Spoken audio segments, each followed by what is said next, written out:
path to Mediterranean hegemony. This video is purely for entertainment and does not infringe on copyrights or laws. The rights to the novel and image belong to the original author. We do not claim ownership. Don't like waiting and want to listen to this fanfic in full now? Subscribe to our Patreon, where you'll find the best fanfics. Chapter 201, Outsmarting Adrianople. After the First Army Group won the Battle of Karagach River, it did not stop its offensive. The 10th and 14th Divisions surrounded the Ottoman Empire's western gateway, Adrianople. Located at the confluence of the Mayrika and Denza rivers, Adrianople is the junction of the Balkans to Istanbul and the Aegean Railway, which is of both transportation and strategic significance. Once Adrianople was taken, the gateway to Constantinople was opened. At this time, Adrianople is already somewhat misnumbered. The Ottoman Empire entered the second half of the 19th century. Just like Kwangzhou's New Year, it was difficult. Even the normal military sound can't be paid on time, let alone the money to repair the fortress. After the outbreak of the Balkan War, the Ottoman talent temporarily crammed and repaired and strengthened the fortifications. At this time, there were still 8,000 defenders in Adrianople, and the highest military commander was represented by Lieutenant Colonel Viktor Pasha. The nobles are all gone now, and the morale of the military can be imagined. Lieutenant Colonel Viktor Pasha also knew that Adrianople could not be defended at all. In addition to military morale, the most important thing was the lack of material reserves. If the warehouse in the city hadn't been rented to a businessman without permission by the officials, it would have been possible for a mouse to run away. As for the strategic supplies in reserve, which one should ask the predecessor, he doesn't know anyway. Just as the Bulgarian army was about to attack the city, an uninvited guest appeared at the headquarters. Petrov, chief of staff of the First Army, looked at the visitor and asked suspiciously, "I don't know if Mr. Victor Keith is here. What advice do you have?" "Mr. Chief of Staff, I'm here for Adrianople." Now the high-ranking nobles in Adrianople have run away. The commander-in-chief of the city is Lieutenant Colonel Viktor Pasha, and he has not ordered the entire army yet. Prestige, this is our chance. Victor Keith said directly. Petrov said indifferently, "Mr. Victor Keith, this is indeed good news, and it is very beneficial for us to siege the city, but this news does not require you to make a trip in person, right?" Victor Keith shook his head and said, "No, I mean, we might take Adrianople without a single shot." Seeing Petrov frowning, he explained, "Lieutenant Colonel Viktor Pasha has another identity. He is a member of the Turkish Youth Party. Since the failed coup d'état by the Turkish El-Shabaab, it was brutally suppressed by the Sudanese government, and the two sides have been immortal. In order to overthrow the dictatorship of the Sudanese government, now the Turkish El-Shabaab, after a series of internal struggles, they have become desperate. Even the Armenian Revolutionary Party has cooperated with them again. Basically, as long as it is conducive to the overthrow of the Sudanese government, they are willing to do it." Petrov asked suspiciously, "Even so, they can't give Adrianople directly to us. You must know that if the Sultan government is defeated, the Balkans will have nothing to do with the Ottoman Empire. Once it happens, it is absolutely impossible for the Sudanese government to let him go, and even his family will be implicated. Even if you threaten him with the identity of the Turkish Al-Shabaab, it will be of no use." Victor Keith didn't explain, just said lightly, "I will try it and there will be nothing to lose." It may not be possible to make him surrender, but it is still easy to do it. The Ottoman Empire is a magical country. Now they are losing battles everywhere. It is no big deal if they have one more place. They have a way to escape. Petrov thought for a while and said, "Well, since your intelligence department is sure, go ahead and do it. If you need anything, I can cooperate, but tomorrow night at the latest, we will still launch an attack!" Lieutenant Colonel Viktor Pasha, long time no see. Victor Keith, you still dare to appear. Now the Sudanese government has wanted you all over the street. Do you think that now that the war has broken out, no one will take credit for you? Victor Pasha sneered. Victor Keith turned a deaf ear to his words. After I found a chair and settled down, I said lightly, "At least you won't." The enemy of the enemy is the friend. We may have differences, but at least we have a common topic in overthrowing the dictatorship of the Sudanese government. As for differences, let's wait until the Sudanese government is overthrown. As now, everyone can only hide in the dark, where they are worried that their identities will be exposed at any time. It's not easy to be arrested by the secret police. After hearing his words, Viktor Pasha softened his tone and asked suspiciously, "What's the matter with you coming to me? If it's a lack of weapons and ammunition, I can provide you with a batch now." Viktor Keith shook his head and said, "Since the failure of the last great uprising in Constantinople, the lackeys of the Sudanese government have been staring at us like crazy, and they have never started again." Chance. I came to you this time to discuss a major event that is enough to make the Sudanese government break the bones. Lieutenant Colonel Viktor Pasha was even more puzzled, and asked, "What's the matter?" "You know the Balkan Wars." Viktor Keith Vister rolled his eyes, thinking to himself, "Isn't this nonsense? Isn't Lao Tzu fighting? If the Ottoman Empire is defeated, and it is a fiasco, can the rule of the Sudanese government be so stable? Then our chance will come," Viktor Keith said cautiously after a moment of silence. Viktor said coldly, "You're here to be a lobbyist for the Bulgarians. Stop dreaming. I can't surrender." Viktor Keith explained, "Don't get me wrong. I'm just making a suggestion, not asking you to surrender. Don't you know what's going on in Adrianople now? It's impossible to stop the Bulgarian attack. Instead of waiting here to die, you might as well break out of the siege. After all, the Sudanese government is not worth everyone's life for them." Lieutenant Colonel Viktor Pasha was shaken, and the dignity of the soldier made him unable to surrender, but if it was a breakout, it would be different. "Tell me, what do you want me to do? What good has the Bulgarians promised to make it worth your life?" Viktor Keith smiled and said, "It's very simple. As long as you leave a hole when you set up the city defense and let them in, you can naturally lead your men to break through when the city is broken.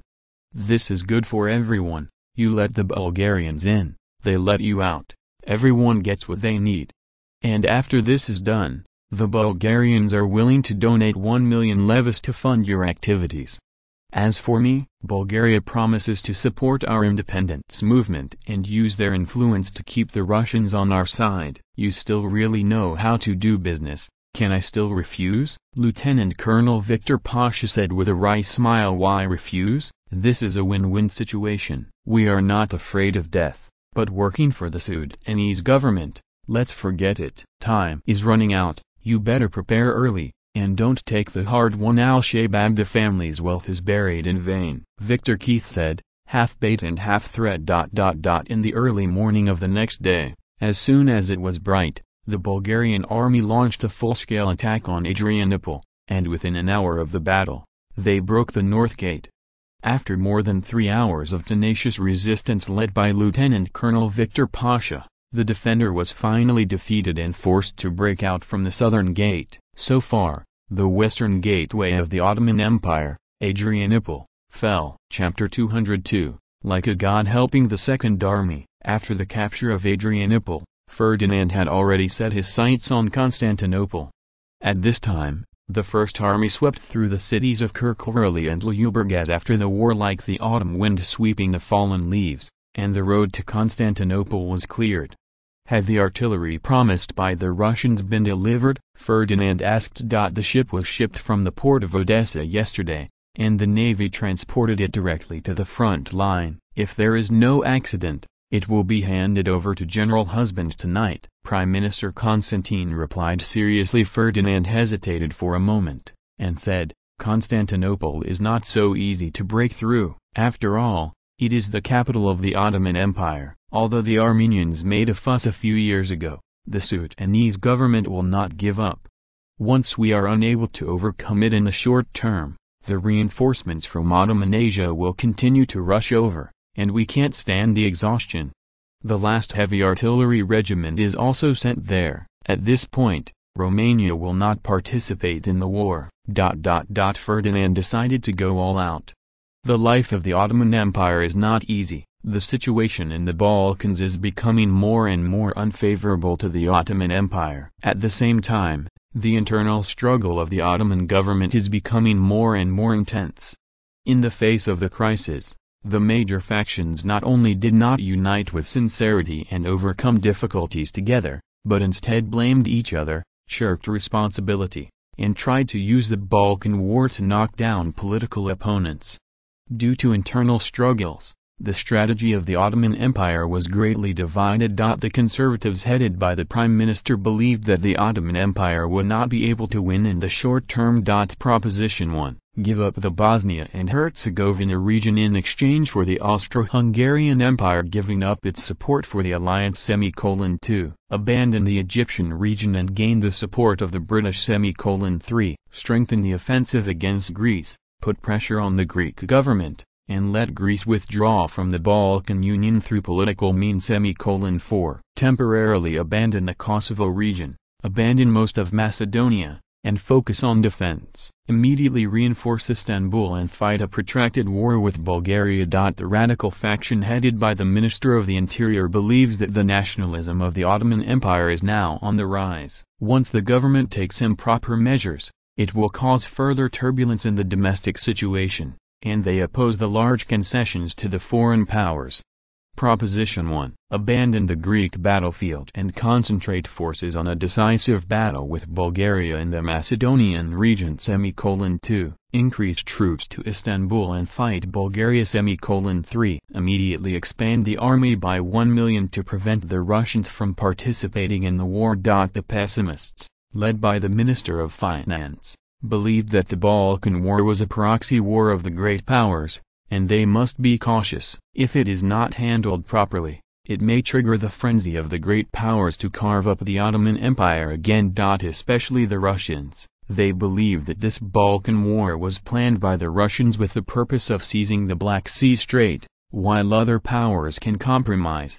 Claim 1. Give up the Bosnia and Herzegovina region, and ask Germany to come forward to coordinate relations with Austria-Hungary. 2. Recognize the status quo in Egypt in exchange for the British not intervening in the Balkan War. 3. Use the currently occupied Greek cities as bargaining chips to negotiate with the Greeks. 4. Buy Bulgaria, dismantle the Bulgaria-Russia League and the Balkan League. For this reason, you can give up all the territories in Europe except Istanbul! The Sudanese government has not yet come to a result, and changes have taken place on the battlefield. On May 15, 1897, the Ottoman army in Skopje mutinied.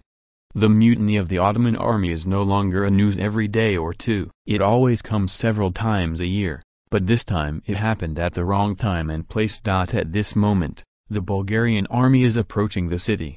The cause and effect are not important anymore. Anyway, they are all old routines, withholding military pay, and the captured young men are unbearable to be bullied and rebelled. Dante Christoph was not chivalrous. He noticed the changes in the Ottoman barracks and immediately launched a tentative attack. After more than 5 hours of hard fighting, the largest city in Macedonia planted the Bulgarian flag. Until now Dante Christoph was dazed. Victory came too suddenly. After counting the results of the battle, more than 3,800 enemies were wiped out in this campaign, and more than 45,000 enemy soldiers were captured. Seeing this number, Dante Christoph wondered if his subordinates had written an extra zero. The Bulgarian army that participated in the attack had only 2 divisions of more than 30,000 people, broke through a city defended by more than 50,000 people, and captured more than 40,000 people. No matter how you look at it, it is a fantasy. What's going on? Could it be that the Ottomans collectively had diarrhea today and became prisoners obediently?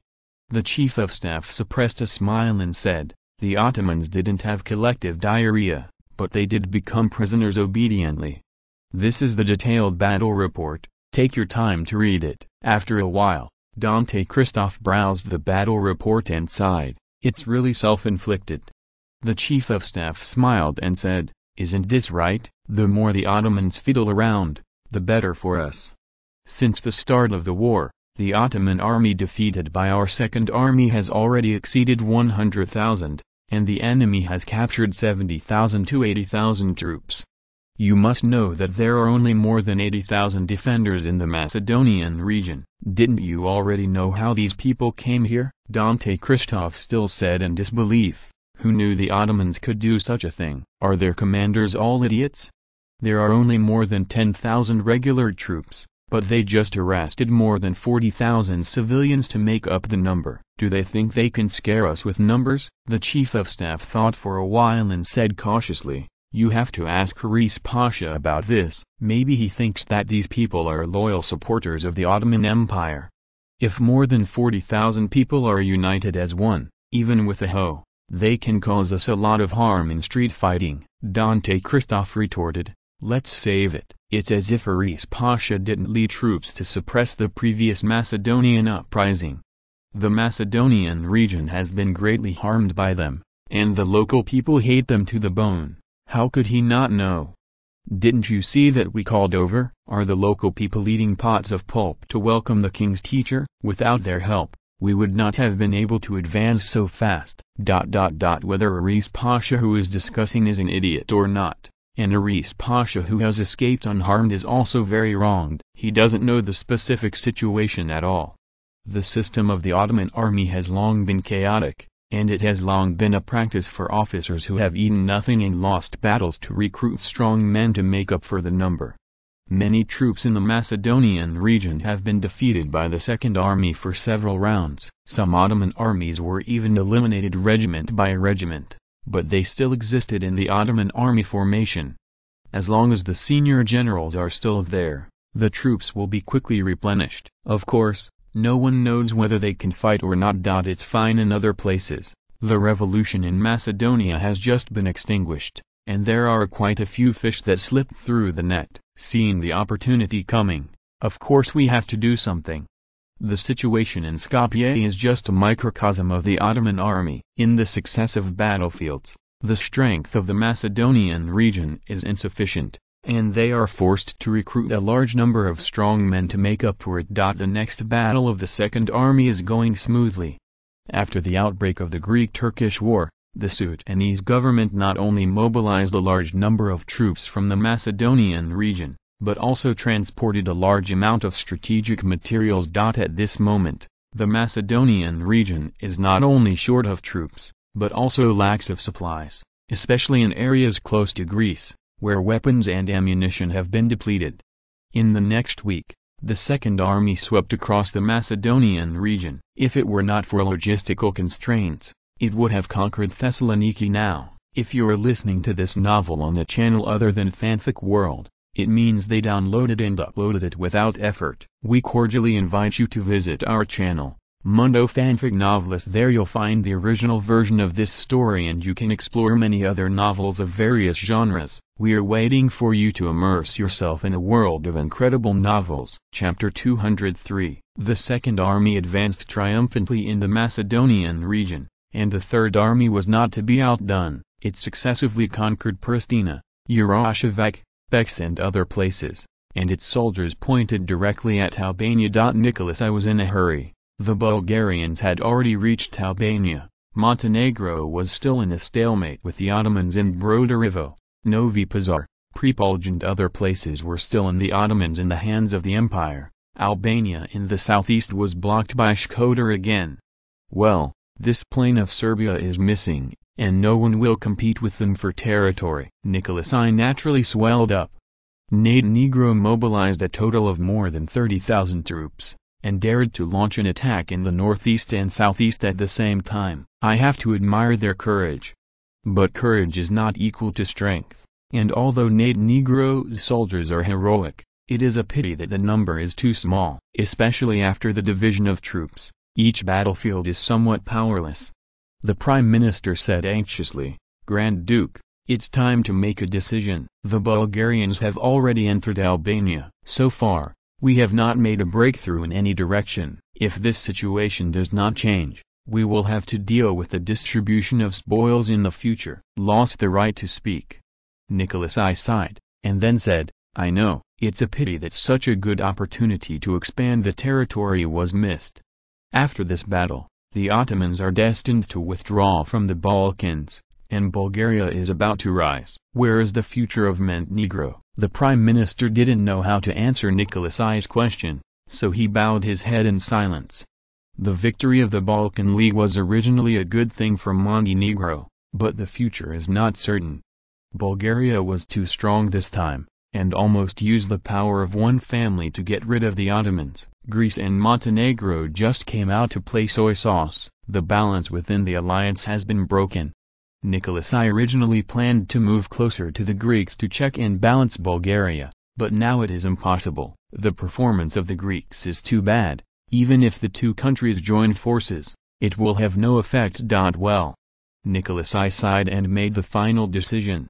Invite the Bulgarians to send troops to Albania, withdraw the 1st Division of Shkodër, and go all out to take down the Ottomans in the northeast.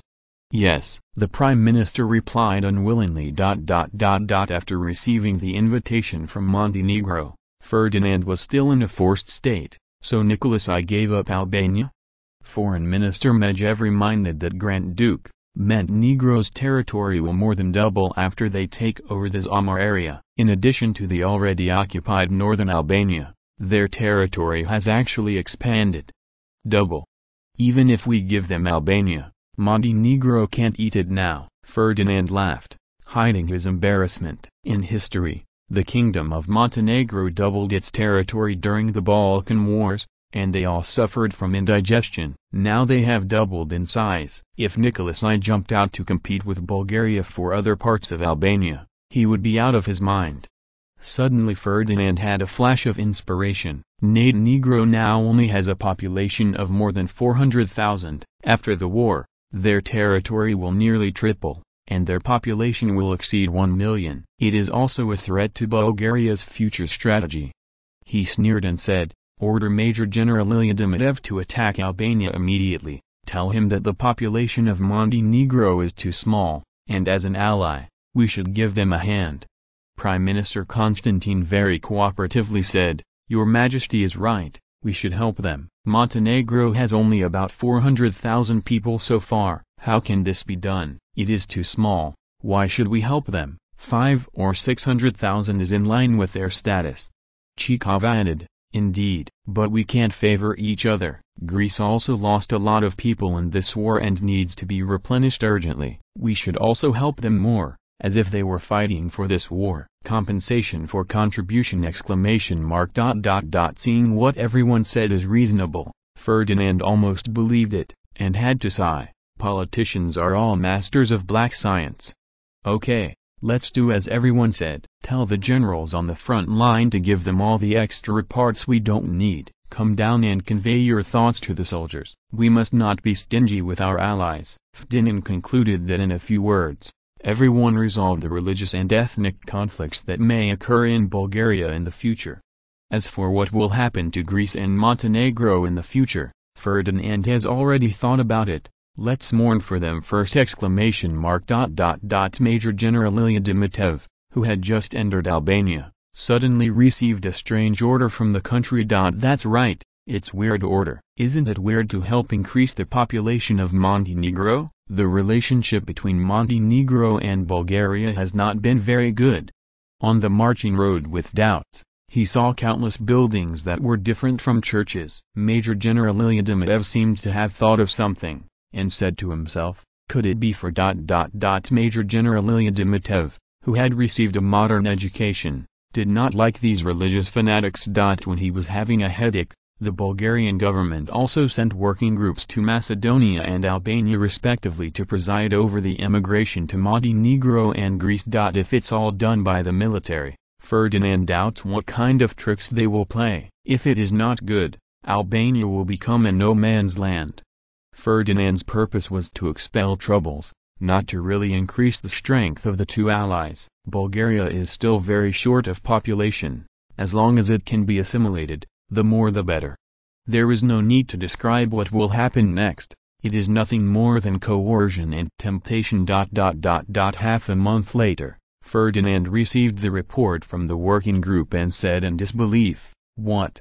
The immigration work is not going well. You are all a bunch of idiots. Don't you guys who have the most experience in immigration in the world not understand it well? Prime Minister Constantine said embarrassingly. Grand Duke, many people in Albania are unwilling to move, and the resistance is fierce. In order not to attract the attention of international public opinion, we cannot take drastic actions. Ferdinand shook his head and came up with an idea. Who asked you to do it yourself? Don't forget that there are rebels in Albania who resisted the tyranny of the Ottoman Empire, and bandits who were forced by the Ottoman Empire. After the window paper was pierced by Ferdinand, the Balkans became more lively. The Bulgarian army defeated the Ottoman army in the front, and a large number of heroes emerged from the rear. The Albanian rebel army has reappeared again, and they also appeared with the rebel army in Kosovo and the rebel army in Macedonia. Bandits from all over the country also came out of the mountains one after another, revenging complaints. Due to Bulgaria's limited military strength and the need to fight against the Ottoman army, it is unable to stabilize the region and can only allow local autonomy. The resulting adverse consequences are that the Albanian region has been ruled by the Ottoman Empire for a long time, lacking the foundation of democracy and freedom, and the same as the Bulgarian government. Dime has nothing to do with it. The above is the official explanation made by the Bulgarian government for the continuous chaos in Albania afterwards. According to the official data released by the Bulgarian government, the chaos in Albania in 1897 caused at least hundreds of deaths, thousands of injuries, and hundreds of thousands of people displaced. They immigrated to Montenegro and Greece successively. Chapter 204. When the Third Army attacked Albania, the 6th Infantry Division crossed the Rhodope Mountains, went down the Nestos River, captured Kavla, and went straight to Komotini without stopping. Now that the mission of the 6th Infantry Division has changed, the Second Army has already achieved victory in the Macedonian region, and there is no need to continue the plan to divide the Ottoman army. Unwilling to fail the Ottoman Empire, they are now concentrating their forces to prepare for another major battle in the Istanbul area. The Aegean Sea area will be temporarily taken over by the 7th Infantry Division, and the 6th Infantry Division has now been assigned to the 1st Army. How's the situation? George Ivanov, commander of the 6th Division, asked. Chief of Staff Stefan Bogdanov shook his head and said, "The situation is not ideal. Our 6th Division left most of the artillery and heavy machine guns in the country when we crossed the Rhodope Mountains in a hurry. Now it is difficult to conquer Komotini. No matter how difficult it is, we must fight it down, otherwise we will not be able to keep up with the great battle in Constantinople." George Ivanov said with a wry smile. Chief of Staff Stefan nodded in agreement, and then said, "Komotini is a transportation hub connecting the Macedonian region and eastern Thrace, and the Ottoman Empire usually stationed 2 regiments of troops here. After the outbreak of the war, the strength of 3 regiments was increased, and together with the routes incorporated, there are now about 12,000 people in the city. In terms of military strength, our advantage is not obvious, and now we lack siege artillery. The staff believes that the best way is to wait for the artillery to be brought over from the rear before launching a full-scale attack. Launching an attack blindly now will cause a lot of casualties. Even if Komotini is captured, the loss outweighs the gain." George Ivanov thought for a while and said, "The Aegean Sea is now dominated by the Ottoman navy. When we attacked Kavla, a group of Ottoman troops withdrew to Sassos Island, and they may make a comeback at any time. If Komotini cannot be conquered as soon as possible, if the Ottomans send reinforcements from Asia, there will be a serious threat in the Aegean Sea area, and our 6th Division will do nothing else." When the 6th Division was worrying, Ahmed Pasha in the city was even more worrying at this time. The prestige of the Bulgarian army has been revealed, at least the Ottoman army has recognized it. "My family knows their own affairs." On the surface, the soldiers in the city seem to be strong, but in fact, most of them are improvised, and less than half of them are really capable of fighting.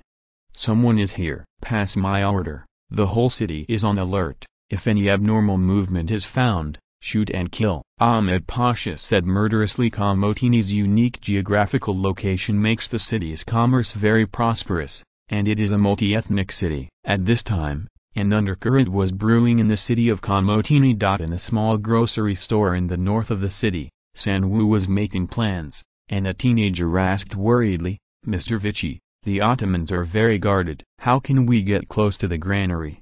The middle-aged man named Vicky said kindly, "Jim, don't worry. How much grain do you think they can have in their granaries given the corruption of the Sudanese government? Our target this time is not them at all. Look at the map. These are the storage points of several major grain merchants in the city." The faces of several teenagers changed slightly, and Jim asked suspiciously, "Mr. Vich, even if we set fire to the granary, it's useless. These merchants have stricter fire prevention measures than Ottoman's official warehouse, and they can quickly just extinguish it." Vicky laughed and said, "Little Jim is very smart." "Yes, those businessmen are very vigilant, and besides, we just can't handle it."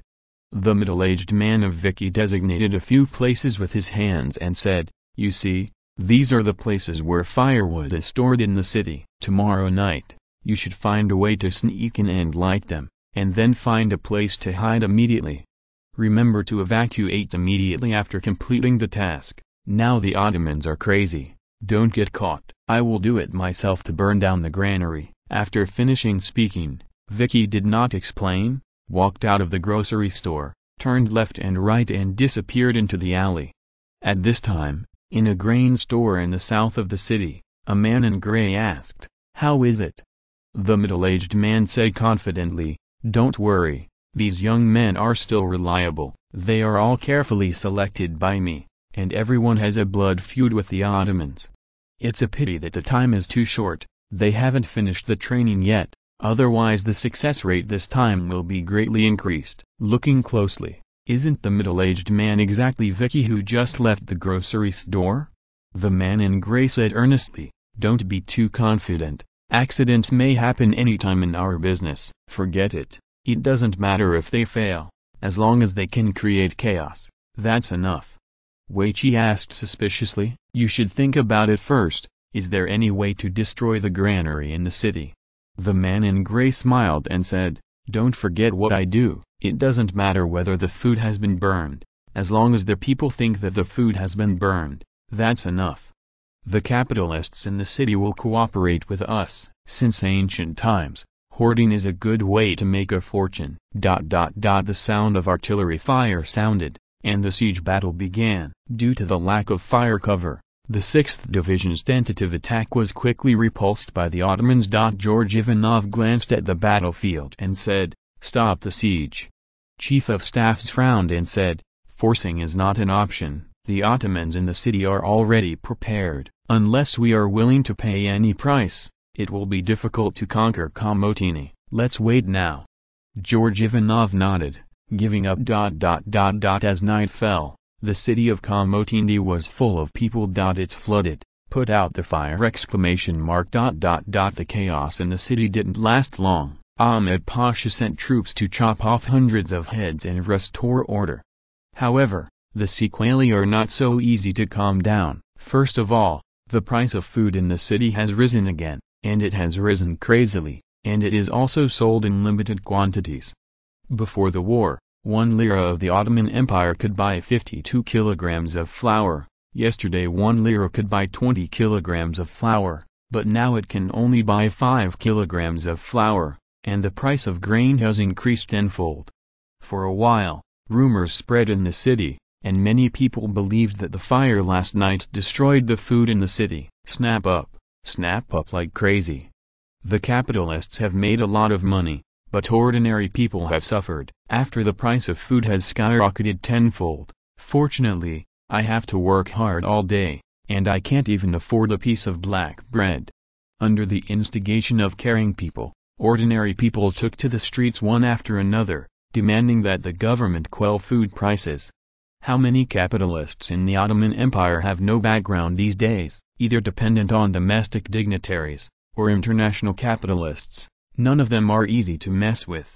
On one side are helpless ordinary people, and on the other side are wealthy and powerful capitalists. Ahmed Pasha had to choose between them.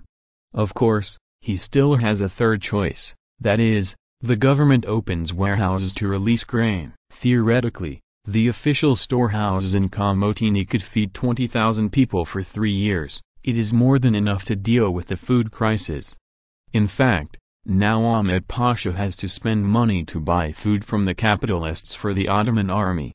Ahmed Pasha hesitated again and again, but wisely sat on the side of his class, and sent troops to expel the petitioners. The grey-clothed man knew that the opportunity he had been waiting for had come, and immediately mobilized all the spies lurking in the city, and began to work together to encourage the hungry people to grab food. In order to stabilize the order in the city, Ahmed Pasha sent troops to carry out a brutal suppression, and countless people were slaughtered. Which started the next step. The man in grey said calmly, "Yes, it's a pity that our strength in the city is limited, and we don't know if we can open the city gate." Wait, she had a regretful expression. Dead wood cannot be carved. The man in grey commented. Vicky said angrily. "You?" The man in grey said coldly. "What are you? Did I say something wrong?" From the moment the Ottomans raised their butcher knives, Komotini was over. Don't forget that there are many locals in the Ottoman army. Originally, the strong men had resentment when they were arrested, but now they are stained with the blood of their relatives. What do you think will happen? When the clock struck midnight, a tragic uprising erupted in Komotini, and ordinary people with bare hands were obviously no match for the Ottoman army. At the critical moment, Weichi raised his arms and shouted, "Break out of the city," and instantly became everyone's last hope.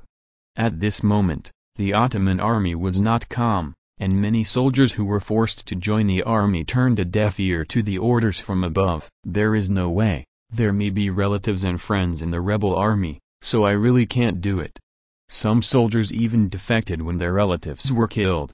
The defenders in the south of the city were no exception. There were even many locals among them who had seen their relatives and friends fall in a pool of blood with their own eyes. Looking at the crowd about to go out of the city at this moment, they undoubtedly chose to release the water. The guns were crackling, and the bullets flew to nowhere. The Ottoman officer looked at the approaching crowd. If he didn't know what was going on, he would be an idiot. Immediately brought the supervisory team over, and shot several soldiers who released the water on the spot. At this time, the 6th Division outside the city launched an attack again, and a stray bullet happened to hit the officer leading the team. When the other soldiers saw it, they felt that the Ottomans were dying. The anger of being oppressed for a long time could no longer be suppressed, so they simply killed the supervising team and joined the rebel army. Internal and external attack. People's hearts are against each other, coupled with a group of soldiers who may turn against each other at any time. No matter how strong the city of Komotini is, it cannot stop it. Chapter 205, the Balkan version of. With the capture of the city of Komotini, except for a few islands, the power of the Ottoman Empire in the Aegean Sea was wiped out. At this time, after the 7th Bulgarian Infantry Division captured Ser, the forward troops came to Salonika again. At the same time, the 18th Division of the Second Army also entered the Gulf of Thessaloniki and joined forces with the 7th Division. The troops in Thessaloniki are limited, or Thessaloniki Bent is not the main battlefield of this war. Bulgaria invested a total of 2 regiments of the 7th Infantry Division plus the 18th Infantry Division, more than 170,000 people. As soon as the siege battle began, the 3rd and 5th Regiments of the 7th Infantry Division and the 123rd Regiment of the 18th Infantry Division launched 2 charges successively. Under the cover of artillery fire, they stormed Thessaloniki city. What is a flak mosquito? This is it. At this time, Timur Pasha, the supreme Ottoman commander in the city, was so angry that he was too bullying. Now there are only 3 infantry regiments in the Ottoman Empire defenders in the city, including an infantry regiment formed by temporarily recruiting defeated soldiers, with a total strength of about 5,000 people. That's all. Defending the city, less troops are acceptable. The point is that Timur Pasha has guns but no shells, guns but no bullets. After the outbreak of the Greek-Turkish War, in order to fight back against Greece, the Ottoman government mobilized supplies from all over the country, and Thessaloniki was no exception. Theoretically, the ammunition reserve in the city still maintains a minimum amount, which is enough to fight 1 or 2 medium-scale battles. In fact, after repelling Bulgaria's first attack, the ammunition has been declared exhausted. Timur Pasha is not a martyr who would rather die than surrender. When Bulgaria launched a second round of offensive to open a gap, seeing that there was nothing to do, he decisively chose a strategic retreat.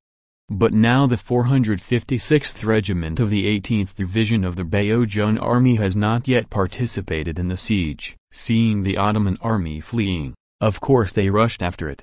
It's a pity that the strong Ottoman army that practiced once every 10 days still failed to outperform the Bulgarian army, except for a few talented people. Most of them became one of the captives. First Ser, Kavla, and then Komotini and Thessaloniki. Even if Ferdinand's military level is average, he also knows that the war on the Aegean coast is almost over. Unless the Ottomans are crazy, don't care about Constantinople. Why didn't the Ottoman navy come out? Ferdinand asked suspiciously. Grand Duke, it is said that the Ottoman navy is defending the Marmara waters in case the Russians take advantage of the fire. Fu replied, do you believe such an idiot's explanation? The Bosphorus is still in their hands. Can the Russians still fly over? Ferdinand said with a sneer. Fu hurriedly said, yes. According to the data collected by intelligence personnel, the Ottoman Empire is repairing naval warships. In the Greek-Turkish War before, the Ottoman navy had dispatched, but unfortunately, before reaching the battlefield, 2 warships sank on the road, and then they never dared to leave the port again. At this moment, a group of mud horses ran past Ferdinand's heart. What kind of navy can be so wonderful that it can drive a warship to sink by itself? How is this possible? Didn't it say that it was destroyed in the battle with the Greek navy? Fu explained, the Grand Duke is true. Our intelligence personnel have confirmed that, except for the 2 sunk ships, all other warships of the Ottoman navy are well preserved, unlike any naval battles. In addition, the news that just came from Greece also confirmed this point. The Greek navy does not have any warships undergoing maintenance. In a naval battle, except for the 2 sunk warships, the other ships were unscathed, which is very abnormal. In addition, according to the information we have collected from the Ottoman government, the naval funds allocated by them in the past 2 decades are actually less than £10 million. Their naval training schedule is even more wonderful. From 1887 to the present, each warship has sailed less than 3 times on average, and each voyage is less than 500 nautical miles. After the war broke out, in order to fill up the crew, they also forcibly recruited some merchant sailors. Ferdinand was speechless. Although in his previous life he had already seen strange things, he could only express his admiration for the Ottoman navy. It's fine if you don't have a navy. Why do you want to build such a fleet? Don't you just stand in the latrine and don't shit? If he didn't understand the Ottoman Empire, Ferdinand didn't care about it anymore. As the 2 great modern empires, there seemed to be nothing they couldn't do. Is the Prime Minister's supplies ready for Istanbul? Prime Minister Constantine replied calmly, please rest assured, Grand Duke, in order to ensure the smooth progress of the Battle of Constantinople, we mobilized a total of 150,000 people to participate in transportation. People of all ethnic groups who were oppressed by the Ottomans along the way enthusiastically signed up, and various non-governmental volunteer teams were also arranged by us into the transportation team. Ferdinand thought for a while and said, well, the patriotic enthusiasm of the people cannot be dampened. The people of East Thrace will also be our citizens in the future. This war must have affected their lives. Collect it. Constantine answered yes. Without hesitation. After the Balkan War, Bulgaria will definitely gain a large area of territory, and with it, there will be a large number of people of all ethnic groups. If you want long-term stability, you must assimilate them. First of all, the Bulgarian government must gain their trust, otherwise assimilation will be out of the question. Ferdinand has been thinking about this question for a long time, and combined with the successful examples of later generations, he decided to start with the sense of identity. It just so happens that people of all ethnic groups in the Balkans have a common enemy: the Ottoman nobles. Bulgaria has done a good job in this regard. As soon as the Balkan War broke out, the Ottoman Empire fell into the ocean of people's war. The Bulgarian army can advance by leaps and bounds and gallop across the battlefield, and it is inseparable from the help of people of all ethnic groups along the way. But this kind of help is based on the hatred of the Ottoman Empire, and it cannot last. Ferdinand also knew that for ordinary people, daily necessities are the fundamental problem, and all ethnicities and doctrines are empty talk. Especially in the 19th century, people couldn't even have enough to eat. If you talk about your ideals with them, they will tell you that your ideal in life is to have enough to eat. This is Ferdinand's opportunity. As long as this problem can be solved, it can be guaranteed that ordinary people will not rebel against him. As for the others, those who follow me prosper, those who oppose me perish. After thinking for a while, Ferdinand said cautiously, the next focus of the government's work is to establish a system in the newly occupied territory and to vigorously announce the policy. In the name of the Saxe-Coburg-Gotha-Kohari family, I now have 3 chapters with them. First, exempt the agricultural tax in Bulgaria in 1897, permanently exempt the tithe tax, exempt the religious tax, exempt the poll tax. Second, confiscate the illegal gains of the nobles and capitalists of the Ottoman Empire. The government will allocate part of the land to the people who have made contributions in the Balkan War. Third, Bulgaria will implement a one-tax system for agriculture, with a fixed tax rate of 5, which will never increase, and can be lowered according to the actual situation in various places. Everyone's face changed slightly, but they still answered yes. Obviously, this is Ferdinand's family honor as a guarantee, and no one will be allowed to object.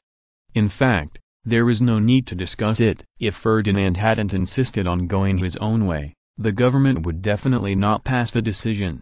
Ferdinand's 3 core policies will obviously affect the government's future fiscal revenue. Instead, most of them are aimed at ordinary people, and the class that benefits the most is the peasant class. But the peasant class has no right to speak in the government at all. Who is willing to distribute the benefits to them? As for other classes, the Ottoman Empire was originally an agricultural empire. The working class has not been separated from the peasant class, and most of them are handicraftsmen, that is, farming and working. There is no doubt that the Ottoman nobles are the enemies of Bulgaria, as are the capitalists who are attached to them. If you don't attack them, who will you attack? Chapter 206. The Battle of Constantinople begins. Facts have proved that the 3 chapters of the Covenant are still very effective. Since Ferdinand's promise, the number of the leading party has increased sharply, and the work of the Bulgarian government has also gone smoothly. People of all ethnic groups in the Balkans have spontaneously cooperated. Unlike before to overthrow the rule of the Ottoman Empire, now I am more motivated to acquire land and a better life in the future! A frontline member of the 3rd Battalion and 2nd Company of the 1st Regiment of the 6th Infantry Division had just sent off a group of volunteers, and asked with a wry smile, "What wave is this?" The adjutant replied depressedly, "Company commander, this is the 3rd wave today. It's only morning, and there are probably a few more waves in the afternoon." The company commander said without tears, "When will this day be the end? We came here to fight, and now we have become a support station." The adjutant nodded and said with a sigh, "The Ottoman Empire is too troublesome. So many people have a deep hatred against them. It seems that the Tekrdag officials are also ruthless. We have so many people here to help." The company commander shook his head and said, "It would be great if this is the case. Have you read all the documents issued by the government? Except for a small number of them, they are really willing to help us, and most of them are here for the land." The adjutant exclaimed, "Ah, are we really going to give them the land?" "Of course, the Grand Duke guarantees it in the name of the family. Can you still go back on your word? But don't worry, the credit is not so easy to establish. Most people will be able to get some money rewards in the end, and they will not grab land with us." The company commander rolled his eyes and said, "If it is the promise of the Bulgarian government, ordinary people may doubt it. After all, the government's credibility is not good these days." But Ferdinand used the reputation of the Gothenburg family as a guarantee, and no one doubted that he would go back on his word. There is no way that the people of this era will just follow this. The 9th century is the century of the nobility. This is an era when family honor is higher than personal life, and family reputation means that Ferdinand must complete it. Of course, the benefits are also huge. Inadvertently, Ferdinand also won the recognition of all the Balkan nations and gained a huge reputation! The supreme command of the First Army, Chief of Staff Petrov is waving his baton and pointing on the map. Look, here is Kalja, the place we must pass through to enter Constantinople. The Ottomans have established tight fortifications here, equipped with a large number of field artillery, and their shore artillery can also provide support. According to our information, after the Armenian uprising, the Ottoman Empire moved its capital to Ankara, but they still haven't cancelled the capital status of Constantinople. There are 30,000 troops stationed here. The Ottoman East Thrace army, after the failure of the Battle of the Karagach River, also retreated to Constantinople. There are about 25,000 people in this part, 4 divisions of reinforcements. About 50,000 to 60,000 people were transferred from the Asia Minor Peninsula. In other words, there are more than 100,000 Ottoman troops distributed on the land of several hundred square kilometers in front of us. And the Sudanese government is expanding its army at the moment. Once the battle situation is tight, the Asian army of the Ottoman Empire may continue to reinforce it. After listening to the Chief of Staff's introduction, everyone was frowning, and the situation in front of the First Army was very unfavorable. There are 100,000 Ottoman troops. Even if they are discounted in half, there are 50,000 regular troops. If it is a field battle, everyone can dismiss it, and any 3 Bulgarian divisions can handle them. But when the Ottomans played positional warfare, it was a headache. At this moment, there was a big battlefield inside and outside Constantinople. For the defense of Constantinople, the Ottoman Empire even turned its guns on the shore artillery deployed in the Bosphorus Strait. The formation of trenches plus barbed wire plus heavy machine guns is enough to cause headaches for any opponent. If it is paired with heavy artillery, it will be even more incomprehensible. Popov slammed the table and said, "Cheer up, don't put on a bitter face." Those who didn't know thought I had lost the battle. Are the Ottomans scary? A group of defeated generals who were suppressed and beaten by us, even if they put on tortoise shells, so what? Break their tortoise shells for Lao Tzu. It's fine. Popov's words immediately awakened the officers sitting there. No matter how bad the situation is, the battle will still be fought. It's all up to this point. Can we stop? Chief of Staff Petrov said righteously, "If anyone wants to withdraw, it's too late. Take off this military uniform and get out. I'm used to fighting with the wind, and now I'm going to be soft after gnawing hard bones?"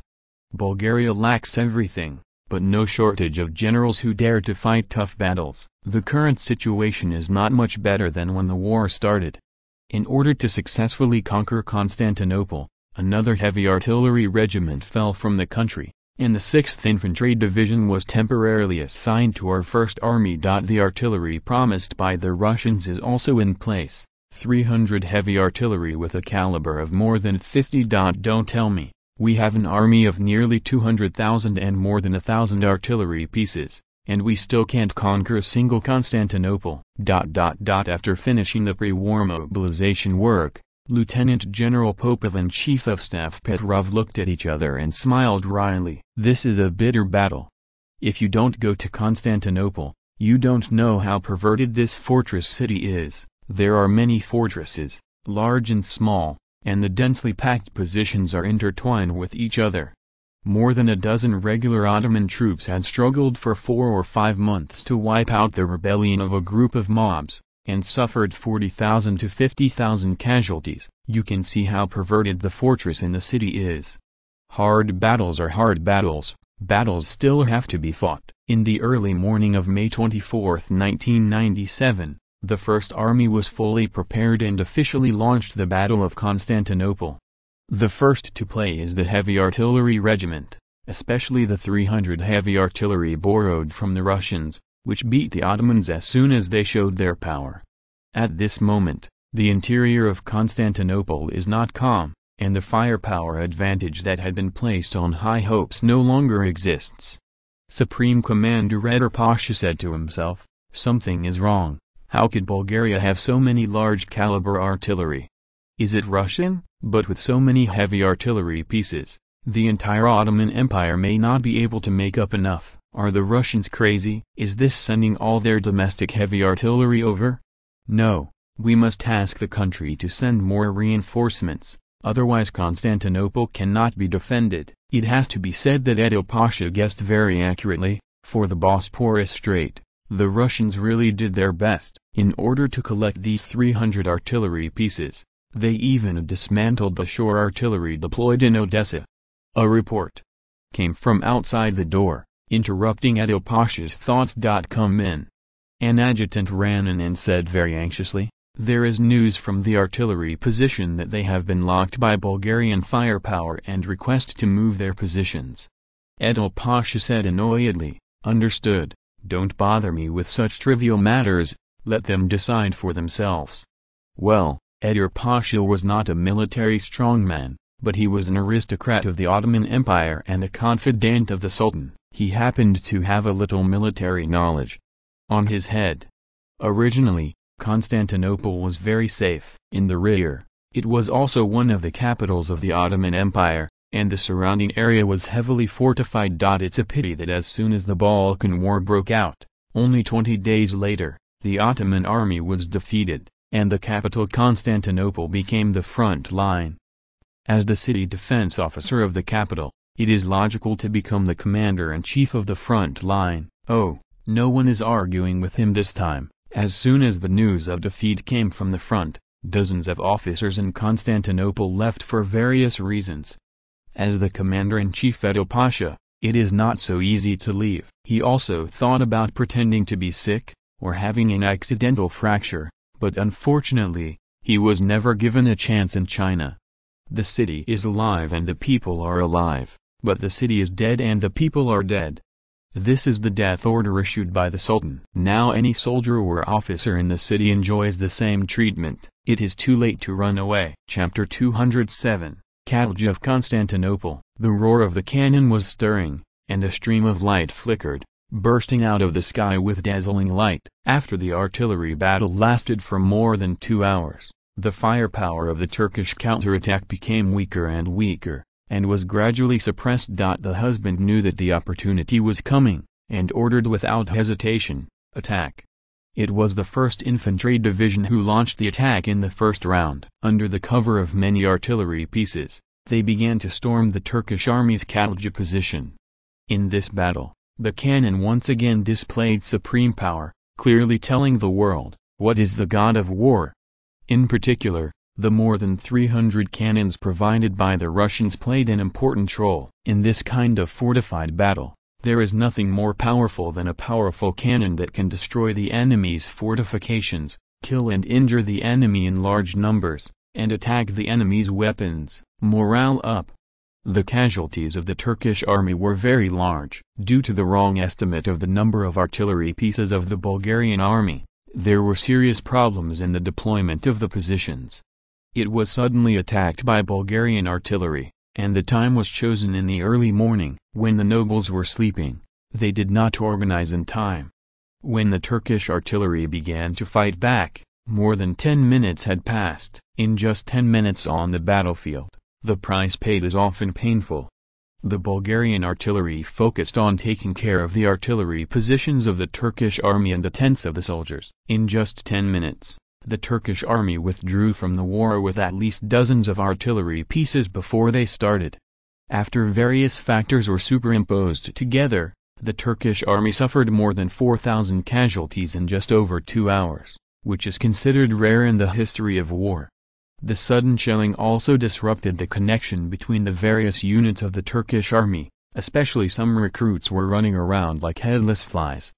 As soon as the general offensive began, the 1st Infantry Division of the Bayojun tore a hole in the Turkish army's position, and a steady stream of Bayojun entered the Turkish army's position through this opening. Subsequently, the Ottoman army also organized a large number of troops to counterattack the position, and the two sides launched a fierce fight. Undoubtedly, the Bulgarian army with stronger combat effectiveness had the upper hand in this fight, and practiced to suppress the Turkish army. The brutal battle lasted until the evening, and the Ottoman army began to retreat when they could not do anything. It's not that easy to leave. The general who caught the advantage and took advantage of it immediately ordered to beat the dog in the water. At this time, the troops on the front line had already chased the Turkish army's buttocks and beat them. The Katalja position, which historically hindered Bulgaria's offensive, was just taken down. But the husband is not happy at all, or the entire top of the First Army is not happy. In the battle during the day, the fighting power and fighting will of the Turkish army far surpassed any Turkish army they had seen before. The husband asked sadly, "Have you counted the results of the battle?" Petrov said in a low tone, "It came out, but the result was much worse than we imagined. During daytime battles, we wiped out 15,000 enemy troops and captured 6,842 enemy troops. But the casualties we paid were also huge. The 1st Infantry Division had 842 casualties, of which 856 were killed, 685 were seriously injured, and the rest were minor injuries.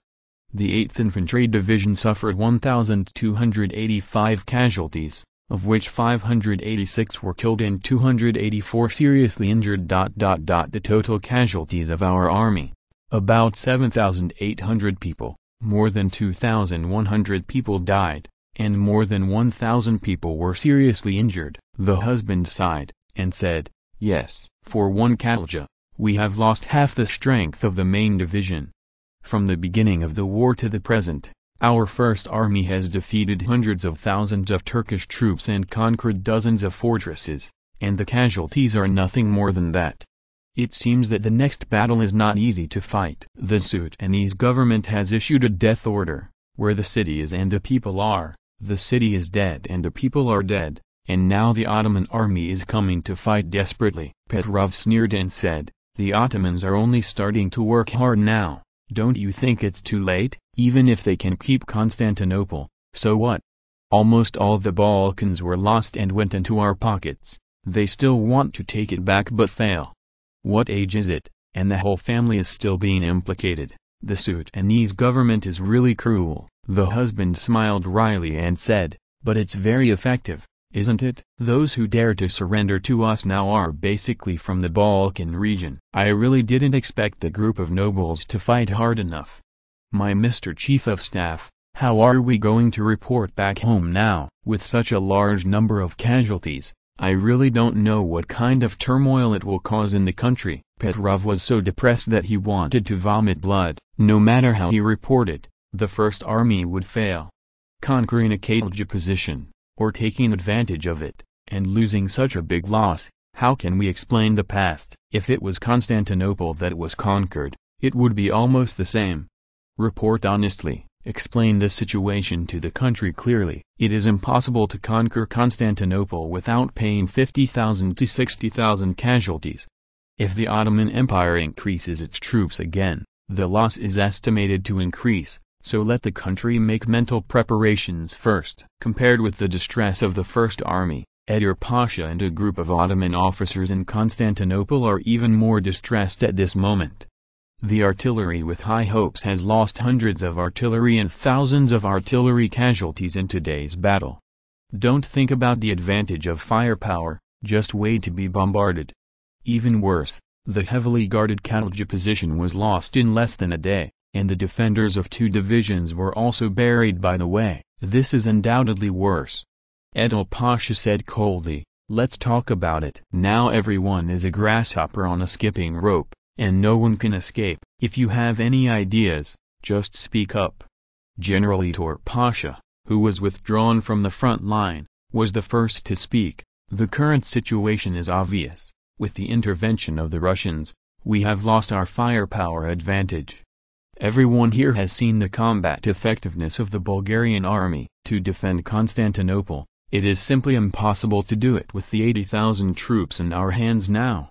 I suggest directly explaining the situation to the country and asking for help. We need at least 200,000 reinforcements and a large amount of weapons and ammunition to defend Constantinople. If the aristocratic gentlemen in the country still advocate a counterattack, then there is no need to talk about an army of less than 500,000 troops. Just to be on the safe side, let's call in an army of 800,000, and we can hit Sofia." Everyone roared with laughter, and Ditor Pasha spoke out what everyone was thinking: "You are also nobles, why do you want us to work hard at the front when you are enjoying yourself in the rear? Don't they know the situation of the Ottoman Empire? There is no problem with an army of 200,000, as long as we wait a few months, we can always get together. There is no problem with an army of 800,000, just wait another year or two. The only thing is weapons and equipment, let's import them from abroad, the government won't be able to pay for them, let's produce them ourselves, then after 3 to 5 years, maybe we can get them all together, and the quality can't be guaranteed." Edir Pasha knew that he was incapable of suppressing this group of arrogant defeated generals, and he was also very dissatisfied with staying in Constantinople to do his best. At the moment, regardless of whether the country can send reinforcements, he said coldly, "Since everyone agrees, let's jointly report it!" Ferdinand, who had just received the emergency battle report from the front line, felt a chill in his heart. Could it be that something went wrong and the Ottomans came back? Hastily opened the battle report. Fortunately it was a victory report, but the more he looked down, the more surprised he was. Not worried, but happy. In history, the Bulgarian army was blocked by the Catalca position and could not make a breakthrough. Now the First Army has conquered the Catalca position on the first day. In his opinion, this is undoubtedly a good thing. As for the casualties, one will succeed and 10,000 bones will die. Constantinople was not so easy to fight, and there were heavy casualties. Ferdinand had already prepared for it. After thinking about it, Ferdinand decided to fight, and immediately ordered, aid, send a report to the headquarters of the First Army. Content, order the general to take Constantinople at all costs. Now I authorize him to recruit additional troops on the spot, and the scope of recruitment is engineering divisions and militia volunteers of all nationalities. When necessary, it is allowed to form a temporary division on the spot and join the siege. Chapter 208. What, form a temporary division? Petrov dared not answer. Yes, this is an order issued by the Grand Duke himself, without going through the military committee. The husband said in shock. You must know that the various systems of the Bulgarian army are distinct, and the military chief has no right to ask about the recruitment of soldiers, let alone the formation of new troops. The General Armament Department is responsible for weapons and equipment, the Logistics Department is specially set up for logistics supplies, the Ministry of National Defense is responsible for recruiting soldiers and reserve training, and the Military Commission is responsible for expanding the troop establishment. Bulgaria does not have an army-level establishment. The frontline commander has a military chief officer, and the highest rank is no more than a division commander. Like the commander of the army group, it was specially established during the war, and it was revoked immediately after the war. Under this system, the possibility of the birth of warlords is limited to the greatest extent. Even if you want to cultivate small groups, it will not work, and Ferdinand's control over the army is guaranteed. This time Ferdinand directly bypassed the Ministry of National Defense and the Military Council to order, and delegated power to the maximum extent. Things are definitely not as simple as they appear on the surface. There is no official order, which means that this can also be a secret order. The two of them thought of taking the blame at the same time. Think about the possible casualties if you want to conquer Constantinople. Bulgaria's core population is limited, and the army cannot bear such a large number of casualties, so the temporary division is also the cannon fodder division. It seems that the credit for conquering Constantinople is not so easy to get, Petrov said with a wry smile. The husband smiled and said, "So what, are you willing to give up? If you want to quit, I don't mind taking it all." Petrov said dejectedly, "How is it possible to give up? I just want to express my feelings, and I will be scolded at worst. As long as Constantinople is won, this is not a problem, and the country will be responsible for the aftermath.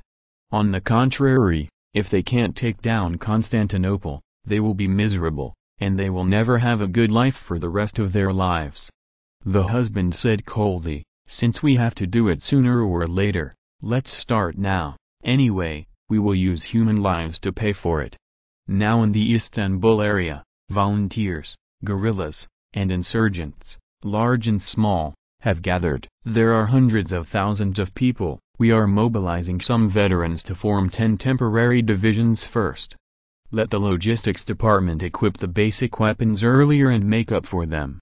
As long as they have a rifle and a bayonet is enough. If it is not completed in the short term, just distribute the weapons I seized first. Petrov thought for a while, and said viciously, "Okay, then give out our rewards first, and let them sign up voluntarily. If they lose their lives, we can't blame us!" Life and death are fate, wealth is in the sky. As soon as the news that the First Army Group was going to build a temporary division came out, everyone was shocked. A young man asked, "Paul, do you want to participate? The danger this time is very high. I just went to the conscription office, and an old soldier told me that the temporary division will also participate in the siege, and the death rate may be as high as 10. One of them advised us to think carefully before participating.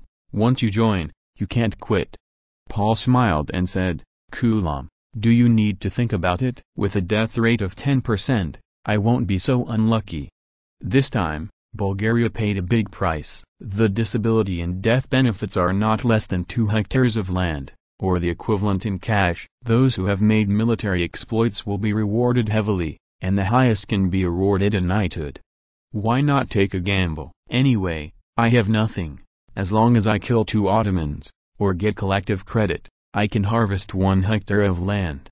Even if I am unlucky and fall on the way to attack, my family can still get 2 hectares of land, which is enough for them to live on. Petrov's plan was successful, and now the First Army has clearly marked the price. Kill an Ottoman soldier on 5 hectares of land, double the officers, and double the generals. Coupled with the guidance of the intelligence personnel, the difference between the casualty rate and the death rate was ignored intentionally or unintentionally. In the eyes of many people, 10% death rate is not too high, only 1 out of 10, so they will not be so unlucky. Then what are you afraid of? If you really die unfortunately, won't you still have a generous pension? No worries, why not take a chance? The folk customs in the Balkans are tough, not bragging. Any nation living here is a fighting nation, and few of them are afraid of war. Isn't it just a mercenary? Since Bulgaria has paid a lot of money, it is only natural to sacrifice their lives for them, not to mention beating the damned Ottomans, which can make money and take revenge. This trip of mercenaries is worth it. From the start of conscription to the completion of reorganization, it only took 3 days. Bulgaria once again showed the world what efficiency is! When the First Army was recruiting troops, the Ottoman Empire was not idle at the moment. In just a few days, Edir Pasha received reinforcements from 3 more divisions. However, Edil Pasha wasn't happy at all. Although the Bulgarians hadn't launched a general offensive these days, their small-scale offensives never stopped. Shells poured into their positions like they didn't need money. In just a few days, the Ottoman army lost another division. This was based on the premise that the hundreds of heavy artillery pieces did not fully exert their power. It's not that the husband doesn't want to continue the storm. The main thing is to wait for the ammunition. Bulgaria's own artillery regiment. There is no need to worry about that. The ammunition reserve of 7 to 8 million pieces has not been consumed by half yet. But the heavy artillery provided by the Russians was a mess. Bulgaria could only produce a small amount of shells, and the rest had to wait for the Russians to send them. Without enough ammunition, the shore artillery of the Ottomans cannot be suppressed. Of course, the Ottoman army was not much better. Edir Pasha rushed into the headquarters angrily, and asked sharply, "General Edir Pasha, where is our artillery? Why didn't we fight back?" Hearing this, Edir Pasha was also angry. He slapped the table and said, "Enough, what is this place? If you want to act wild, go back to your headquarters. Where are our artillery? Don't you know? Why don't you fight back? You are deaf, can't you hear?" Not to be outdone, Edir Pasha said, "I'm asking about the shore artillery. There are only a few hundred field artillery fighting back. What about our shore artillery? You must know that the Bulgarian army is equipped with new artillery. One of their 75mm field guns can beat several of our field guns. Without more powerful shore guns, they are not their opponents at all. Enver Pasha sneered and said, "Shore artillery, you fucking think I don't want to use it? What about the terrible ammunition? The Bosporus Strait has been calm for decades, and the ammunition that was stored before was placed in Constantine and Dingbao. I don't need to explain anymore."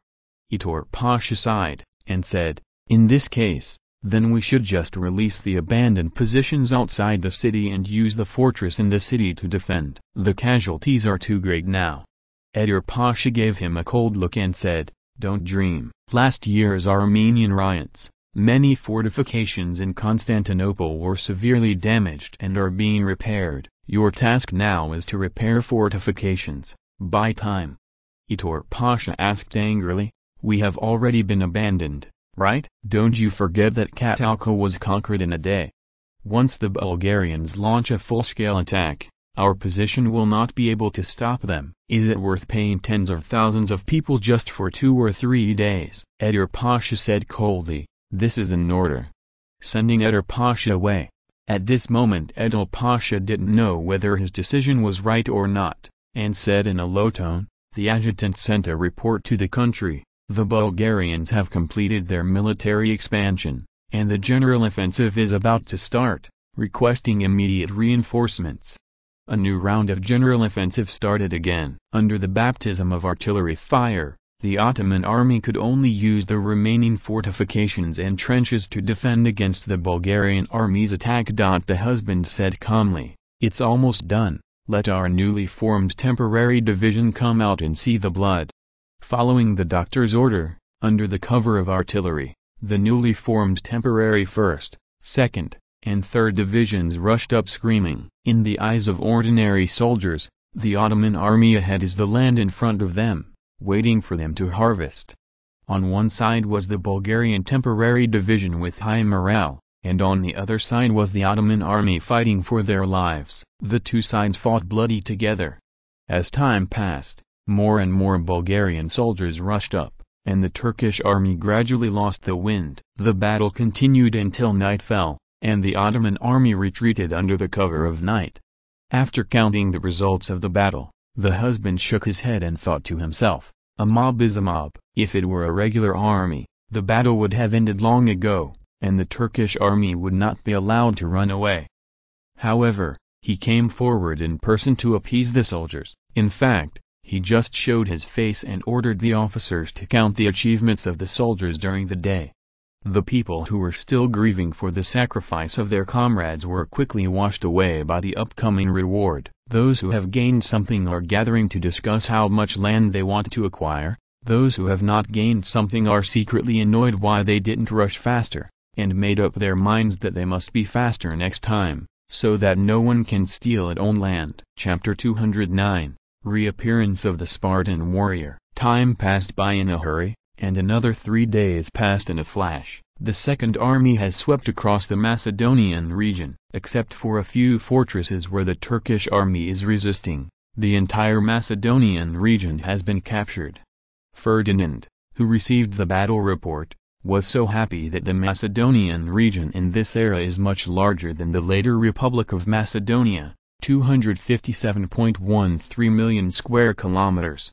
It also includes 4 regions of later Greece, 141.57 million square kilometers in East Macedonia, 191.47 million square kilometers in Central Macedonia, 9,451 square kilometers in West Macedonia, 9,200 square kilometers in Cyprus, and parts of Bulgaria and Serbia with an area of more than 80,000 square kilometers.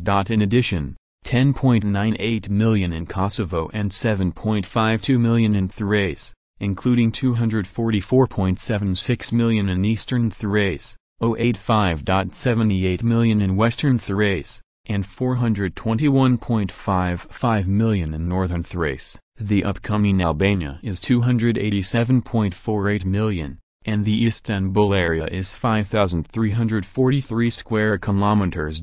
These areas add up to more than 200,000 square kilometers, almost twice the size of the current Bulgarian territory. Once Bulgaria annexes and digests these areas, a medium-power country with a territory of more than 300,000 square kilometers and a population of more than 10 million will be born in the Balkans. If the rich resources in these areas are used to develop, the future club of great powers will add a new member. While Ferdinand was having a sweet dream, he was interrupted by a message. What? The Ottomans surrounded Athens, and the Second Army sent troops to Thessaly to rescue Greece. Tell Dante Christopher to wait for me, and not to enter Greece without my order. And ask him for me, is the Second Army the Bulgarian army or the Greek army? What does the life and death of the Greeks matter to them?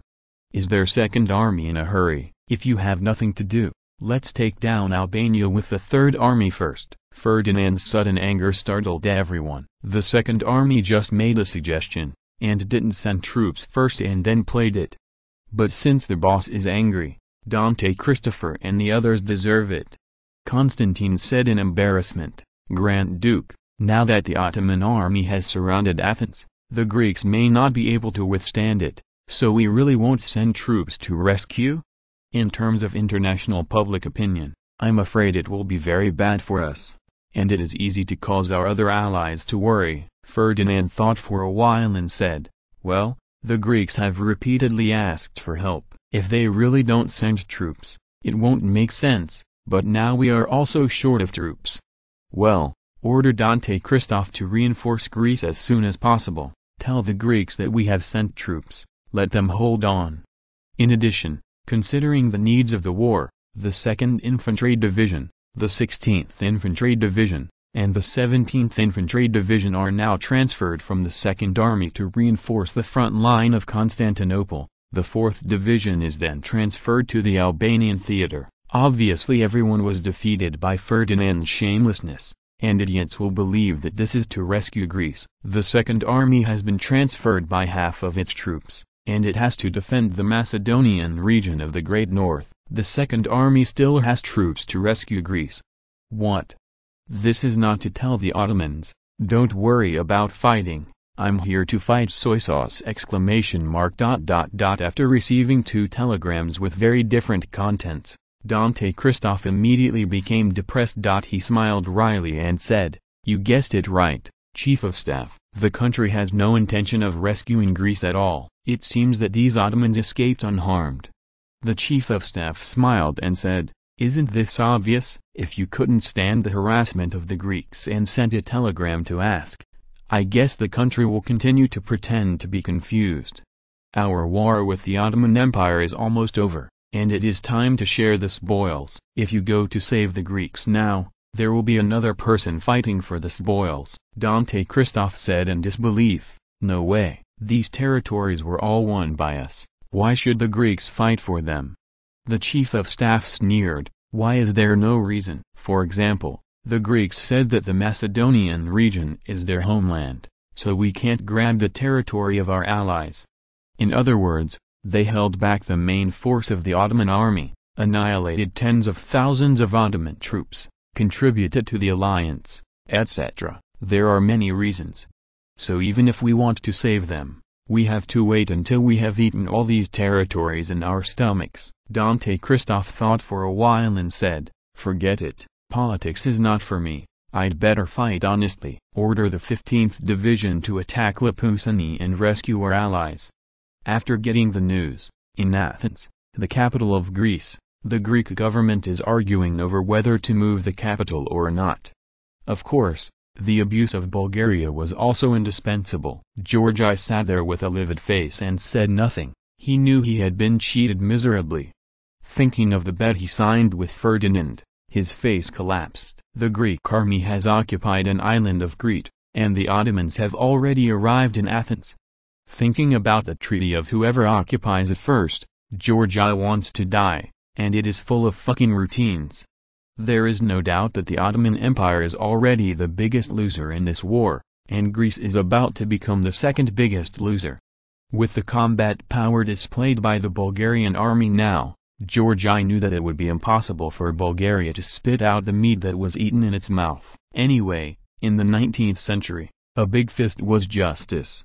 Can Athens hold it? Georgi asked coldly. The people who were arguing stopped, and this question brought everyone back to reality. Now there is no other army in the city except for a mob with high morale.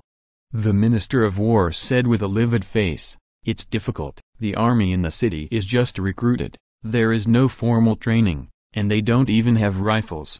Although the morale is high now, it cannot change the nature of low combat effectiveness." Georgi said coldly, "Then move the capital." "But where can we go now? Although the Peloponnese is still in our hands, it can't stop the Ottomans' advance.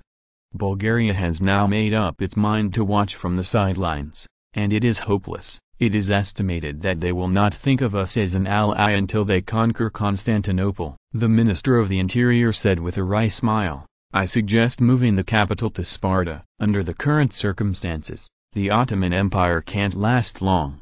Except for Constantinople, their territory in the Balkans is basically occupied by the Bulgarians. Once the offensive and defensive battle of Constantinople is over, the war will be over regardless of victory or defeat. We must now ensure that Greece will not be subjugated before the end of the war. Only by participating in the negotiation as a member of the victorious nation can we protect our interests. Everyone laughed bitterly. In fact, the best thing for Greece is to end the war with the Ottoman Empire as soon as possible. The Germans have already expressed their mediation. As long as Greece is willing, it can be over without paying any price. Anyway, the interests of the Balkans no longer have Greece's share. With the victory of the alliance, Greece can at most get the name of a victorious country, plus the island of Crete, and it is even more likely that they will get nothing. Who told them that their homeland is still in the hands of the Ottomans? But the sharp knife of nationalism has already started, and it will be difficult to stop it.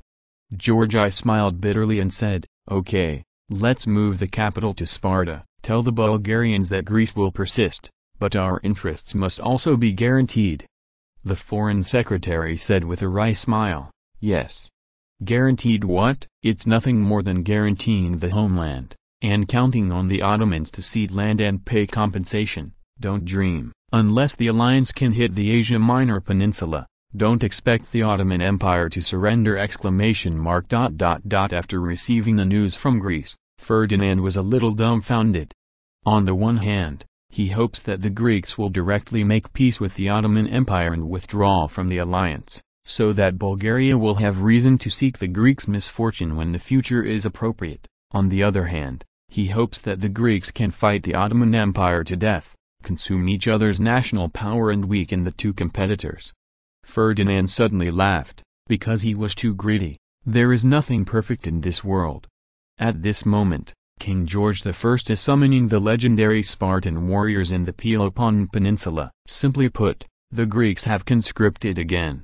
After deciding to move the capital, the Greek government simply left Athens and ran away. With the support of naval firepower, the defenders persisted for 3 days before finally announcing the fall of Athens. In order to defend the Peloponnese Peninsula, Georgi concentrated his forces on the narrow strip connecting the peninsula and the mainland. At the same time, the Greek navy was also transferred to use naval guns as fire support. The offensive of the Ottoman army was temporarily blocked, but the crisis of the Greek government was still not lifted. The population on the Peloponnese Peninsula is limited. No matter how hard the Greek government works, it cannot provide enough troops. Now the Navy has become the government's last reserve force. If you're listening to this novel on a channel other than Fanfic World, it means they downloaded and uploaded it without effort. We cordially invite you to visit our channel, Mundo Fanfic Novelist. There you'll find the original version of this story and you can explore many other novels of various genres. We are waiting for you to immerse yourself in a world of incredible novels. Chapter 210. The Battle of Constantinople. After several days of bitter fighting, the First Army finally settled the fortresses along the way and arrived at Constantinople. Constantinople is located at the junction of the Eurasian continent. The terrain is an irregular triangular peninsula. The terrain stands tall and surrounded by water on 3 sides. At this moment, General Huofu, who was scouting the terrain on the spot, took a deep breath. There are narrow and long straits on the north and south sides of Constantinople, which act as natural barriers. 2 tall walls were built on the land, connecting them with the Balkan mountains. The city is also densely covered with fortresses and fortresses, crisscrossing. The husband put down the binoculars in his hand and sighed. This battle is not easy. Petrov nodded and said, Constantinople has been occupied by the Ottoman Empire since 1453, and it has been more than 500 years. The Turks have operated it for more than 500 years. This city can be said to be impenetrable. Now we are about to tear this fortress city apart. After this battle, we will definitely have a place in the history of world wars. Speaking of this, Petrov's eyes burst into a fiery light. The siege battle has begun. The invincible defense of Constantinople in the era of cold weapons has become crumbling under the baptism of artillery. Far away in the Sofia area, Ferdinand was disrupted by a sudden donation. As soon as the Balkan War broke out, the Orthodox Church in Bulgaria took action. Schliemann suggested to Ferdinand to launch a war in the name of jihad, but Ferdinand decisively rejected it. But the Orthodox Church in Bulgaria did not stop. They turned to Orthodox dioceses all over the world to raise funds and supplies. Ferdinand didn't take it seriously either. The historical Balkan Wars were an example, and the Church didn't provide much help. In fact, this was also the case at the beginning of the war. The attitudes of the major dioceses were indifferent. Apart from the support of public opinion, the actual actions were coping with it. But when the Bulgarian army officially attacked Constantinople, the situation changed. Except for Jerusalem and other places ruled by the Ottoman Empire, there was no response, and large-scale fundraising activities were launched in other regions. Needless to say, in the Balkans, believers form volunteers every day to help the war effortlessly. Ferdinand still underestimated the influence of the Orthodox Church. As one of the 3 mainstream religions in the Christian world, its influence is still huge, raising millions of pounds in just a few days. To be honest, Ferdinand didn't want to take the money at all. There is no free lunch in the world. Have you figured out their purpose? I don't believe that they just donate money and efforts so selflessly just for the sake of faith. Ferdinand asked with concern. Who said with some hesitation, the Grand Duke and the others are going to build Constantinople into a religious autonomous city. There seems to be a shadow of the Russians in it. They don't want us to control Constantinople. Ferdinand thought for a while, and said, it seems that the Russians can't sit still. They can mobilize so many Orthodox parishes to act together at the same time. Apart from the Russians, I can't imagine that there is such a powerful force in the world. Prime Minister Constantine asked in surprise, Grand Duke, if the Russians want to make an idea of Constantinople, they can directly propose it. It is impossible for us to refuse. Foreign Minister Medvedev replied hesitantly, I am afraid this is related to the current international situation. The Russians are afraid that they will directly obtain the sovereignty of Constantinople, which will be interpreted by the outside world as a prelude to the hegemony of the Mediterranean Sea. This will undoubtedly stimulate Britain, sensitive nerves of people and Italians. Now the strategic focus of the Russians is in the Far East. Controlling Constantinople is to ensure their strategic security in the Black Sea. They have no energy to devote themselves to the struggle for hegemony in the Mediterranean. Suddenly Ferdinand laughed and said, this is also a good thing for us. The strategic center of gravity of the Russians is still in the Far East, so our value will be greater. Tell the Russians that in view of the unique strategic value of Constantinople, we are going to build it into a military port and the base camp of the Bulgarian Navy. Everyone's expressions changed, and Chekhov said unwillingly, Grand Duke, if we just abandon Constantinople like this, we might as well establish a free city of religion. Ferdinand interrupted, no, religious expansion is too harmful, and the secular world must be strictly separated. What Ferdinand really thought was that if the Russians took it back, they could take it back after World War I, and if they established a free city of religion, then they would never want to take it back again! At the Hermitage in St. Petersburg, Nicholas II, who had just received Ferdinand's offer, spit out a sip of water. and then asked in disbelief, "Has Ferdinand lost his mind, just throwing Constantinople out like this, without any conditions?" The foreign minister explained embarrassingly, "Your Majesty the Great Tsar, he is a Catholic, so naturally he doesn't like the Orthodox free city." Nicholas II thought for a while and said, "That's right, if a free city of the Orthodox Church really emerges in Bulgaria, he, the Catholic king, will be embarrassed. What else would he want in exchange?" "The Bulgarians want all the territories they actually control," replied the foreign secretary, recalling that Constantinople, the city that Russian czars fought for, will soon fall into his hands. Nicholas II is in a good mood. He smiled and said, "Oh, Ferdinand really dared to think about it, but I agreed." The prime minister questioned, "Your Majesty, the area controlled by the Bulgarians is not small now. Once they annex them all, I am afraid it will be beyond our control in the future."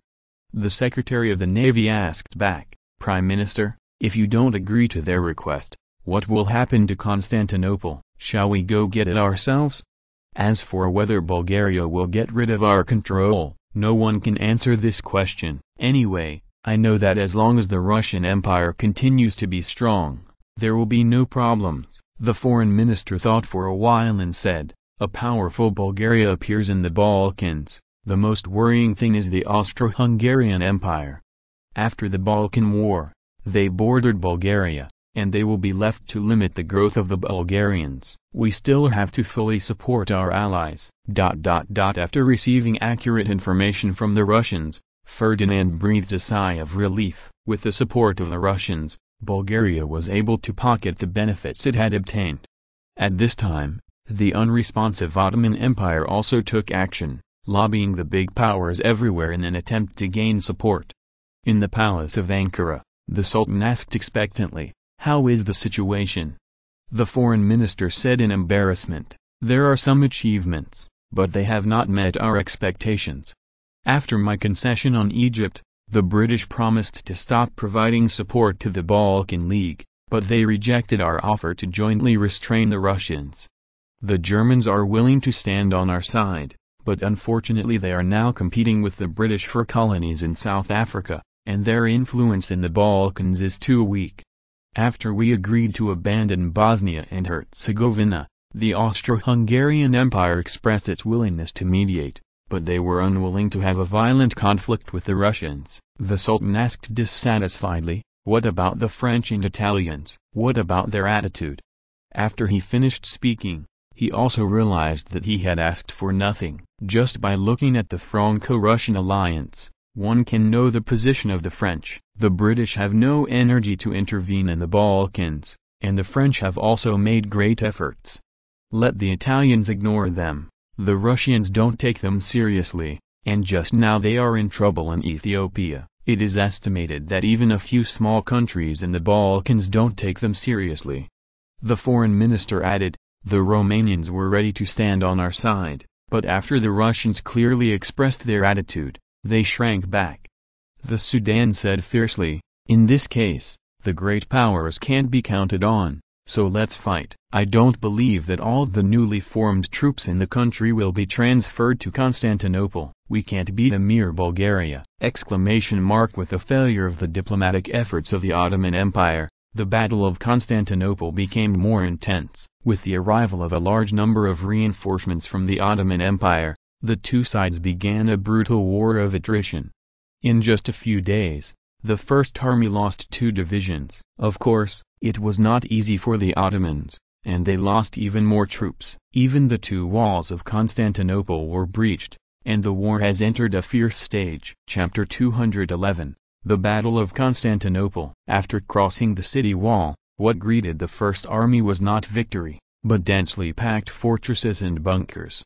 Fortunately, Constantinople has been at peace for a long time. Many fortresses were built a long time ago, most of them were made of stone, and many were destroyed in the Armenian uprising last year. The current defense is not at its peak.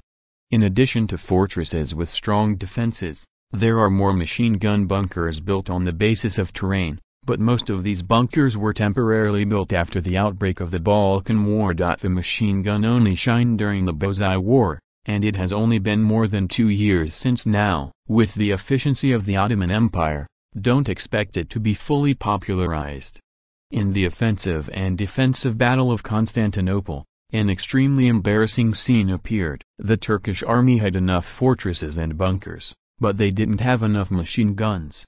At this moment, the Bulgarian army is mobilizing before the war. The officers are using their own methods to make the soldiers relax. The veterans are also passing on the survival experience on the battlefield to the recruits for the last time. In the contest between the two armies, apart from weapons and equipment, there is also a contest of overall quality, including the usual training, the contest of personal fighting qualities, and more importantly, the contest of the psychological qualities of both parties. On this point, the two sides are simply incomparable. Bulgarian officers can go deep into the soldiers to boost morale, but the nobles in the Ottoman army have always been two classes from the soldiers, and it would be good to deduct a little less military pay. Forget about communication. If you scare the soldiers before the war, you will suffer. In the headquarters of the first group army a few miles away, the general husband saw that the time was almost up, so he asked, "Are all of the troops in place?" The adjutant replied sonorously, "Report to the commander, all the troops have arrived at the designated location, ready to launch an attack at any time." The husband nodded in satisfaction, and said, "Okay." 15 minutes after my order, the artillery fire will cover the fortress and bunker in front of the target. Following the doctor's order, the first group army began to fire 1,000 artillery pieces, covering the Ottoman army's position at a rate of tens of thousands of shells per minute. Under the intensive artillery attack, countless fortresses and bunkers were destroyed. The Ottoman army also launched artillery fire to fight back. Unfortunately, the gap in firepower, as long as the Ottoman artillery position is exposed, it will immediately usher in an intensive attack of thousands of shells. No matter how bad the accuracy was, the Ottoman artillery suffered heavy losses. Later, Edir Pasha had to agree to use the artillery separately. The loss of this separate artillery was indeed reduced a lot. The strikeability of the same artillery is also dispersed. An hour later, under the baptism of hundreds of thousands of shells, the fortress of the Turkish army was almost destroyed, and the first group army launched a general attack. The Turkish soldiers who came out of nowhere, once again relied on the remaining fortresses, bunkers and security forces to work out solid defense.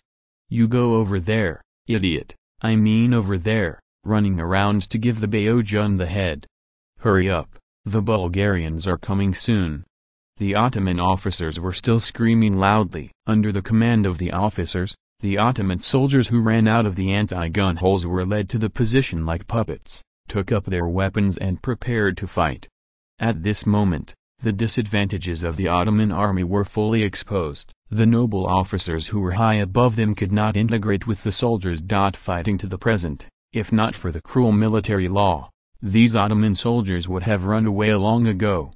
Without a desire to fight, without a goal in life, and passively stepping onto the battlefield, one can imagine the combat effectiveness.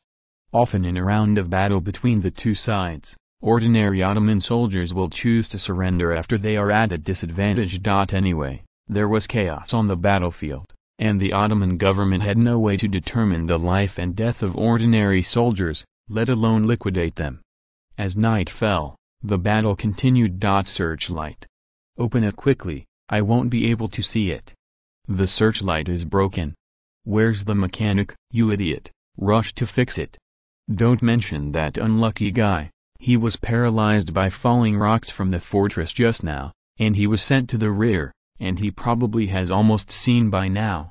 Damn Bulgarians. Damn Russians, why are you giving them so many guns? Come on. If the Russians hear you, they'll probably regret that they gave so little. Forget it. I already knew the thing is unreliable. Fortunately, I have prepared for it. It seems that my lantern is reliable. In a fortress of the Turkish army, soldiers are laughing at each other. This seems to be the only way for them to relieve stress. It's not good. The enemy army is coming up. Get ready to fight. There was a sound of boom, and when the Ottoman army noticed it, Mortar shells flew over and landed on the fortress accurately. A cannonball pierced through the damaged part of the fortress and fell into the fortress, taking away the lives of 3 or 4 unlucky people. The debris hit by the cannonball wounded several people again. Taking advantage of this opportunity, the Bayojon had already charged up and dealt with the remnants of the enemy. Seeing that the situation was not going well, the Turkish soldiers surrendered without hesitation, and the fortress was conquered just like that. In the headquarters of the First Army, the husband asked with concern, "How is the front line?" Petrov shook his head and said, "There are good and bad. The army is advancing very fast, but the casualties are still heavy. If we continue to fight like this, when Constantinople is conquered, there will not be much left of our First Army!" The husband didn't ask about the specific casualties. Judging from the fighting situation during the day, he could also guess the general result. What he cares about now is when Constantinople can be conquered. The country didn't care about casualties, but instead dispatched 3 divisions from the Second Army to reinforce us. It seems that the Grand Duke has really made up his mind to take Constantinople at all costs. Now the burden on our shoulders is heavy again. If you can't conquer Constantinople, you and I are going to commit suicide to thank the world. Hearing the husband's words, Petrov was choked to death, and said depressedly, "You are stimulated. It is the middle of the night and you really should have a dream." The husband sighed, recovered immediately, and said, "Fuck you. Didn't I sigh? Is it that serious?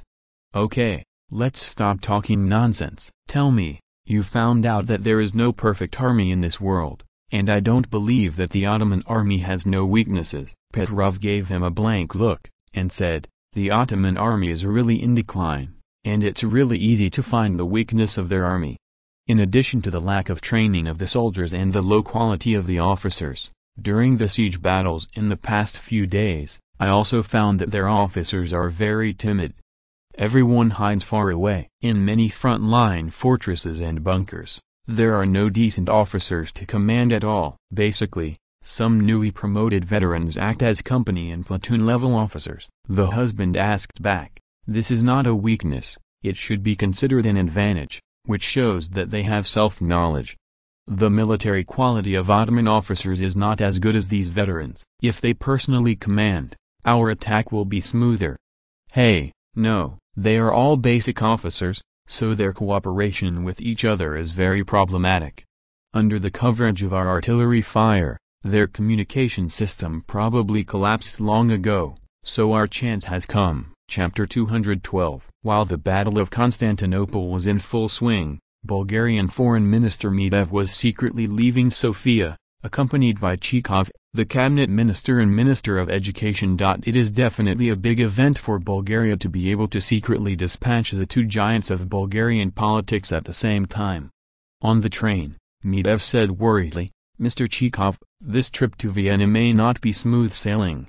Chekhov nodded and said, "Well, after the Balkan War, we are competitors of the Austro-Hungarian Empire, and this negotiation is likely to end without results!" At the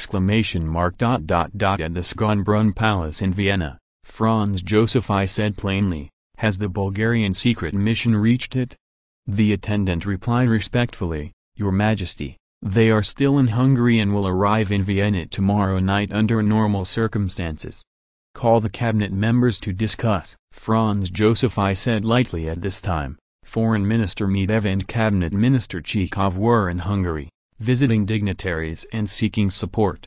"Your Excellency Prime Minister, does your country really want to turn the Austro-Hungarian Empire into a ternary empire, and one more Slavic federation will come out to compete with you for resources?" Chekhov said with a smile. The Hungarian Prime Minister said with a gloomy face, "Mr. Chekhov, this doesn't seem to have anything to do with your country. Does Bulgaria still intend to interfere in our internal affairs?"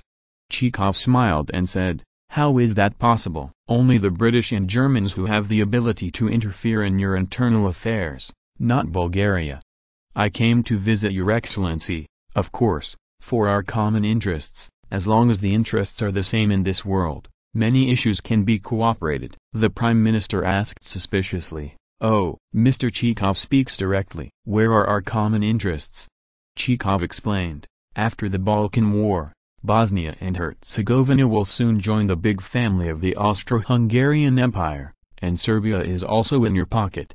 With the addition of these two, your country's status in the empire has already declined, and I heard that now the Austrians seem to be planning to merge Bosnia and Herzegovina with Serbia to form a new kingdom in an attempt to establish a ternary empire. The Prime Minister sneered and said, "Wishful thinking, their plot will not succeed. The Great Hungary will never be on an equal footing with the Serbs." Chekhov went on to explain, "Of course, with the strength of your country, Bosnia and Herzegovina plus the United Kingdom of Serbia is not enough to shake your country's position in the Austro-Hungarian Empire. But what if you add Albania and Montenegro, or even bigger, like Croatia, Slovenia? When these regions are added together, a kingdom with a population of over 10 million and a territory of nearly 200,000 square kilometers will be formed. Can your country still maintain its current aloof status?" After listening to Chekhov's words, the Prime Minister smiled slightly and said, "It turns out that Mr. Chekhov's purpose in coming here this time is Albania. It's a pity that I can't help you in this matter. As for your scaremongering, it's okay to bluff people. The Austrians do have that plan, but on this issue they simply don't have many supporters. Your Excellency just said that common interests are the foundation of cooperation, and on this issue, you are the beneficiaries. Well, politicians are all old foxes, and it is difficult to impress them without actual interests." At the first stop, Chekhov hit a soft nail. Medvedev's itinerary was not smooth either. He either dealt with it or refused outright. The Hungarians are not keen on the Balkan issue. Ferdinand, who received the news, was relieved. The Hungarians were not interested in the Balkans, which also meant that the possibility of the Austro-Hungarian Empire directly sending troops to intervene in Bulgaria was reduced. This is also because Ferdinand was busy with the Balkan War, and ignored this period. In fact, the Austro-Hungarian Empire was not peaceful. Many domestic problems were exposed, and Hungary was the hardest hit by ethnic problems. In history, in 1897, Austria-Hungary and the Russians reached a compromise on the Balkan issue. The core factor was that the Austro-Hungarian Empire had to deal with internal conflicts, and the Russians had to implement the Far East strategy. Against such a background, it is Hungary who dare to conclude that the Austrians dare not engage in a ternary empire now, which will further intensify the national contradictions in the country. Tell Chekhov to keep working hard, don't ask them to support us directly, as long as they can be neutral and don't stand up against us! Chekhov finally saw the violence of the Austro-Hungarian Empire. Under the offensive of large sums of gold and dollars, many resolute opponents suddenly became neutrals, and some even directly marked the price, how much neutrality charges, and help to charge how much, and there is a clear fee for helping that step. This series of changes made Chekhov stunned and asked suspiciously, "Mr. Medvedev, the ministers of the Austro-Hungarian Empire, is this how they work?" Foreign Minister Medvedev was used to seeing it, and said with a smile, "Actually, the Austro-Hungarian Empire is not bad. At least these ministers have some integrity, and they don't dare to accept any money. When it comes to the country's fundamental interests, they are also hard to buy. If it is the Ottoman Empire, if you can afford it, they dare to sell anything. I heard that some of the Greek naval guns are directly removed from their warships. In this regard, only the great empire in the East can compare with them. It is said that corruption is legalized, and the crime is paid for ransom." Chekhov said in surprise, "It seems that I am very rare. There shouldn't be such people in Bulgaria, right?" Medvedev said with a teasing, "Yes, but they have all joined the railway company, so I don't think they will come out in this lifetime!" After the delegation arrived in Vienna, Ferdinand felt that he had to find something for the Austro-Hungarian Empire to divert their attention. Soon, a piece of news about the Austro-Hungarian Empire's annexation of Serbia came. The Serbian rebel army, which has been in a latent state, has once again reappeared. Now they have changed their name to Serbian National Independence Liberation Revolutionary Army. After accumulating strength for 3 years, the strength of the Revolutionary Army is now different from what it used to be. With the defeat of the Serbian War, The internal conflicts in Serbia have intensified. The contradiction between the black people and the Serbs, the direct contradiction between the locals and the outsiders. It can be said that the current Serbia is a powder keg. Against this background, the Revolutionary Army is rapidly expanding like a snowball. With the experience of the last failure, the leader of the Revolutionary Army learned a lesson this time, and directly played the East and West, and specially jumped into the areas where the government's military strength was weak. Does Serbia still have a strong military? Apart from the Royal Guards, there is no other armed force in the whole country. There is no doubt that the Serbian puppet government has turned to Vienna for help, and they want to use this opportunity to regain the right to form an army. When Franz Joseph I received the news, he was first angry and then happy. The time to annex Serbia was finally ripe. Immediately mobilized 5 Austro-Hungarian infantry divisions, went to Serbia to suppress the rebellion. The Austro-Hungarian Empire's attitude on the Albania issue has also changed after the Serbs made such a fuss. The Vienna government said that it had no time to deal with it, and the Bulgarian delegation came back in such a disheartened way. Ferdinand was so angry that he was furious, and of course he would add to the Austro-Hungarian Empire. It's okay to send people to support the Revolutionary Army, but the Bulgarians can't come forward, and the conflict between the Bulgarians and the Austro-Hungarian Empire is no smaller than that between them and the Austro-Hungarian Empire. Under the relocation of Bulgarian intelligence personnel, Montenegro became their new supporter.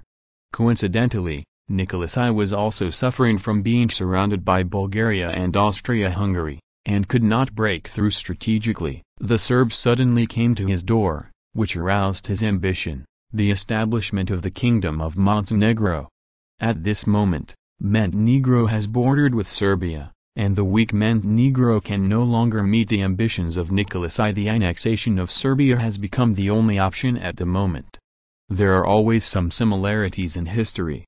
The Serbian Revolutionary Army performed very well, as long as the Austro-Hungarian Empire was driven out and the dictatorial government of Alexander I was overthrown. Nicholas I became the new king of Serbia and the two countries were merged. Chapter 213. The New Serbian Restoration Movement. Nicholas I knew very well that to establish the United Kingdom of Hesse, the strength of Montenegro alone is not enough, and he must find strong supporters.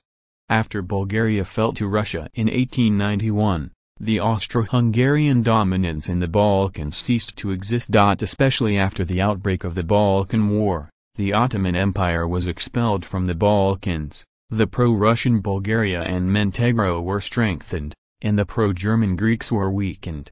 In this context, the best way for Austria-Hungary to ensure its interests in the Balkans is to annex Bosnia and Herzegovina and Serbia. The Vienna government believes that when Austria-Hungary directly borders Bulgaria, it has every opportunity to force Bulgaria to defect through diplomatic means. Constantinople is the biggest point of contradiction in the relationship between Bulgaria and Russia. As long as there is the support of the Austro-Hungarian Empire, I am not afraid that Bulgaria will not take the bait. The interests of the Bosphorus are too great. If it wasn't for the fact that Germany was developing too fast in the future, forcing the British to end the game and join the Entente, Ferdinand would have to be tempted. This is a naked conspiracy. Now Nicholas I is still fighting against the Ottomans regardless of the front line, and he gritted his teeth and took out a part of their few weapons and equipment to support the Serbian Revolutionary Army. The Prime Minister said embarrassedly, "Grand Duke, the Serbs need too much material now, our reserves are not enough, and the support for the front line is somewhat insufficient. It is really unsustainable to support them." Nicholas I gritted his teeth and said, "Even if it is difficult, we cannot give up. The Revolutionary Army has swept over half of Serbia, and now they are in desperate need of supplies. Without our support, this uprising will soon be destroyed. The Austro-Hungarian Empire is destroyed. Once this uprising fails, we will never have another chance to prevent Austria-Hungary from annexing Serbia. In fact, even with our support, they have little chance of winning. Now we can only hope that the Serbs will riot and make the Vienna government feel that direct rule is not cost-effective, so that it is possible to gain independence again." then merge with us and combine the strengths of both countries to survive in the Balkans. The Prime Minister said with a wry smile, "It's a pity that Montenegro is too weak, otherwise we can annex Albania this time, and we won't be so passive." Nikolai nodded in agreement. After thinking about it, he asked, "What is the attitude of the Russians now? Do they support our actions in Serbia?" The foreign minister said with an embarrassed look, "Your Excellency, the attention of the St. Petersburg government is now on Constantinople, and they want us to exercise restraint. It is okay to secretly support the Serbs. If we send troops directly, all the consequences will be borne by us." Nikolai's face sank, and he said firmly, "No matter how bad the situation is, we can't give up." "What about Bulgarians? What is their attitude?" "We are willing to come out as a buffer zone between them and the Austro-Hungarian Empire. They can't be against it," the Minister of Foreign Affairs replied. "The attitude of the Bulgarians is very contradictory. They want us to be a buffer zone between them and the Austro-Hungarian Empire, and they are worried that the post-independence Serbia will cause them trouble because of the conflict between the Bulgarians. However, the Sofia government still agreed to provide us with limited support and can sell us a batch of weapons and ammunition at a low price." Nikolai was overjoyed. The conflict in Bulgaria was not important in his heart. The key was that they were willing to sell weapons, which is good news. The Minister of War said eagerly, "Oh, so what are you waiting for?" The Ministry of Finance immediately raises a fund to buy weapons from the Bulgarians. "Is it their new artillery to sell?" The foreign minister said with a wry smile, "This issue has not been discussed in detail. It is said that the export of their new artillery requires the approval of the Archduke Ferdinand himself." Nikolai thought about it and said, "Well, don't think too much, we will buy what they sell. Now is not the time to be picky.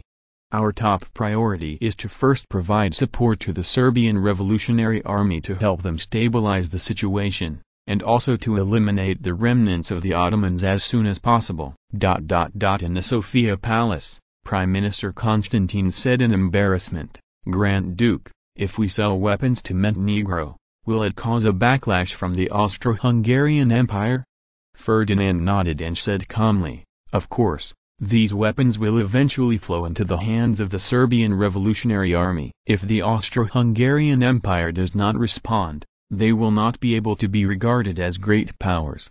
But what does this have to do with us? It is only natural that we sell weapons to our allies, and this diplomatic pressure can still be resisted. Tell the Ministry of Foreign Affairs it's not good, just push the Russians, they don't care about itching." Everyone is used to the behavior of Ferdinand's teammates. Anyway, Bulgaria is still fighting for the Russians, and it is not a problem to let them take the blame.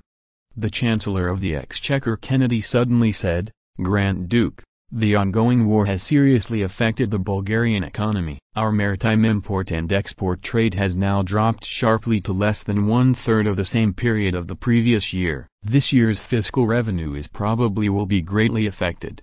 Moreover, the newly occupied areas also need to be rebuilt after the war, which in turn requires a lot of money. Due to our previous underestimation of the destructiveness of the war, we will face a very serious funding shortfall in the coming year." The Chancellor of the Exchequer didn't say anything, mainly because Ferdinand exempted a lot of taxes, and he lost hundreds of millions of funds all of a sudden.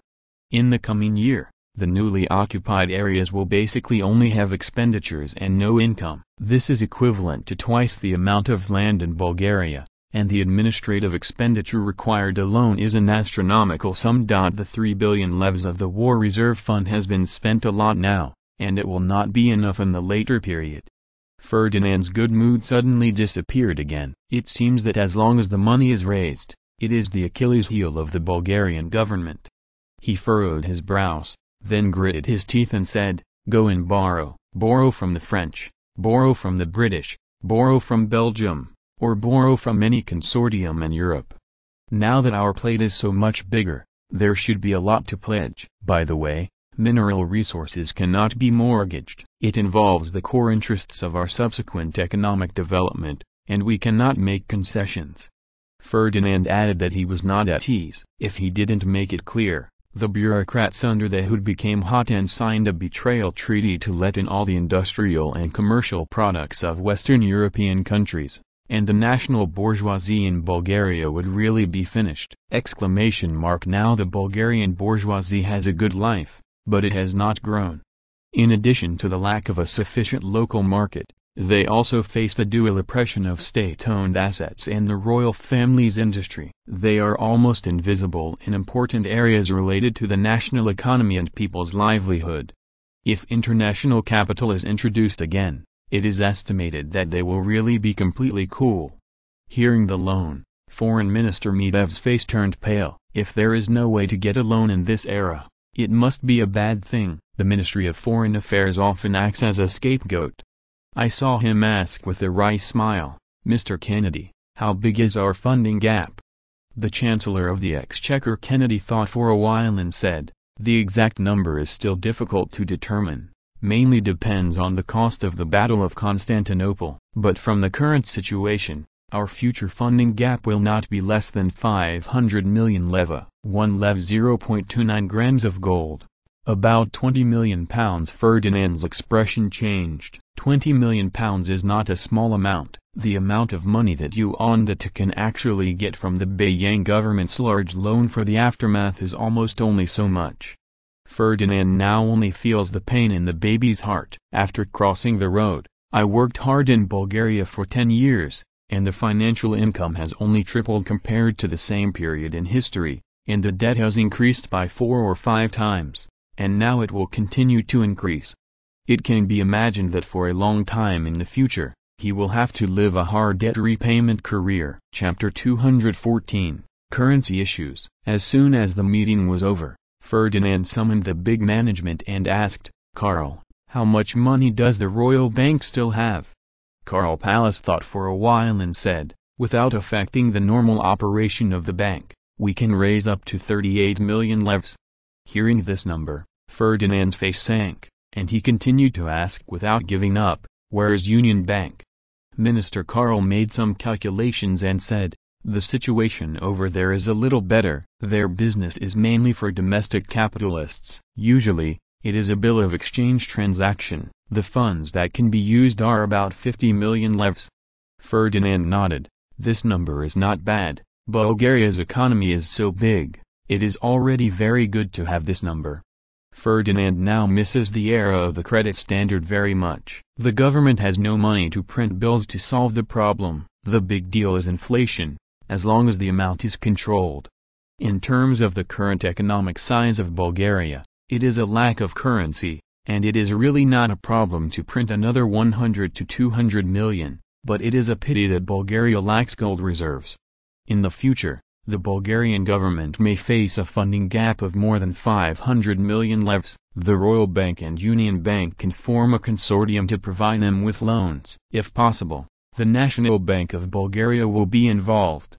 After much hesitation, Karl said, "Grand Duke, there are too few levs circulating in the market in Bulgaria, which has begun to hinder economic development. From 1887 to now, Bulgaria's economic aggregate has almost tripled, but our monetary aggregate has only increased by a factor of 1.7! However, the National Bank of Bulgaria has limited gold reserves and is unable to issue so many funds. Therefore, in addition to the lev, rubles, francs, British pounds, and marks are all in circulation in our country." Karl's words suddenly awakened Ferdinand, who was only interested in developing the economy, but ignored the currency circulation, and a large amount of profits were made by the big powers for nothing. Having figured this out, Ferdinand decided to change Bulgaria's current currency issuance model. Now asked, "How much gold reserves does the Royal Bank and Union Bank have?" Karl thought for a while and said, "Currently, the Royal Bank's gold reserve is about 7.43 tons of gold. Apart from some purchases in the market, it is mainly the gold mined by the gold mining enterprises under the Royal Bank, which is directly deposited in the bank and is not sold!" The gold reserves of Union Bank are much smaller, only 1.32 tons, which are used for daily exchange. Ferdinand thought for a while and said, "Store more gold." Finding a suitable opportunity, The two banks jointly applied to the Bulgarian Ministry of Finance for currency discovery rights. I plan to set up a separate institution to be responsible for the issuance of lev. The current national bank is no longer able to undertake the heavy task of issuing currency. Karl thought for a while and said, Grand Duke, since that's the case, can the gold produced by the United Mining Company, the part we share, not be sold? Ferdinand nodded. After working with Edward to form the United Mining Company, he has surrounded a lot of land. The gold mines that have been mined out one after another over the years are already an astronomical figure. If you study carefully, you will find that the United Mining Company has become one of the largest gold mining companies in the world, and it can provide Ferdinand with huge profits of hundreds of thousands of pounds every year! After realizing the currency crisis, Ferdinand immediately convened a cabinet meeting. Fortunately, the funding gap in the market was filled by the funds borrowed from the powers. But it will be troublesome immediately, and the territory has nearly doubled. Do you want to continue to circulate the currencies of other countries? At that time, it will be embarrassing to find that the mainstream currency in Bulgaria is the pound and the franc, which is ridiculous. If it happened, the Bulgarian government would not only lose face, but more importantly, a large amount of economic benefits would be seized by the big powers through the issuance of currency. Chancellor of the Exchequer Kennedy said with a wry smile, My lord, the currency problem not only troubles us, even the Germans and Americans have had a headache with this problem.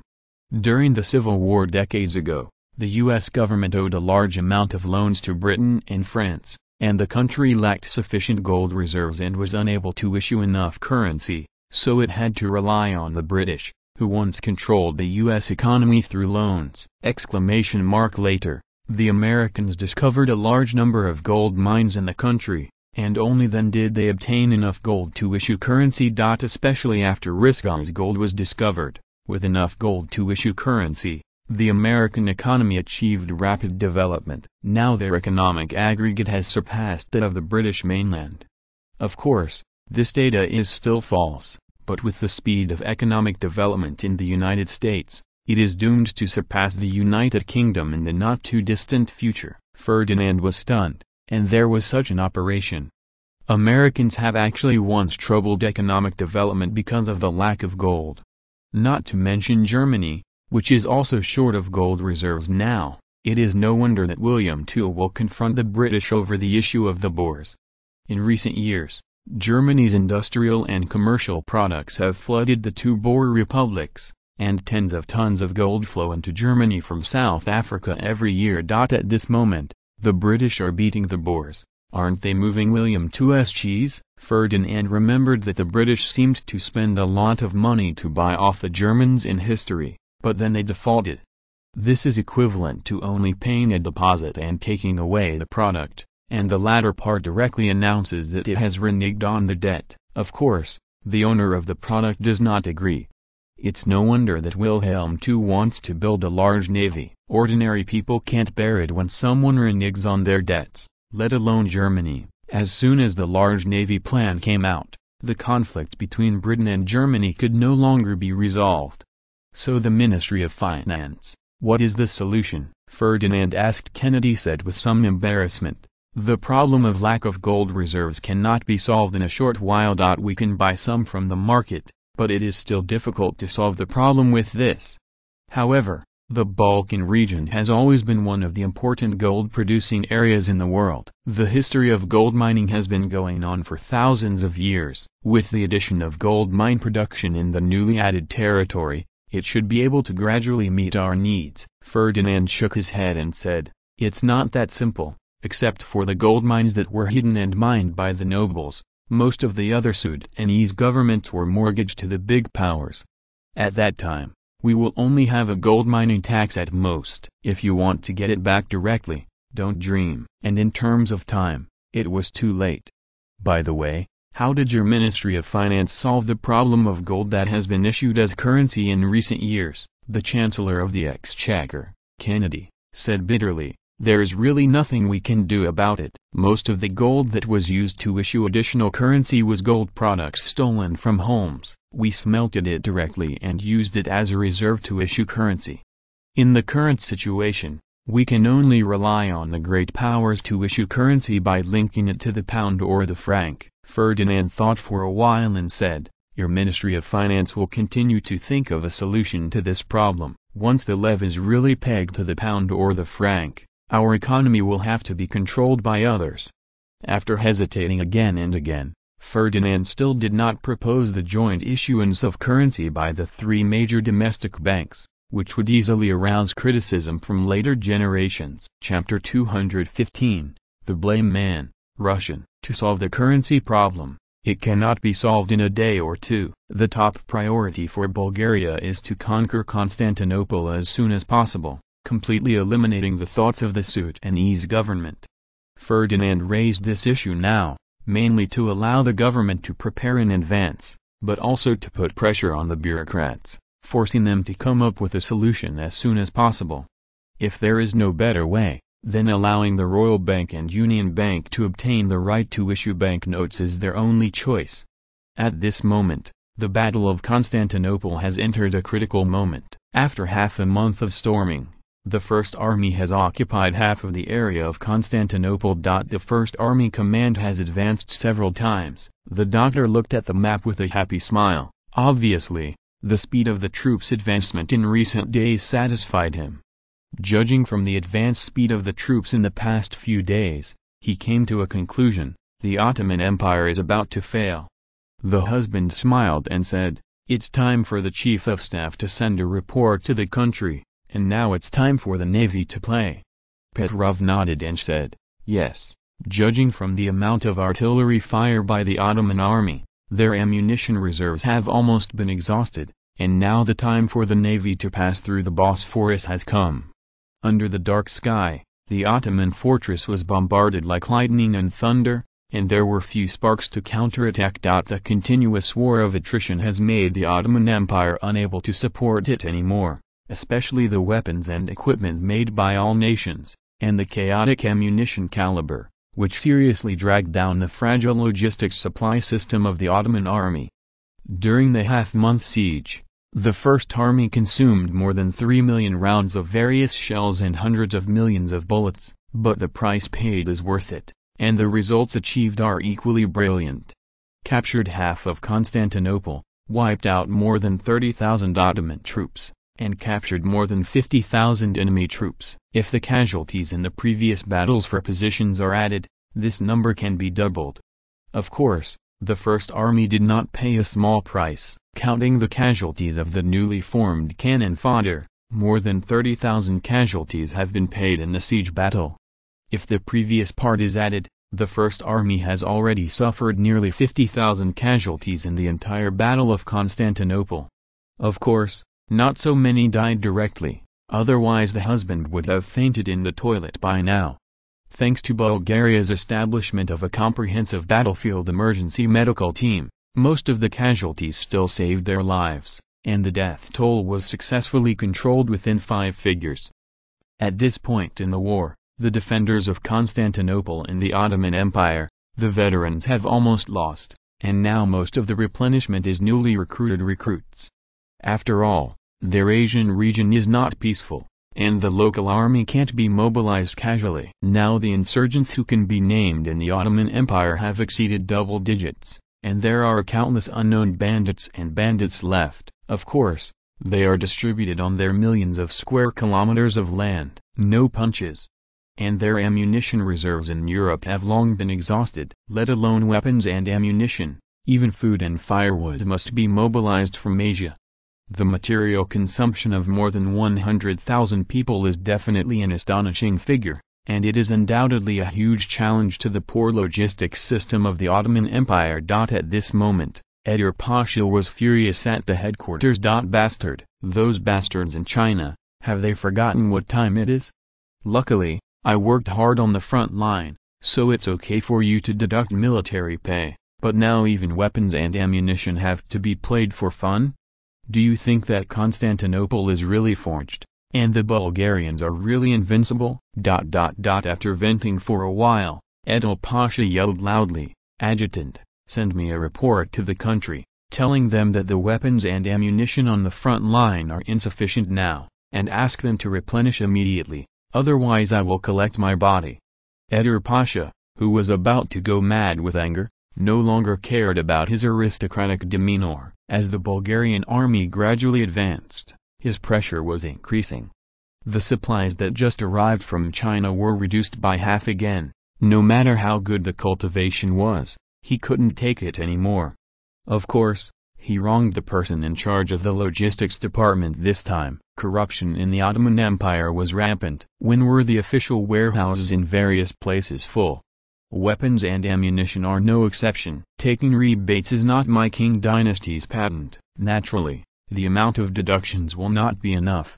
The materials in reserve are even worse. Each person in charge divides up a little, and the longer the time, the fewer materials will naturally be lost.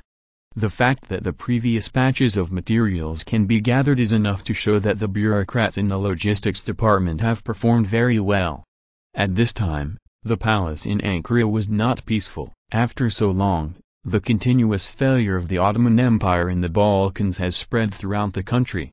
The Turkish Youth Party, which had just been suppressed by the Sudan, became active again, agitating patriotic student demonstrations everywhere, and calling on the people to participate in the anti-imperialist and anti-feudal movement. After a series of blows, it is no wonder that the Sudanese government can cope with it. Sultan said with a gloomy face, "Let's talk about it. What should we do now?" That idiot Edil Pasha is asking for help again. It seems that Constantine's battle situation is tight again. At this time, the Minister of War buried his head deeply, as if he hoped that everyone could forget him, who could make the Ottoman Empire lose all the way. No, at least they won on the Greek battlefield. It's a pity that Edil Pasha is not only a veteran in the army, but also very shrewd politically. The Sudanese government ordered them to reinforce Constantinople several times, but he rejected them on the grounds that the war in Greece was tight. Not only Edil Pasha, as long as there is a normal-minded general in the Ottoman Empire, no one is willing to lead troops to fill the bottomless pit of Constantinople. This is the core reason why most of the reinforcements received in Constantinople were recruits. After all, it was the end of the dynasty, and the generals were no longer so obedient. Normal orders can still be completed smoothly. Even if you die, people will mutiny if you are in a hurry. The foreign minister said with a wry smile, "The front line has become like this. Now even if the big powers are asked to intervene, it is useless. The Russians will not give up the Bosphorus this time." The Chancellor of the Exchequer added, "Now the government's finances are already very tight, and our newly issued bonds have been called in the international market again. The major consortiums in Europe are not optimistic about us now. If the war continues, we will not even have the money to pay pensions." After hesitating for a moment, the Prime Minister said, "The situation is probably much worse than we expected, and it is difficult for us to end the war decently now.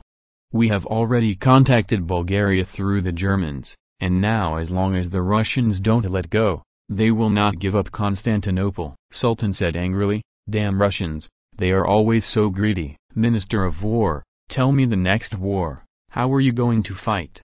The Minister of War who was named said in a trembling voice, Judging from the current situation, the Russians have already ended up in person. They disguised soldiers as civilians and immigrated to Bulgaria. Now they are attacking the main force of Constantinople. So, we didn't actually lose to the Balkan League, it was the Russians who really defeated us." At the critical moment, the Minister of War had an idea and thought of throwing the blame on the Russians. Anyway, it is impossible for the Sudan to verify with the Russians now. Losing to the Balkan League is unacceptable, but losing to the Russians is normal. Anyway, the Russo-Turkish War has been fought so many times, especially the last few heads-ups, basically the Ottoman Empire lost.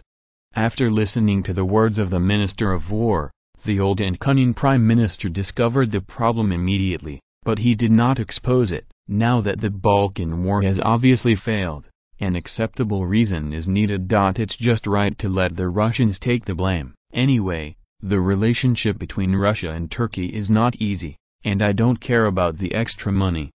Besides, they are not wronged. They provided the Bulgarian cannons, not to mention the naval fleet. Who doesn't know that it is the Russian Black Sea Fleet? So he asked in cooperation, how many troops do the Russians have in the Balkans? Is it possible to continue to increase their troops, or is it a sign of launching an offensive in other regions? The Minister of War was suddenly dumbfounded. Khan, I'm just talking, just an excuse. What else can I say at this moment? Of course I will continue to compile it. We are not sure about the exact number, but in the past 6 or 7 years since 1891, Russians have successively immigrated to Bulgaria by 6 to 7 million people, and most of them are young and strong. It is estimated that it will not be less than 150,000 Russian troops. Judging from the current situation, they have the upper hand on the battlefield. They will not increase their troops in the short term, and there is no sign of directly launching a war against us. However, they hoarded a large number of troops on the border with us, restraining a large part of our troops, making our strength unable to concentrate, which is also one of the reasons for our failure in the Balkan War. With the cooperation of the ministers of the Ottoman Empire, the Sultan was fooled into a daze. He really thought that the Balkan War was lost to the Russians, so he didn't have the energy to settle accounts with them right now! However, Ferdinand in the Sofia Palace is not in a very good mood now, and the Bulgarian Navy rejected his order. Well, the commander of the Black Sea Fleet still gave him face. He didn't directly refuse. He just proposed to send a telegram to St. Petersburg, and ask the Tsarist Queen to make a decision. Ferdinand, who felt that his dignity had been insulted, had blacklisted the navy in his heart. If the Battle of Constantinople hadn't been too important, he would have let the troops on the front line give them a hand, and release water while suppressing the Ottoman shore artillery. Ferdinand, who was stimulated, has decided to build a completely independent navy. Of course, he is busy protesting to Nicholas II now. According to the original agreement, he also has command over this fleet. Chapter 216. The Navy moved. St. Petersburg Winter Palace. After receiving Ferdinand's protest telegram, Nicholas II laughed it off. Oh, these are not the main points. The main thing is that the opportunity that the Russians have been waiting for a long time has finally come. Bulgaria asked the navy to participate in the battle to cut off the connection between Constantinople and the Asia Minor Peninsula. After more than half a month of artillery battles, the number of artillery shells in the Ottoman Empire has been reduced to a minimum. At the same time, Bulgaria's artillery can also suppress the shore artillery of the Ottomans. After all, the Bosporus Strait is so wide, and bombardment between the two sides is not a problem at all. The Secretary of the Navy said excitedly, "Your Majesty, the Navy is ready to send troops at any time." The Minister of Finance suggested, should we wait a little longer, or simply wait until the Bulgarians occupy Constantinople before dispatching the Navy? This is more secure. The Minister of the Navy was stunned, and said without changing his face, "I can't wait any longer, the night is full of dreams." According to the information we have received, the Ottoman Empire has ordered a batch of weapons and ammunition from the Germans. We are in big trouble. The Minister of War hesitated again and again, but decided to help, so he said, "Your Majesty, according to the judgment of the frontline observation team, we have now achieved an absolute advantage in firepower, but this advantage is based on the consumption of countless shells. From the beginning of the war to the present, Bulgaria has consumed nearly 3 million shells, of which more than 80% were consumed in Constantinople, including hundreds of thousands of shells provided by us.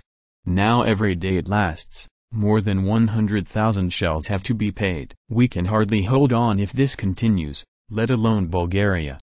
According to the analysis of the observation team, the supply of heavy artillery and ammunition we provide will not be available within a week at most. In fact, the Minister of War has to say that now. After all, most of the artillery shells supporting Bulgaria are taken from the army's ammunition reserves, and only a small part is provided by the navy.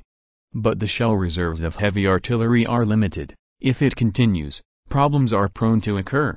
As for the problem, of course it is a moth in the Russian army, and it is likely to be exposed. During the Russo-Japanese War, the Russians were trapped by these people in the Far East.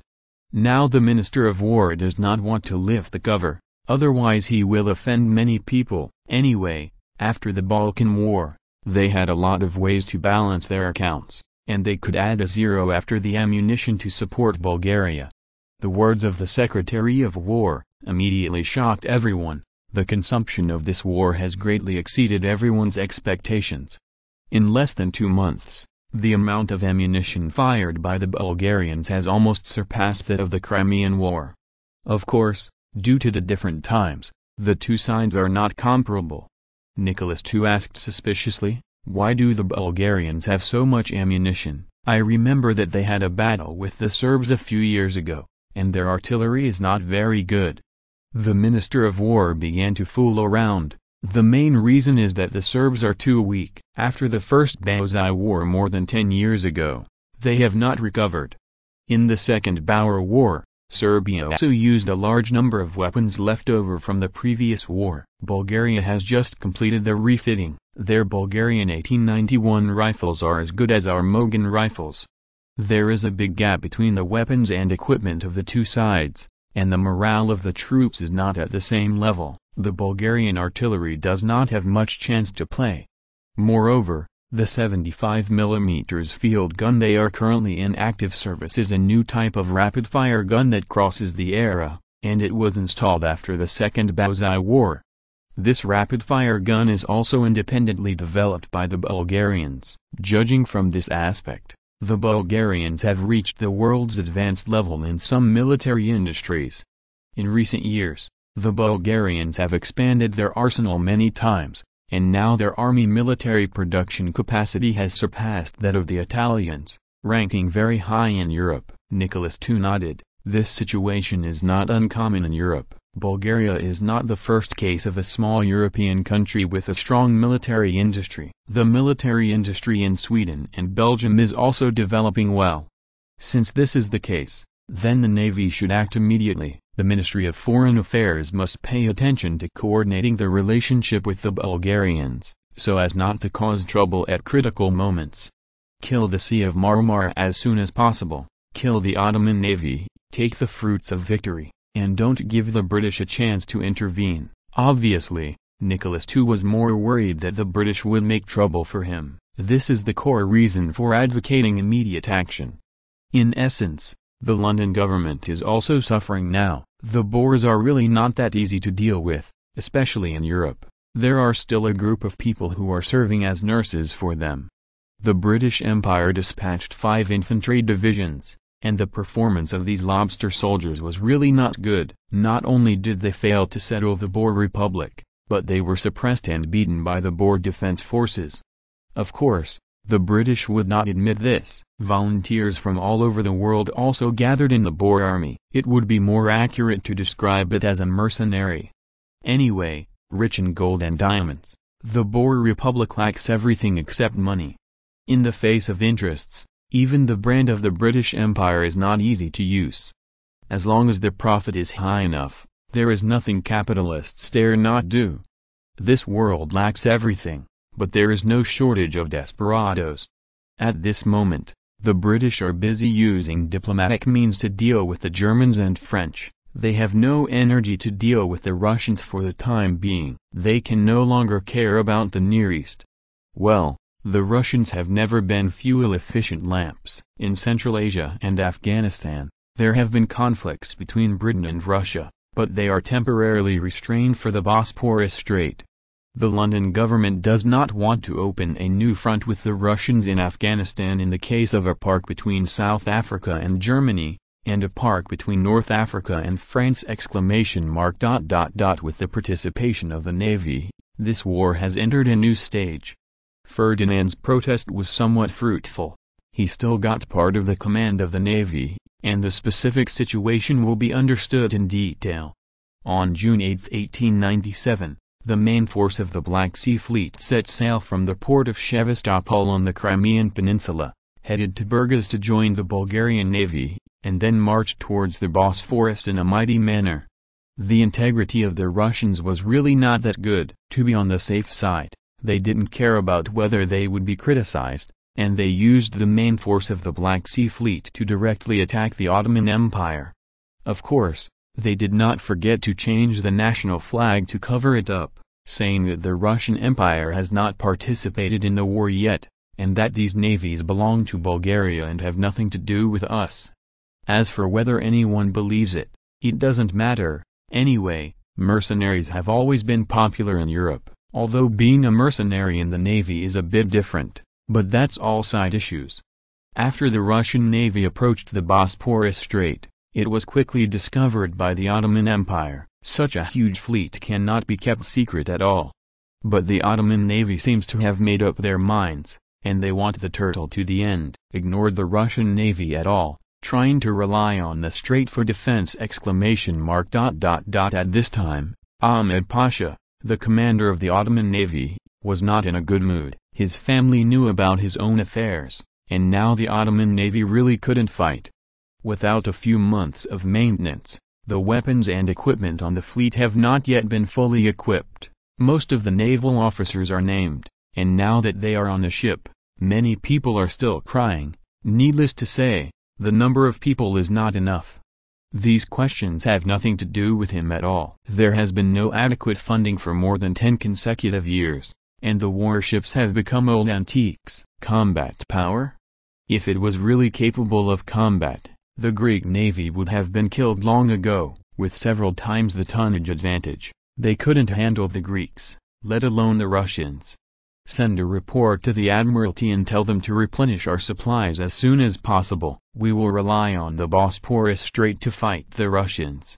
An adjutant hurried over, handed over a document, and said, "Report, a dispatch from General Letter Pasha, requesting fire support." Ahmed Pasha said lightly, "How many times is this?" The adjutant immediately replied, "It's the 6th time, but apart from the previous 2 times, we have never provided them with support again." Ahmed Pasha nodded, and said helplessly, "I still remember that in order to give them fire support, we still have 2 destroyers that were hit by Bulgarian artillery and are still under repair. Tell General Letter Pasha that the Russian fleet is coming and we have limited ammunition to support them." If you are listening to this novel on a channel other than Fanfic World, it means they downloaded and uploaded it without effort. We cordially invite you to visit our channel, Mundo Fanfic Novelist. There you'll find the original version of this story and you can explore many other novels of various genres. We are waiting for you to immerse yourself in a world of incredible novels. Chapter 217, As Night Fell, under the command of Lieutenant Admiral Stepan Osipovich Makarov, the famous Russian Navy admiral, the Russian Navy moved 3 armored ships, pocket battleships, which can also be understood as battleships that appeared before dreadnoughts, 8 cruisers, 3 destroyers, and a large number of auxiliary ships rushed to the Bosporus Strait. This is almost the entire property of the Russian Black Sea Fleet. After 88 years, all the new ships acquired by the Black Sea Fleet are now almost in full force. This fleet is also the property of 1/3 of the navy of the 3rd largest naval power in the world. In terms of tonnage alone, it has no advantage over the Ottoman navy at this time. Of course, naval battles are not simply a matter of tonnage. In terms of warship performance, the Russians still have a clear advantage. After all, one is a product of the 1960s and 1970s, and the other is a product of the 1980s. There is no comparison at all. The Ottoman navy is too old, and this big fleet has lost its former glory. As the saying goes, the one who knows himself best is always his enemy. The Russians are well aware of the situation of the Ottoman navy, otherwise the Russian navy would not be in a hurry to attack the Ottoman navy. An opponent as weak as possible is undoubtedly the best choice to gain military merit. At this time, the Black Sea Fleet is already hungry and thirsty. The Russians have already figured out the situation in the Bosporus Strait, including the exact location of the shore artillery deployed by the Ottomans. Perhaps the map marked by the Russians is more accurate than the Ottomans themselves. The Bosphorus has a Mediterranean climate, with calm seas, slow currents, few beaches and reefs for most of the year, and excellent shipping conditions, which also created conditions for the Black Sea Fleet to pass at night. At the same time, Bulgaria also launched a massive offensive with roaring artillery fire in an attempt to cover the sound of sailing ships with the sound of artillery. Listen to the bait. Is there a ship passing by? Impossible. Now that we are fighting so fiercely with the Bulgarians, which idiot dares to pass at this moment? Isn't he afraid of being killed by stray bullets? It's not right. It's not just a ship, it's like a fleet. Not good. This is a warship passing by. Report it quickly. The Ottoman soldiers who noticed something was wrong immediately reported the situation to Eder Pasha after several twists and turns. After getting the news, Eder Pasha immediately handed it over to Ahmed Pasha, and ordered the defenders on both sides of the strait to fire at the strait. No, it should be the defenders on the Üsküdar side to fire. At this moment, the few shore guns left in Constantinople have turned around and are busy with life and death park battles with the Bulgarians. At this time, the Russian fleet had passed most of the distance, and a huge opportunity was in front of Ahmed Pasha. As long as the Ottoman navy blocked the Russian Black Sea Fleet in the Sea of Marmara, and with the help of shore artillery, the Ottoman Empire had a great possibility to severely damage or even wipe out the Russian Black Sea Fleet this time. No, now it should be said that the Bulgarian navy is wiped out. Once the navy wins, the Battle of Constantinople will also turn around. Bulgaria without a navy, even if it takes Constantinople, it is of little value, and there is no need for this war to continue. It's a pity that the current commander of the Ottoman Empire, Ahmed Pasha, poked his nose at this opportunity. Damn Eder Pasha, you idiot. Let the Russians go deep into the Bosphorus, and only now find out. It should be discovered earlier that the distance of 30 kilometers to attack with shore artillery is enough to send all the Black Sea Fleet into the sea to feed the fish. Well now, at most 1 hour, the Russians are about to rush out of the Bosphorus, and now I need to lead troops to intercept them. Fuck, do you think the Navy is also your army's bastard? If you talk about gathering, then gather. This time I will kill Lao Tzu. Scolding is scolding. What should be done is still to be done. Ahmed Pasha still gave the order, and the whole army was dispatched to intercept the Black Sea Fleet. Now Ahmed Pasha has fully hoped that the shore artillery can severely damage the Black Sea Fleet, otherwise his navy composed of ragtag people can only send a wave of records. When the Ottoman Empire navy was ready, the Russian Black Sea Fleet had come to the door, and the two sides went out at the exit of the Bosporus Strait, and they started fighting without saying a word. At this time, the sky had not yet brightened, and the Ottoman navy did not dare to go too deep. After all, shells have no eyes, especially when the lights are blind. If they are killed by their own shore artillery, there is no reason to go. When the sky was bright, I was even more afraid to go. At that time, the Bulgarian artillery could also come over. I guess no one would try the power of the dense artillery fire array. Once the fight started, Ahmed Pasha knew what had happened. The Black Sea Fleet suffered little losses, at least in terms of firepower. Think about it, even if the shore artillery fires, it has to be hit. The Black Lights didn't even have a target to aim at, and the artillerymen walked completely by feeling, so it's no wonder that the aim is high. As for the giant searchlights deployed on both sides of the strait, as soon as the light came on, Bulgaria's shells would be inoculated immediately, and it was not doing well, and it was extinguished again. Even so, when the Russian Black Sea Fleet rushed out, many ships were injured, and many auxiliary ships sank to the bottom of the sea.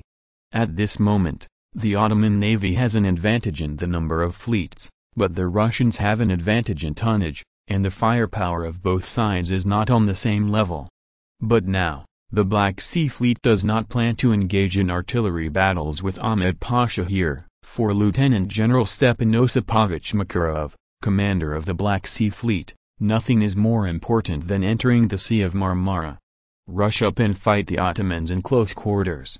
Following Lieutenant General Stepan Osipovich Makarov's order, a battleship took the lead and rushed towards the Ottoman navy.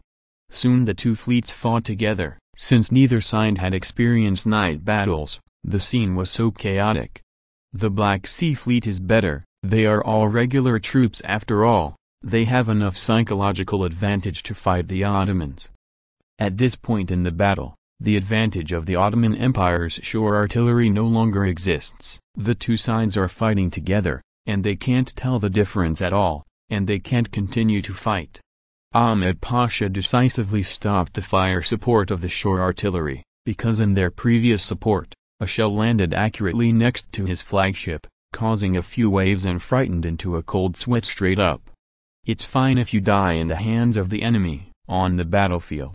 Swords and guns have no eyes, and life and death matter. What if he died at the hands of his own people? Isn't it too unfair?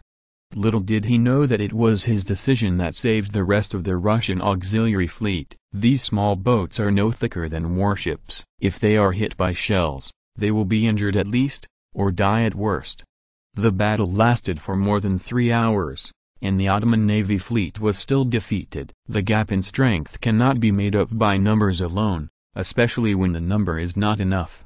After sinking 7 ironclad ships, 2 armored cruisers, 3 protected cruisers, 4 collision cruisers, and other miscellaneous warships, Ahmed Pasha saw that the situation was over and he had to run away with his fleet. Of course, the Black Sea Fleet was not having a good time either. It was bombarded by the Ottomans first, and then fought with the Ottomans again, which also suffered heavy losses. Losses include, 1 battleship and 1 cruiser sank to the bottom of the sea, 1 battleship was severely damaged, several warships were slightly injured, 8 auxiliary ships of various types, and more than 3,000 casualties. Chapter 218. As soon as the naval battle was over, Ferdinand received the news, and his hanging heart was relieved at once. Not surprisingly, the Black Sea Fleet defeated the Ottoman Navy, and then successfully entered the Marmara Sea. It is currently being repaired in the Tekirdağ port controlled by Bulgaria. Although these twists and turns also occurred in it, it was not what Ferdinand cared about. He didn't care whether it was the loss of the Ottomans or the Russians. Ferdinand only needed one result, to win the command of the Sea of Marmara. From this moment on, the Ottoman Empire can declare a farewell to the Istanbul area. Although they still have half of Constantinople in their hands, their sea transportation channels have been threatened. Although the Bosporus Strait is close, the risk factor is also high. It has already been completely exposed to the range of Bulgaria's artillery, and even the city of Üsküdar on the opposite side has not been less visited by shells. After pondering for a moment, Ferdinand decisively issued 3 orders. Order the Third Army to take Albania in the shortest possible time. Order the Second Army to move the front line to the dividing line between the Ottoman Empire and the Greeks before the war, and then station there. Order the First Army to block the Bosporus Strait, while reducing the intensity of the attack, and try to control casualties. Up to now, it is better to eat the interests of the mouth first, and then talk about it. As for other issues, we will wait for the negotiations to wrestle! The Ankara palace on the other side is now clouded with gloom. Even those who are optimistic about the situation do not think that the Ottoman Empire can win this war now. At this moment, the Sudanese government has already panicked, and even the radicals are no longer clamoring to carry the war to the end. Now it is no longer a question of whether to fight or not. The key is that it is useless to want to fight, and it is impossible to pass.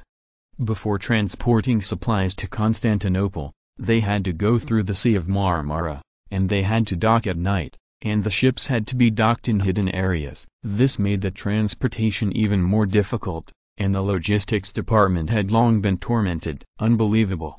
Even with such care, material losses often occur. If you go directly to the Bosporus Strait, half of the supplies can be safely transported to the front line, even if the Bulgarian military personnel are dereliction of duty.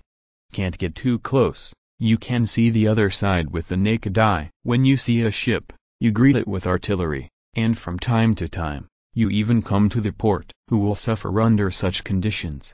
The Sultan said in grief. Everyone has anything to say. Now the Ottoman Empire has reached a critical moment of life and death. If one is not good, The partition plan proposed by the British in 1895 will appear again, but this time it will be changed. It's just a protagonist. Frankly speaking, the Sultan has regretted it now, and regrets not ending this war that dragged the empire into the abyss ahead of schedule. Now that the Russians have entered the Sea of Marmara, no one will think that this is dominated by the Bulgarians, even though they are now flying the Bulgarian flag. The foreign minister said with a pale face, "At this point, we can only minimize losses. The war cannot go on. Even if we are negotiating with the Balkan alliance at this moment, we will have to pay a heavy price." The prime minister asked nervously, "What is the attitude of the British? Do they mean to check and balance the Russians in the Balkans?" The foreign minister shook his head and said, "The attitude of the British is obvious now. They don't intend to directly intervene in this war, and they don't care whether the Russians will control the Black Sea Strait." The Minister of War asked in disbelief, "How is this possible? Don't the British worry that after the Russians take control of the Black Sea Strait, they will enter the Mediterranean Sea to compete with them for hegemony?" The Minister of Foreign Affairs is suffering now. It is obvious that the high-level views of the Ottoman government are still decades ago. The current international situation is very different from that of the past. He explained helplessly, after the signing of the Mediterranean Agreement, Russia's entry into the Mediterranean is no longer the business of the British family. The British have already had a lot of troubles themselves, and now the British are unwilling to be the first birds and resist the pressure of the Russians alone. The Minister of War was even more puzzled, and continued to ask, "Now that Russia has broken the status quo in the Black Sea region, it has touched the terms of the Mediterranean Agreement on maintaining the status quo in the Black Sea. The British should come forward to sanction them, right?" The foreign minister said with a wry smile, "It is the Balkan alliance that is breaking the balance now, and if you want to sanction them, you must sanction them, and it has nothing to do with the Russians. Russia did not do anything directly. This is a fig leaf, giving John Bull face. Of course John Bull will reciprocate, otherwise they really have the strength to drive the Russians back now. But the Russians can also retaliate in Central Asia or Afghanistan, and the bears can go all the way to India if they are in a hurry. What's more, even if the Russians enter the Mediterranean, the Italians are the first to bear the brunt. The British can wait for the Russians to enter the Mediterranean, and then unite with Germany, Austria-Hungary, and Italians to deal with him. Well, the presence of Italians has never been high, and it is a joke to appear often, but this only refers to their army. The Italians' naval combat effectiveness is still good, at least the Russians' Black Sea Fleet now. The Italians can still say that I can hold it. On land, Maun is the European steamroller, and the strength of the army is leveraged. Now even Germany, which is known as the world's largest army power, will feel guilty towards the Russians. It's not that it can't be beaten, but the main reason is that there are too many gray animals, and how many ants kill elephants. What's more, it's the Russian army, and their combat effectiveness is also at the forefront of the world. At sea, to be honest, the British really don't pay attention to the Russian Navy. Although the Russian Navy is also the third in the world, the current Royal Navy of the British Empire is much stronger than the sum of the second plus third navies in the world. As soon as the foreign minister explained, everyone immediately realized that the current situation is different from that during the Crimean War. The rise of Germany, Austria-Hungary, and Italy is enough to check and balance Russia and Europe. With John Bull's current disposition, if he had the opportunity to pick up trouble from behind, of course he would hide behind. They would not do the wedding dress for others now. Sultan said with a gloomy face, "Since the British are no longer reliable, what about other countries? Can Germany, Austria-Hungary, and Italy all sit still? Don't worry at all. Will Russia continue to grow?" At this time, the Prime Minister reminded, "Great Sudan, the Italians can't count on it now. They have already set their sights on our Libya, and they may take advantage of it at any time to loot it. If it weren't for their embarrassment in Ethiopia last year, the Italian government really doesn't have much confidence in their army. Maybe they have already done it now." Sudan's face became even uglier. "Well, it's embarrassing this time. Don't talk about asking for help. Maybe it's a new enemy. Asking your own enemy for help, isn't it like a sheep entering the tiger's mouth? While the Sudanese government was trying to find a way to end the war, the Battle of Constantinople entered a new stage. After the sea transportation was cut off, Enver Pasha's life became even more difficult. Now the ammunition is reduced by 1 round, and the food is reduced by 1 ton per meal. But Bulgaria didn't show mercy at all. The shells still poured on them without money. Of course, the heavy artillery was rarely used. Therefore, although the intensity of the First Army's attack has been greatly reduced, the speed of advancing has not decreased, and to a certain extent, it has even increased! After entering the Sea of Marmara, the Black Sea Fleet was unwilling to be lonely, and often visited the cities and ports of the Ottoman Empire in the Asia Minor Peninsula, and even the villages did not mind shooting a few shells. There is no need to describe the hatred between Russia and Turkey, and the enmity of 9 generations is countless. What exactly happened? Ferdinand didn't care. Anyway, he couldn't control it! At this moment, there is no trace of an international metropolis in Constantinople. There are broken walls everywhere, and as time goes by, the morale of the defenders is constantly decreasing. "General, we are running out of food," the adjutant reminded Enver Pasha said weakly. "Understood. Notify the troops to start the distribution of food quotas. We need time." Time flies, and it has entered July in a flash, and the Balkan War has broken out for 2 months.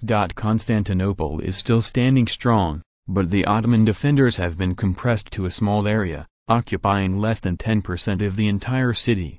On July 3, the Ottoman Empire submitted its negotiation intention to the Balkan League through Germany. At this time, except for Constantinople, all other territories in the European part of the Ottoman Empire have ceased to exist. Seeing that the benefits were almost exhausted, Ferdinand agreed to negotiate. There are amazing similarities in history, and the venue for the negotiations was still London. The parties to the negotiations were naturally the governments of the Ottoman Empire, Bulgaria, Montenegro, and Greece. Surprisingly, the Russian Empire, which almost personally participated in the war, also became a mediating power this time, participating in the mediation together with the British, French, Germans, and the Austro-Hungarian Empire. Italy was excluded, and the Ottoman Empire would not invite them because the Italians were fighting Libyan doctrine. The Balkan League also expressed disdain for Italy and ignored him. Of course, the more core reason is that the Italians have bad ambitions for Albania, which was jointly resisted by Ferdinand and Nicholas I. As for the Greek government, sorry, this time, they are the ones who have the least right to speak. Who makes them the weakest now? Letting them attend is all for the sake of the Allies. Chapter 219. Each bottom line. Negotiations are about to start, and all parties have been fighting openly and secretly for their interests. At this time, Ferdinand was holding a secret meeting in Sophia's palace. Minister of Foreign Affairs first introduced the positions held by various countries in this negotiation. Yes, the foreign minister replied heartily. Judging from the current situation, China, France and Russia are supporting us in this negotiation, while Germany and Austria are leaning towards the Ottoman Empire, and the attitude of the British is unclear. However, according to the analysis of our Ministry of Foreign Affairs, the possibility of the British continuing to be neutral is very high. They suffered heavy losses in the Boer War, and for a long time to come, their main energy will be concentrated on the Boers. In order to reduce the pressure, the British may further provoke the confrontation between the French-Russian alliance and the German-Austrian-Italian alliance. The poor performance of the lobster soldiers on the battlefield has seriously affected the support rate of the London government among the people. The Salisbury cabinet is under great pressure now. This time, the British government strongly advocated that the venue of the negotiations should be in London, which is not without the purpose of diverting the public's attention. Maintaining European balance has always been the most important diplomatic strategy of the British, and this time is no exception. Through the analysis of the international situation, we judge that in this negotiation, the British should make a series of small moves. Prime Minister Constantine thought for a while and said, "At present, The influence of the Franco-Russian alliance in the Balkans is much stronger than that of the German-Austrian alliance. In other words, in this negotiation, whether we can get the benefit of the reservation depends to a large extent on the attitudes of France and Russia, or how much support the Russians have for us. The foreign minister nodded and said, "That's right." Now in continental Europe, the Franco-Russian alliance and the Triple Alliance of Germany, Austria and Italy are basically evenly matched, and the Franco-Russian alliance has a slight advantage. Now the two major alliances are wary of the British. In order to avoid being profited by the fishermen, many times everyone is avoiding intensifying conflicts with each other. Ferdinand nodded in satisfaction. Now the Bulgarian Ministry of Foreign Affairs has really grown up, and its judgment on these general directions is still very accurate. Historically, the Franco-Russian Entente and the Triple Alliance of Germany, Austria and Italy have been confronted for more than 10 years. And basically no major conflicts have occurred. Even if they have reached the brink of war a few times, they have been resolved under the restraint of both parties.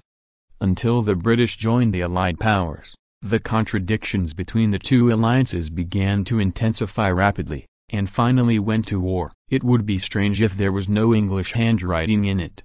Some people say that the hatred between Germany and Germany cannot be alleviated, but Ferdinand knows that it is all nonsense. As long as there are enough interests, there is no contradiction that cannot be resolved. Franco-German cooperation in history has not happened before. Whether it is the three countries intervening to return the Liao dynasty, or now Germany and France are working together to block the British in Africa, the governments of the two countries have cooperated. If we really want to talk about hatred, Britain and France are deadly enemies. Both sides have fought for hundreds of years. Even now, the conflict of interests between the two sides is much greater than that of Germany and France. There is no if in history, but the diplomacy of the British Empire is so awesome. The ability to manipulate public opinion is also leveraged, and Republican France just wants to eat this again. Now that the people of Germany and France are already at odds, in a few years, France and Germany will consider each other to be their worst enemies, and even the hatred between Britain and France will be suppressed. In this negotiation, what do we need to obtain and what do we have to give? Let's talk about what you think now. Ferdinand asked. The Minister of Industry said firmly, "We must get all of the Kosovo region. There is coal we need for steel making, which is very important to Bulgaria's heavy industry." Minister of Education Chekhov went on to say, "China, Eastern Thrace, and Macedonian regions must also get all of them this time.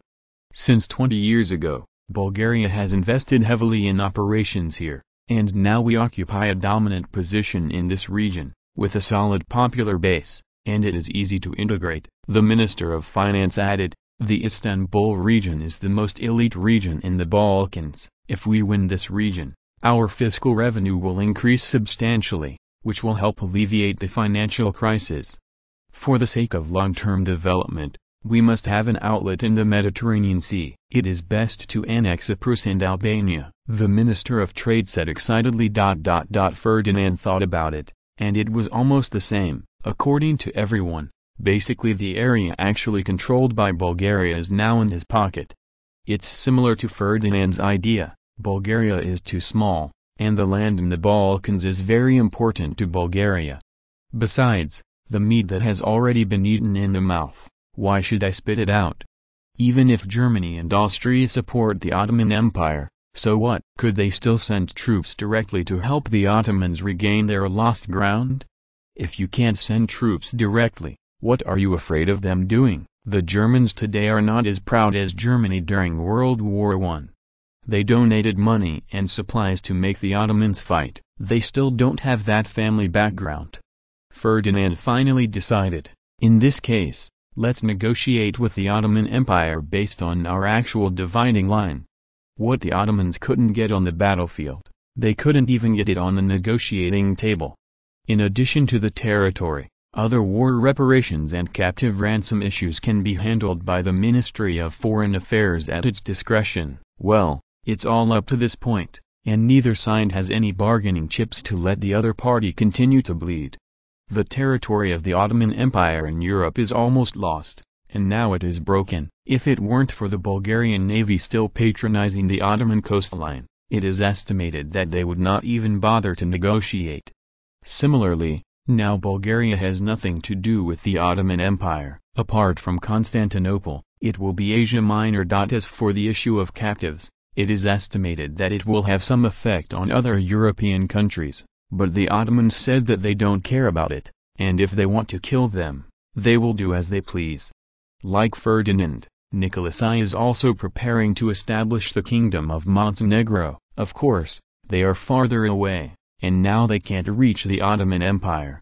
Bastards, they're all a bunch of bastards. King George I yelled angrily since the defeat in the Greek-Turkish War. He has basically never seen his smiling face. Now both allies are busy dividing up the Ottoman inheritance, but what about the Greek government? They don't even have the ability to regain lost ground. Even because of the existence of the Greek navy, after the defeat of the Ottomans in the Marmara Sea battle, they have control of the sea, which is still useless. The Ed Pasha Legion set up their headquarters in the royal palace of Athens with great fanfare. The Greeks could only watch angrily and could do nothing. The army can't beat it, and the navy can't bombard its own capital with naval guns, and it's still the palace, right? Even if it is now fallen, you still can't do this. As for supplies, let alone, with its own ammunition reserves, plus the seizures in Greece, and no major battles, the ammunition is basically enough. Food? Anyway, it's not his own land. Ed Pasha can search as much as he wants, and before the Greeks starve to death, they won't be short of food. The foreign minister said tragically, everyone, now Bulgaria and Montenegro have reached an agreement on the division of the European territory of the Ottoman Empire, and Greece has been ruthlessly abandoned. How can this be done? This is a blatant betrayal, and the great Greek kingdom will never tolerate such a betrayal. The Prime Minister said excitedly, Bulgaria and Montenegro require us to be completely consistent with them in the negotiations. In return, they will ask the Ottomans to withdraw from our land, otherwise Foreign Minister Zonkik said. Otherwise what?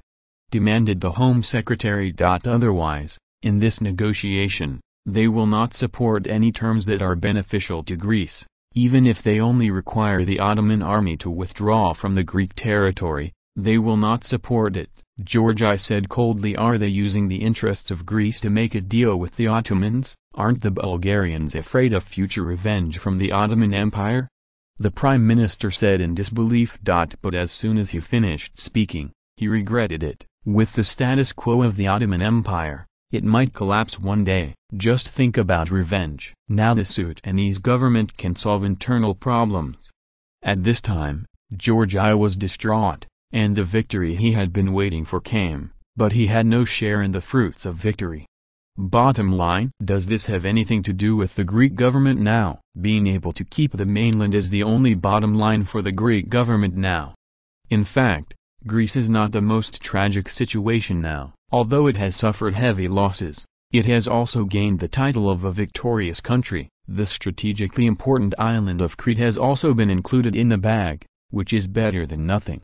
The Sudanese government is the real big loser. In addition to losing all the territory in Europe, the political influence is fatal.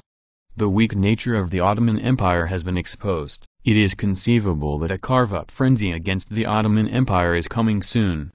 As for recovering losses, the Sudanese government is still very experienced in this regard. Since entering the 19th century, basically every time they are defeated, they have to be cut off, and they have never been taken back. Now they are still struggling, just to lose with more dignity. After the Black Sea Fleet entered the Sea of Marmara, it was impossible for the Russians to let go. Now even if the British Mediterranean Fleet comes over, this situation cannot be changed. Controlling one side of the Dardanelles, plus the Black Sea Fleet, if the Russians still can't hold it, they can't afford the name of a great power. Chapter 220. In this year, it is more reliable to speak with fists. On July 4, 1897, the London negotiations were held as scheduled, and delegations from various countries gathered in London, setting off a new round of political and diplomatic games. As the Prime Minister of Bulgaria, Constantine naturally became the head of the Balkan League delegation. On the first day of the negotiation, due to the huge gap between the conditions offered by the two parties, the negotiation soon failed.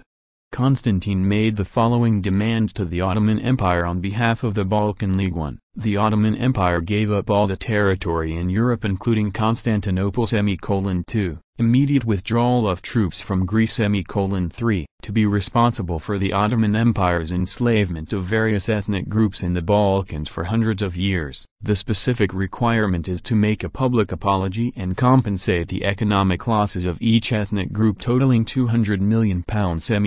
4. Take full responsibility for the Balkan War, and pay £3,000 of war reparations to the Balkan allies, namely £15 million for Bulgaria, £13 million for Greece, and £2 million for Montenegro. 5. Recognize the independence of Bulgaria and Montenegro. 6. Ceded Crete to Greece. The Ottoman Empire stated that except for the fifth article that can recognize the independence of Bulgaria and Montenegro, other articles are unacceptable.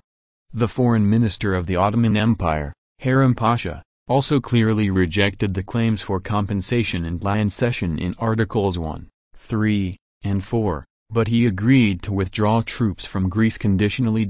And also made the request of the Ottoman Empire. 1. Request Bulgaria and Montenegro to immediately withdraw from the territory of the Ottoman Empire and restore the pre-war borders. 2. Require the Balkan Alliance to compensate the Ottoman Empire for £35 million in war losses. 3. Demand that the Balkan countries stop all hostile actions against the Ottoman Empire and surrender political prisoners who have been asylum.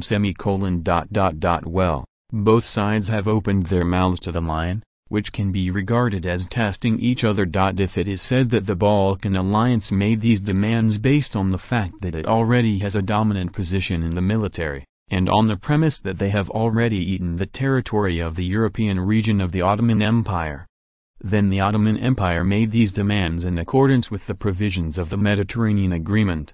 Although Harun Pasha is also very clear, neither Bulgaria, Montenegro, Greece, nor the Ottoman Empire is a party to the Mediterranean Agreement. But now the Ottomans still shamelessly took it out as a legal basis.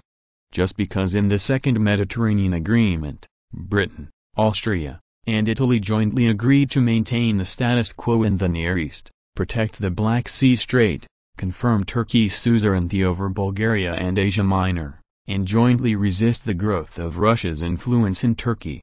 Now, in order to gain the support of the United Kingdom and the Austro-Hungarian Empire, Harun Pasha did not hesitate to pull the tiger skin of the Mediterranean Agreement. But this is not enough to make Ferdinand make concessions for this, because the Mediterranean Agreement is not binding on the British, and the agreement does not stipulate specific military obligations for the British.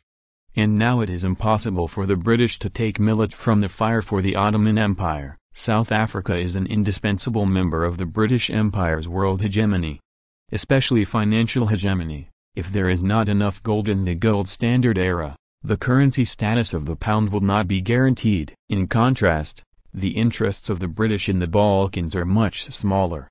Not to mention the Austro-Hungarian Empire, the surging national movement at the end of the 19th century not only suffered from the Ottoman Empire, but also the Austro-Hungarian Empire, which is also a multi-ethnic country. Although it has not yet developed to the point of rebellion, it has also restricted the Austro-Hungarian Empire. At least the Hungarians will not support the government to continue to expand to the Balkans now. After the negotiations reached an impasse, Constantine visited representatives of France and Russia respectively, and after receiving accurate information, he went to visit British Prime Minister Salisbury. At this time, they bumped into each other awkwardly with Ottoman Foreign Minister Harun Pasha. The two glared at each other and were invited into the living room together. Constantine thought to himself, "What the hell, this time I collided with the Ottomans, and I will probably return in vain."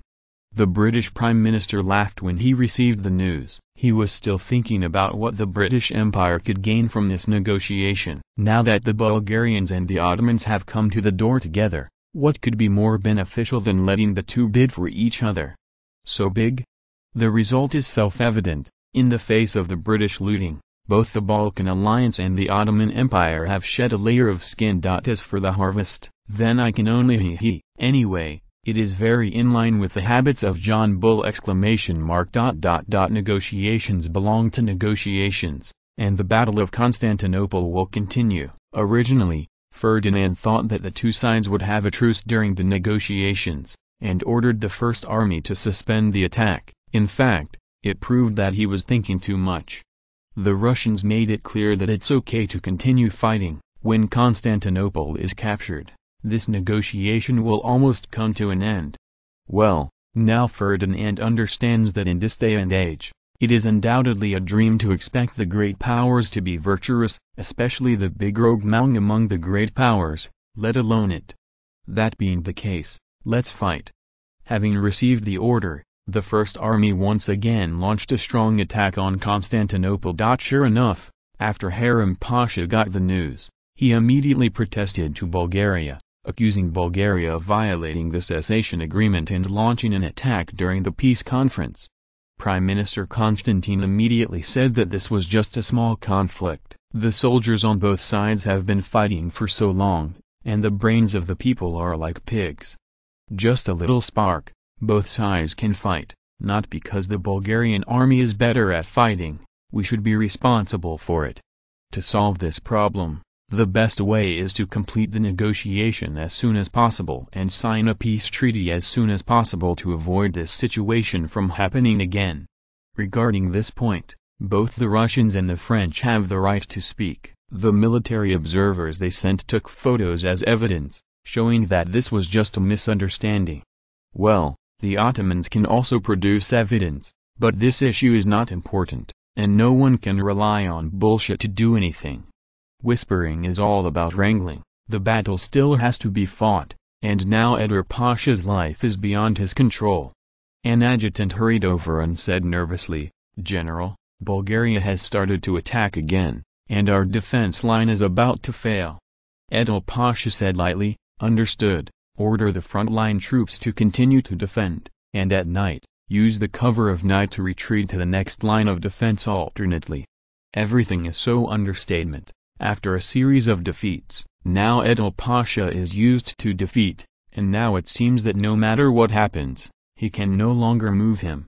"General, since the Bulgarians blocked the coastline, we have not received supplies for more than half a month." Enver Pasha nodded, and said weakly, "Got it. Tell the soldiers that now is the critical moment for our negotiations, and tell everyone to persevere." After saying these words, Enver Pasha suddenly had an ominous premonition, as if something bad was about to happen. After thinking and thinking, I still didn't think of anything. I simply didn't think about it. It was nothing more than a defeat somewhere. When the battlefield became a habit, it was no big deal for Enver Pasha! Damn it, just give us this, 2 potatoes is my dinner. A teenager complained. Okay, it's good to have 2 potatoes for dinner, or because we are a frontline army, or there is only one. Now the passage between us and the country has been cut off. In order to save food, all the troops have reduced their supplies. A veteran said cheerfully. Then what about the officers, are they the same as us? The boy asked suspiciously. Such an idiotic question. Do you still need to ask? Can the nobles be the same as us? Even our platoon leader, the sesame-sized officials, don't eat alone? The veteran said disdainfully. Damn it.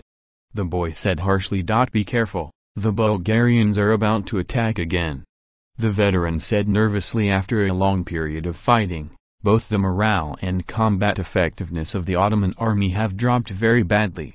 At this moment, facing the attack of the First Army, the first thought of the Ottoman soldiers was not to repel the enemy's attack, but how to save their lives. The most obvious manifestation is that fewer and fewer Ottoman soldiers were killed by the First Army, and more Ottoman soldiers were captured. Of course, the number of casualties on our side has also decreased, which can be regarded as saving Ferdinand a lot of expenses. Time flies, and in August, the resistance of the Ottomans has become weaker and weaker. In many places, established Ottoman troops have voluntarily walked out of the fortress and surrendered to the First Army. They are all starving. The supply line has been cut off since the end of June, and now it is August. No matter how much we save, there is still not enough food. If we work together and starve together, we can still lead the soldiers to fight to the death, regardless of whether we win or lose. It's a pity that the Ottoman army couldn't do this. No matter how short of food they were, they never lacked the supplies of officers. Sharing weal and woe has never been the style of aristocratic gentlemen. On the evening of August 14th, after the last line of defense fell, Eder Pasha, the supreme commander of Constantinople of the Ottoman Empire, committed suicide by drinking a bullet. So far, the Battle of Constantinople, which lasted for more than 2 months, with nearly 600,000 troops invested by both sides and more than 200,000 casualties, finally came to a successful conclusion. After the Battle of Constantinople, the progress of the negotiations in London was obviously much faster. It seems that they have understood that failure is inevitable, and the Ottomans are no longer asking for prices. Similarly, now that Ferdinand does not want the war to continue, Constantine is making corresponding concessions. Although it is still far away from reaching an agreement, the progress of the two parties is still remarkable. Chapter 221, Labor Day and Cleaning. After the Battle of Constantinople, the whole country of Bulgaria was relieved, but Ferdinand's work became even busier. After the victory of the war, there are still a series of aftermath matters that he needs to deal with. Whether it is personnel promotion, post-war resettlement, or casualty compensation, Ferdinand has to personally take care of it. Ferdinand can basically be seen in everything that buys people's hearts. There are also post-war reconstruction and appointment of officials. Many of these things require Ferdinand's personal instructions. Now Ferdinand is suffering and happy, or the whole Bulgarian government is like this. On the one hand, I am very happy for the victory of the war. On the other hand, there is endless work every day, piled up like a mountain, and there is no end in sight. Ferdinand had to rejoice that the blood of Bulgarians is still hot in this era. Now he has used the bureaucrats as livestock. From the outbreak of the war to the present, many Bulgarian government officials have not returned home once in several months. And Ferdinand didn't need to pay a penny for overtime. Even so, no one raised any objections. The folks are similar. After the war broke out, Bulgaria was like a war machine, running at high speed. After several months of high-intensity work, everyone is now physically and mentally exhausted, but a series of good news from the front line made everyone temporarily forget their fatigue. Even though the usual work is more tiring and the standard of living has been lowered, the people are still full of laughter and laughter. After the end of Constantinople, Bulgaria's wartime economic policy was naturally lifted, and colorful commodities once again entered people's lives, and many people were buying them. The folks also spontaneously organized a series of celebration activities, and patriotic education in various places is unfolding like fire and tea. In the editorial department of the Bulgarian Daily, the editors are now worried about what activities to organize. As the largest newspaper in Bulgaria, the leader of the press, under the background of the whole people celebrating the victory of the Balkan War, is not far behind. The editor-in-chief said with a headache, "Now, if you have any ideas, please tell them quickly. This time, anyone can mention it. If it is adopted, the effect will be good, and the bonus will definitely be indispensable." Our celebration after the victory of the Bosai War last time was ridiculed by colleagues for a long time because it was too old-fashioned. Now thinking about it, my face is still hot. Anyway, this time, we can no longer lag behind. This Balkan War is different from the past. It laid the foundation of Bulgaria's great power. If the celebration is to be meaningful, it has to be deeply educational and it has to show the people's love for Bulgaria. Song and dance banquets are excluded first. They are the news media, not the entertainment media, so they will not show their ugliness. Poetry, calligraphy and painting, you can have this. Oh, the problem is that they are not good at this. Even though the basic education in Bulgaria is the first in the world, few people have the level of appreciation. Let this be left to the literature club. Do you want to organize a patriotic education? No, It is estimated that for a long time recently, there has been a lot of patriotic education all over the country, and there are no bright spots! Would you like to organize a voluntary labor? Does this have anything to do with our subject? Why not use practical actions to support the construction of the country and show the Bulgarian people's love for the country? Well, the reasoning is far-fetched, but it was adopted by the Bulgarian daily. At least politically the slogan "Build Bulgaria" is strong. When Ferdinand found out later, he felt a group of mud horses running wildly in his heart. Isn't this a replica of May Day? So what about Engels' genuine May 1st International Labor Day? Wrong. It is still called International Day of Demonstration, but it has little to do with Ferdinand. In Bulgaria in this era, there is no such popular event. Surprisingly, the activities planned by the Bulgarian daily were widely loved by the Bulgarian people as soon as they appeared. August 15th is the victory day of Bulgaria's defeat of the Ottoman Empire, and the commemoration of the voluntary labor of the whole people is not to publicize to the world that this war was completed with the joint efforts of all Bulgarian people? Is this voluntary labor obviously showing off everyone's contributions? Such activities must be participated in, and must be maintained, so that the younger generations will remember our contributions. As a result of a misunderstanding, the August 15th edition of the Bulgarian Labor Day was shockingly released. Fortunately, the lunar calendar is different from the Gregorian calendar. Otherwise, in later generations, the East is busy celebrating the Mid-Autumn Festival, and the West is busy doing voluntary labor. When the two sides collide, the intellectuals don't know how long they will quarrel. However, Ferdinand still doesn't care about the folk celebrations. Even the Bulgarian government doesn't have the heart to hold celebrations, mainly because they are too busy. As soon as the wartime economy is over, the private people will have a holiday, but the government departments should not even think about it. In order to divide the administrative divisions of the newly added territories and related personnel transfers, everyone is about to quarrel. The impact of administrative division is far-reaching, and it must be considered comprehensively. Economics, culture, and politics must all be involved, and a series of official appointments are also attached.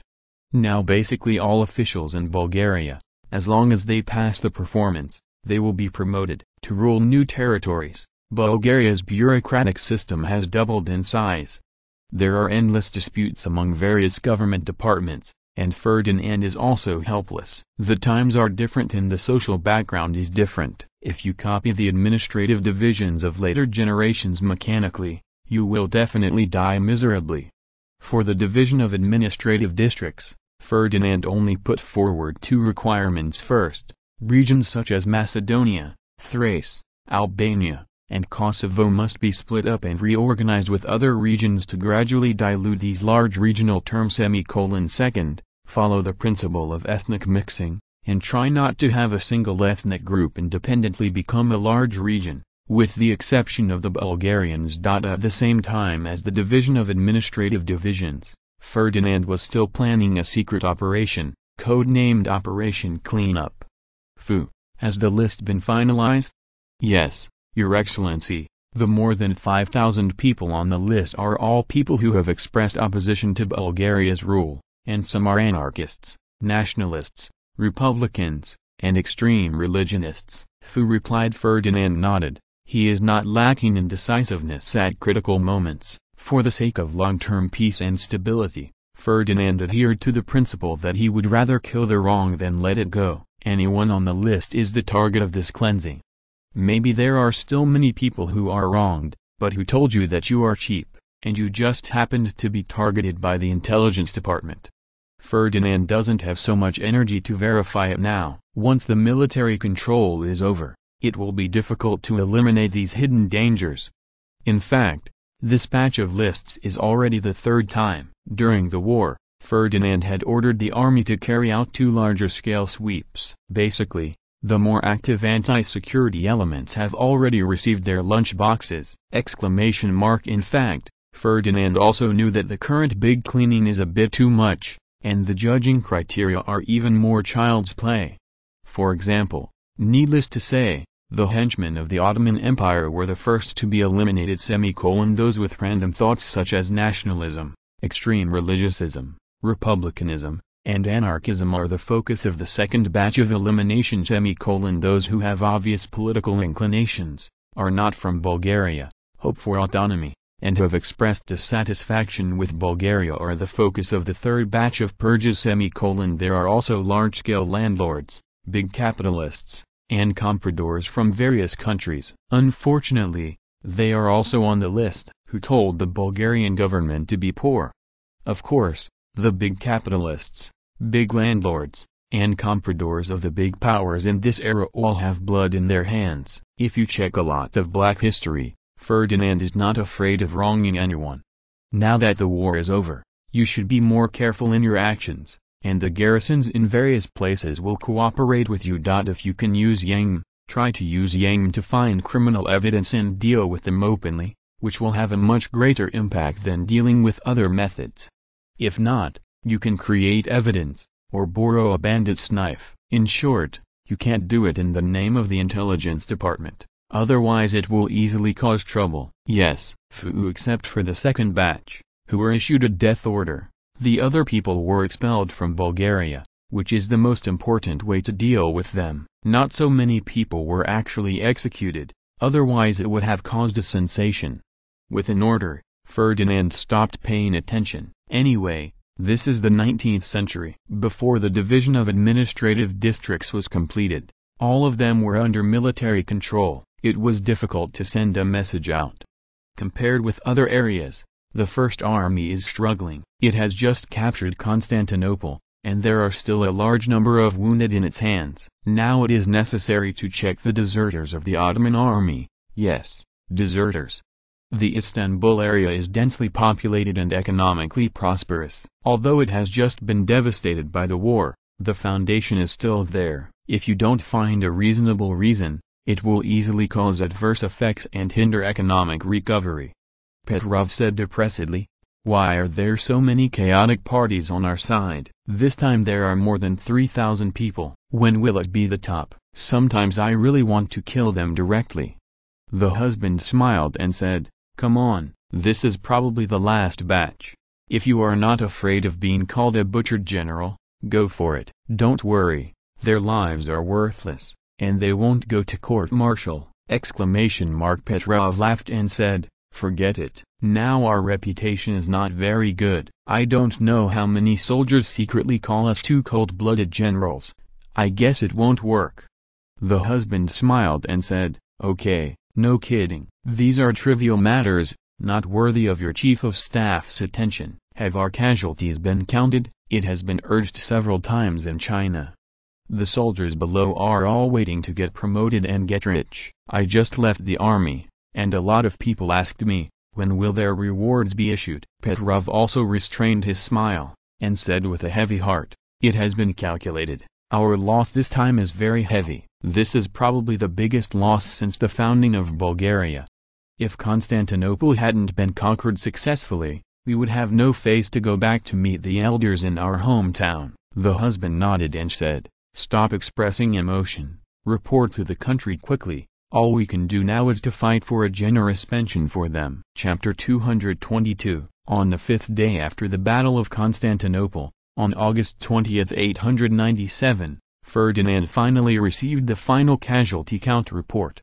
The numbers are startling. The 1st Division of the Guards, 347 casualties, including 5 deaths and 87 serious injuries. The 1st Infantry Division suffered 284 casualties, including 58 dead and 8 seriously injured. 8th Infantry Division, 32 casualties, including 827 dead and 8 seriously injured. In the first 5 main divisions of the First Army, each division suffered no less than 1 regiment, and the 4 second-class divisions also suffered heavy casualties. With the addition of several reinforcement divisions transferred later, the total casualties were as high as 38,000 more people. Seeing this number, Ferdinand's heart almost jumped out. Fortunately, the medical insurance is doing well, and most of the wounded can still recover. Of course, this is not bad. It is for the 9th century. The Bulgarian field hospital used a large amount of original disinfectant, carbolic acid, and prepared a large amount of alcohol to clean the wound, which effectively inhibited the wound from suppurating. As for Western medicine, in this day and age, it is still too expensive, and the effect is not very good, and the side effects are huge. Ferdinand knew that for the wounded on the battlefield, the biggest problem was not the efficacy of medicines, but the need for medicines. For this reason, Ferdinand also sent people to Manchuria to buy a batch of traditional Chinese medicine. People in this era are quite easy to fool. In order to make soldiers accept Chinese medicine, Ferdinand also set an example and personally advertised for Chinese medicine.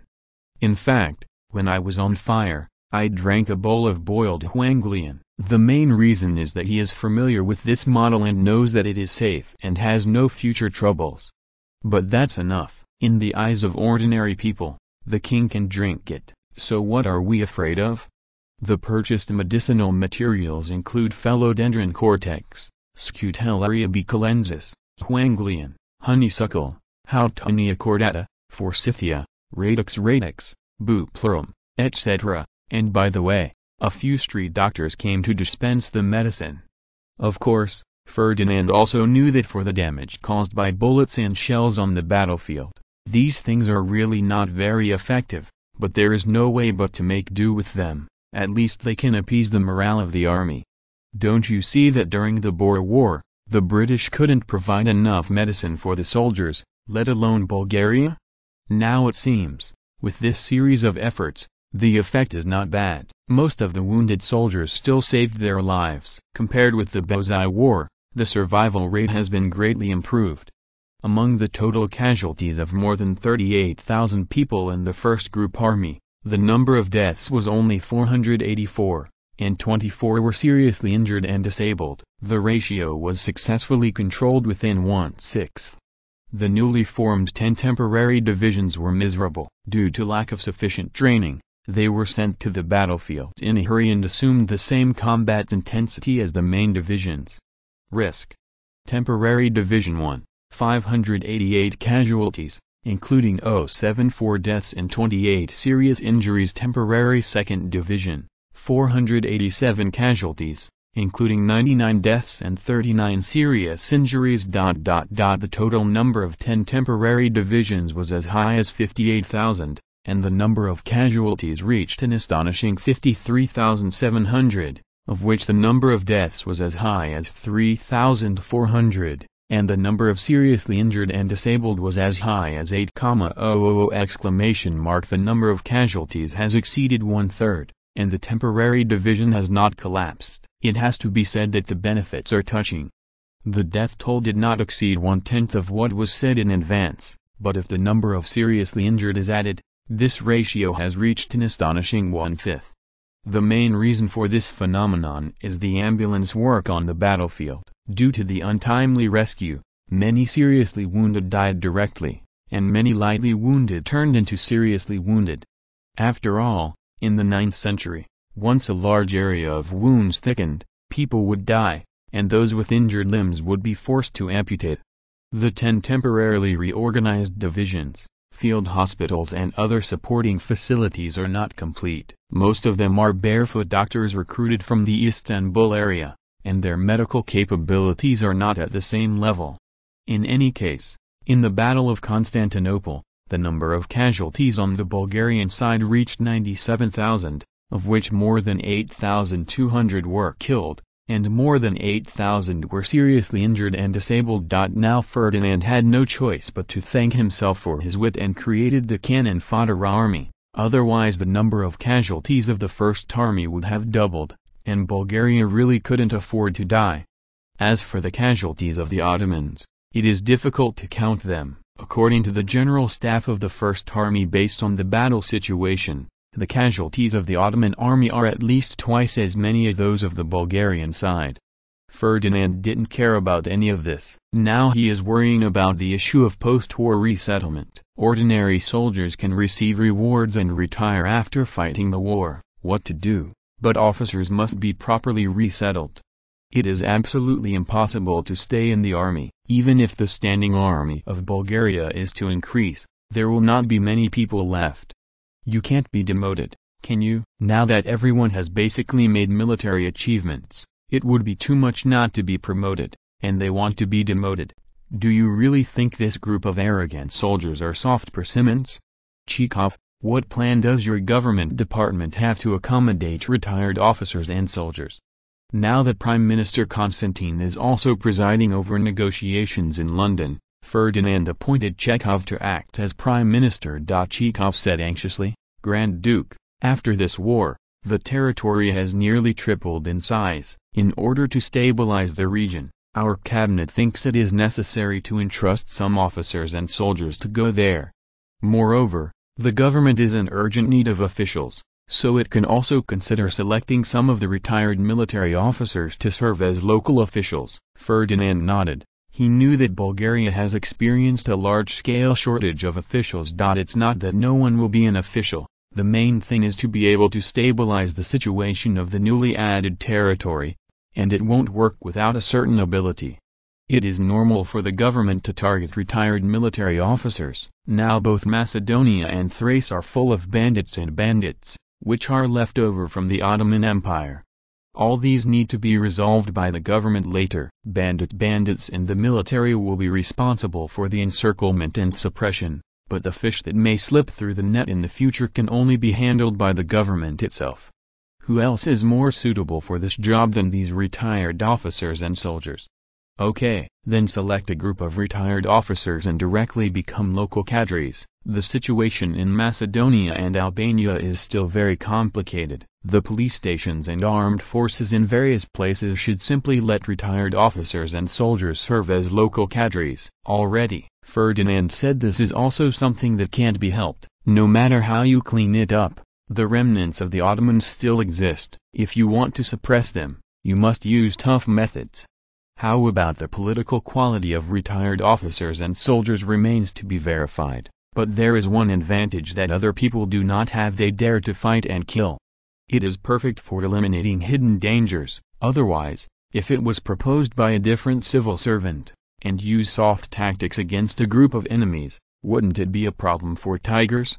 To give a simple example, a large group of gangsters appeared in one place, with widespread influence and strong strength. If civil officials deal with it, they will first collect evidence, and then slowly figure out a way to deal with it through legal procedures. This process may take several years.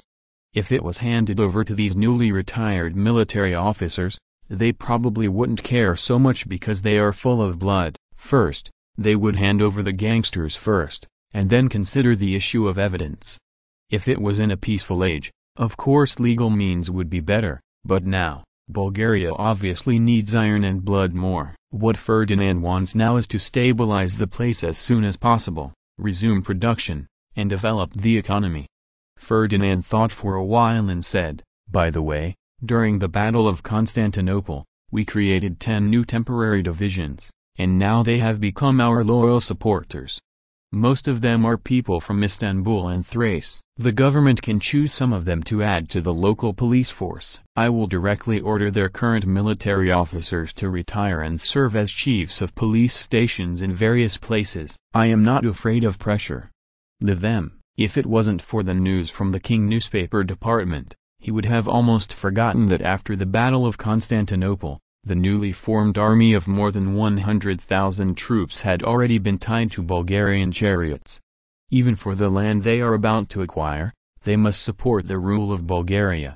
Benefits are always the best means of binding, and now they are heroes in Bulgaria, and can enjoy the treatment of retired officers and soldiers. In Bulgaria, it may be inconspicuous, but in their own hometown, they are also a member of the privileged class.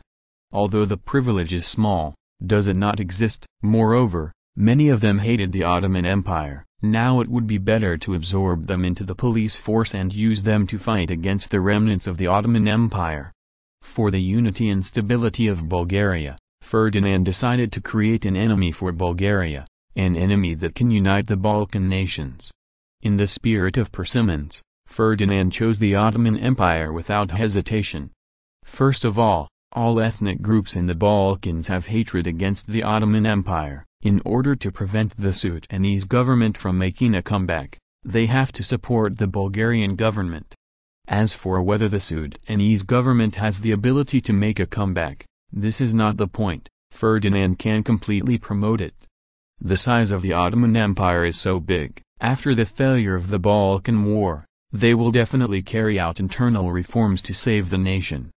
As long as the propaganda is a little exaggerated and ordinary people think that the crisis is around them, national independence will not become the mainstream in the short term. In a few years, the world will be peaceful.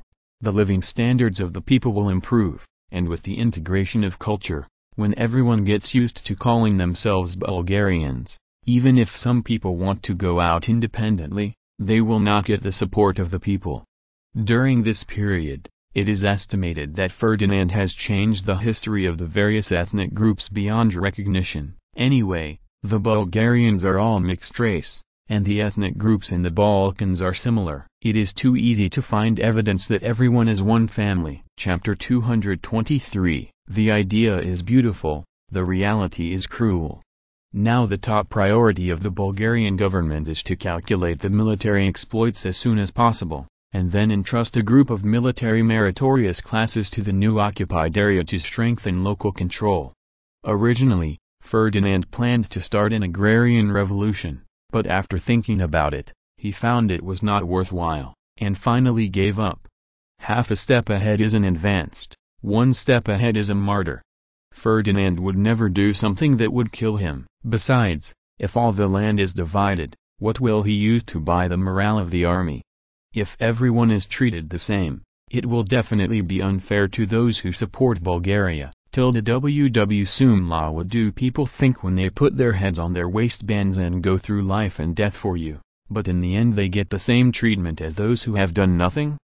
Don't mention any ideals and doctrines, these are all nonsense, and Ferdinand knows why so many people are willing to support Bulgaria.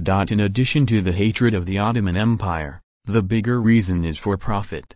The nobles of the Ottoman Empire controlled almost all the interests, and the people at the bottom were always in an oppressed position, and there was no way to rise. And Bulgaria is an emerging country, there are too many opportunities for everyone to choose. Moreover, when the intelligence agencies recruited people, they always promised generous rewards, otherwise there would be no benefits. Who would work so hard?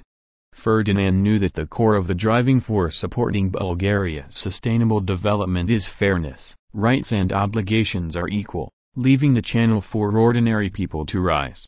Therefore, Ferdinand confiscated the land of the Ottoman nobles and landlords without hesitation. But for the next land allocation, except for those who have supported Bulgaria before, or provided help for the army or intelligence agencies, they can get a share according to the size of their contributions. The rest are the soldiers who have made great achievements in this war. These include the local guerrillas and volunteers recruited by Bulgaria, as well as the 10 temporary divisions, who are eligible to share the benefits. Even so, there are not a few lands to be distributed this time. It's not that I don't know, it's a surprise. According to the estimates of the Bulgarian Bureau of Statistics, the land to be rewarded this time is nearly 1 million hectares. The idea of lowering the reward standard, a flash passed through Ferdinand's mind. The reputation he has spent 10 years building up must not be thrown away for some small profits. Anyway, these lands were all snatched from the enemy, and if they were divided, they would be divided, and he would not be hurt. Moreover, the Ottoman Empire was an agricultural country under the feudal aristocratic system, and the degree of land annexation was beyond Ferdinand's imagination. The nobles control more than 80% of the land in the Balkans, but now these are all cheaper than Ferdinand. In terms of value alone, these lands are enough to offset all the expenses of this war, and it is estimated that it will not be less than 8 million hectares. Of course, this figure also includes a large number of mountains, and the land in the plain area may only account for 6 or 7 layers of the total land! After thinking about it, Ferdinand decided to determine the rewards for the frontline soldiers first, and announce them to appease the soldiers, so that the officers can hold back. Order all the troops, according to the Bulgarian military merit reward regulations and according to the standards we have established in advance. After the soldiers' military exploits and rewards are approved, they will be published directly! Following Ferdinand's order, all the troops began to get busy, and it was very troublesome to check the military exploits. It is enough to enter the era of hot weapons, and the simple use of the head to record merit is outdated. Bullets can kill the enemy hundreds of meters away, and artillery can kill the enemy several miles away. This part is difficult to count. Therefore, the rational distribution of collective military merit according to the performance on the battlefield has become the mainstream of the modern army. The First Army Command, now the Army Commander and Chief of Staff Petrov, are starting to worry. Previously, in order to attract people to join the army, they came up with the most primitive and most acceptable criterion for judging military exploits based on the number of enemies killed. The effect is very significant, but the sequelae are also very serious. It is difficult to count military achievements, there are too many disputes, and in many cases it is impossible to determine who made the military achievements at all. Then what should we do? Of course, it is necessary to fight. These can be converted into fertile black land. The question is, who should I give it to now? Don't say that the military judge who counts the military exploits can't figure out the situation. It is estimated that even the minds of the parties are confused now. They just feel that it may be their own, so go fight.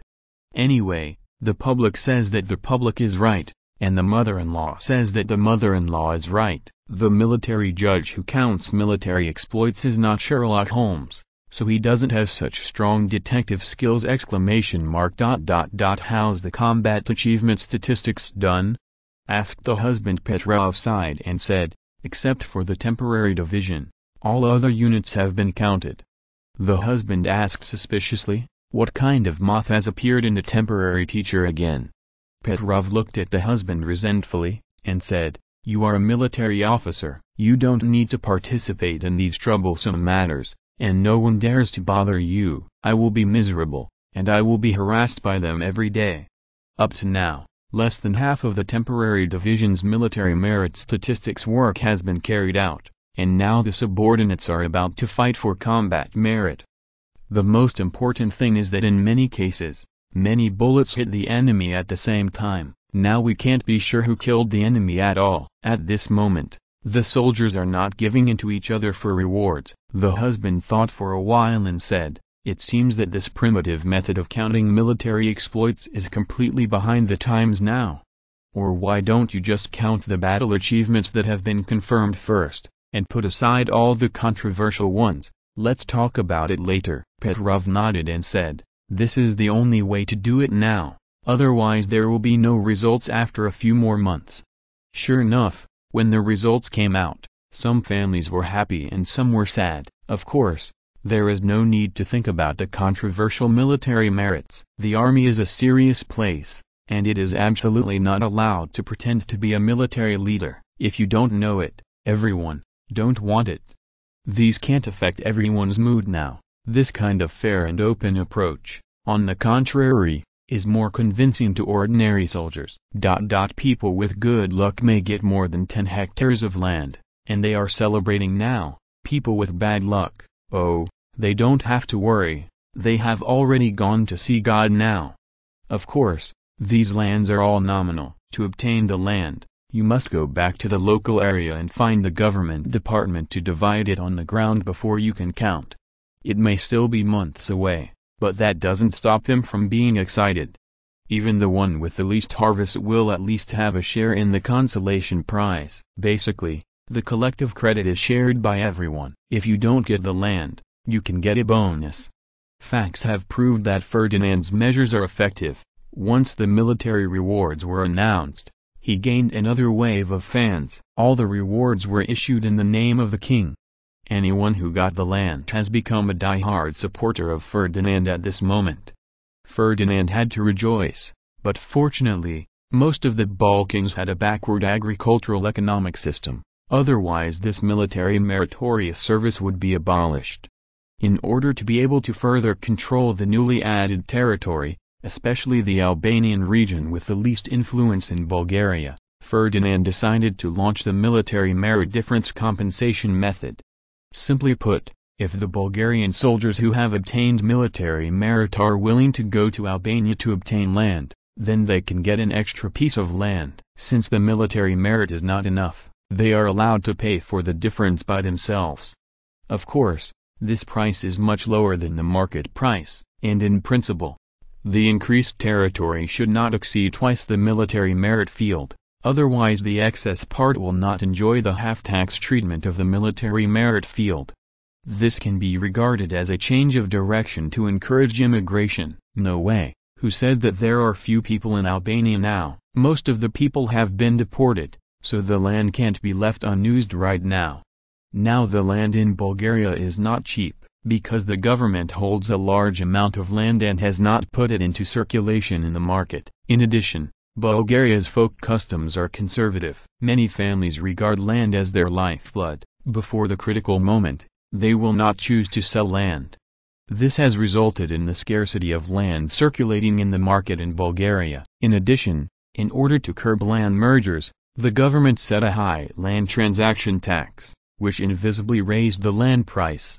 In fact, the Bulgarian government had long planned to sell the land to alleviate the financial crisis, but it was blocked by Ferdinand.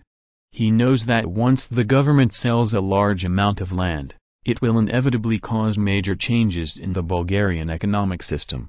Now the capitalists have no other way to invest. They have to reinvest the income they get into industrial production.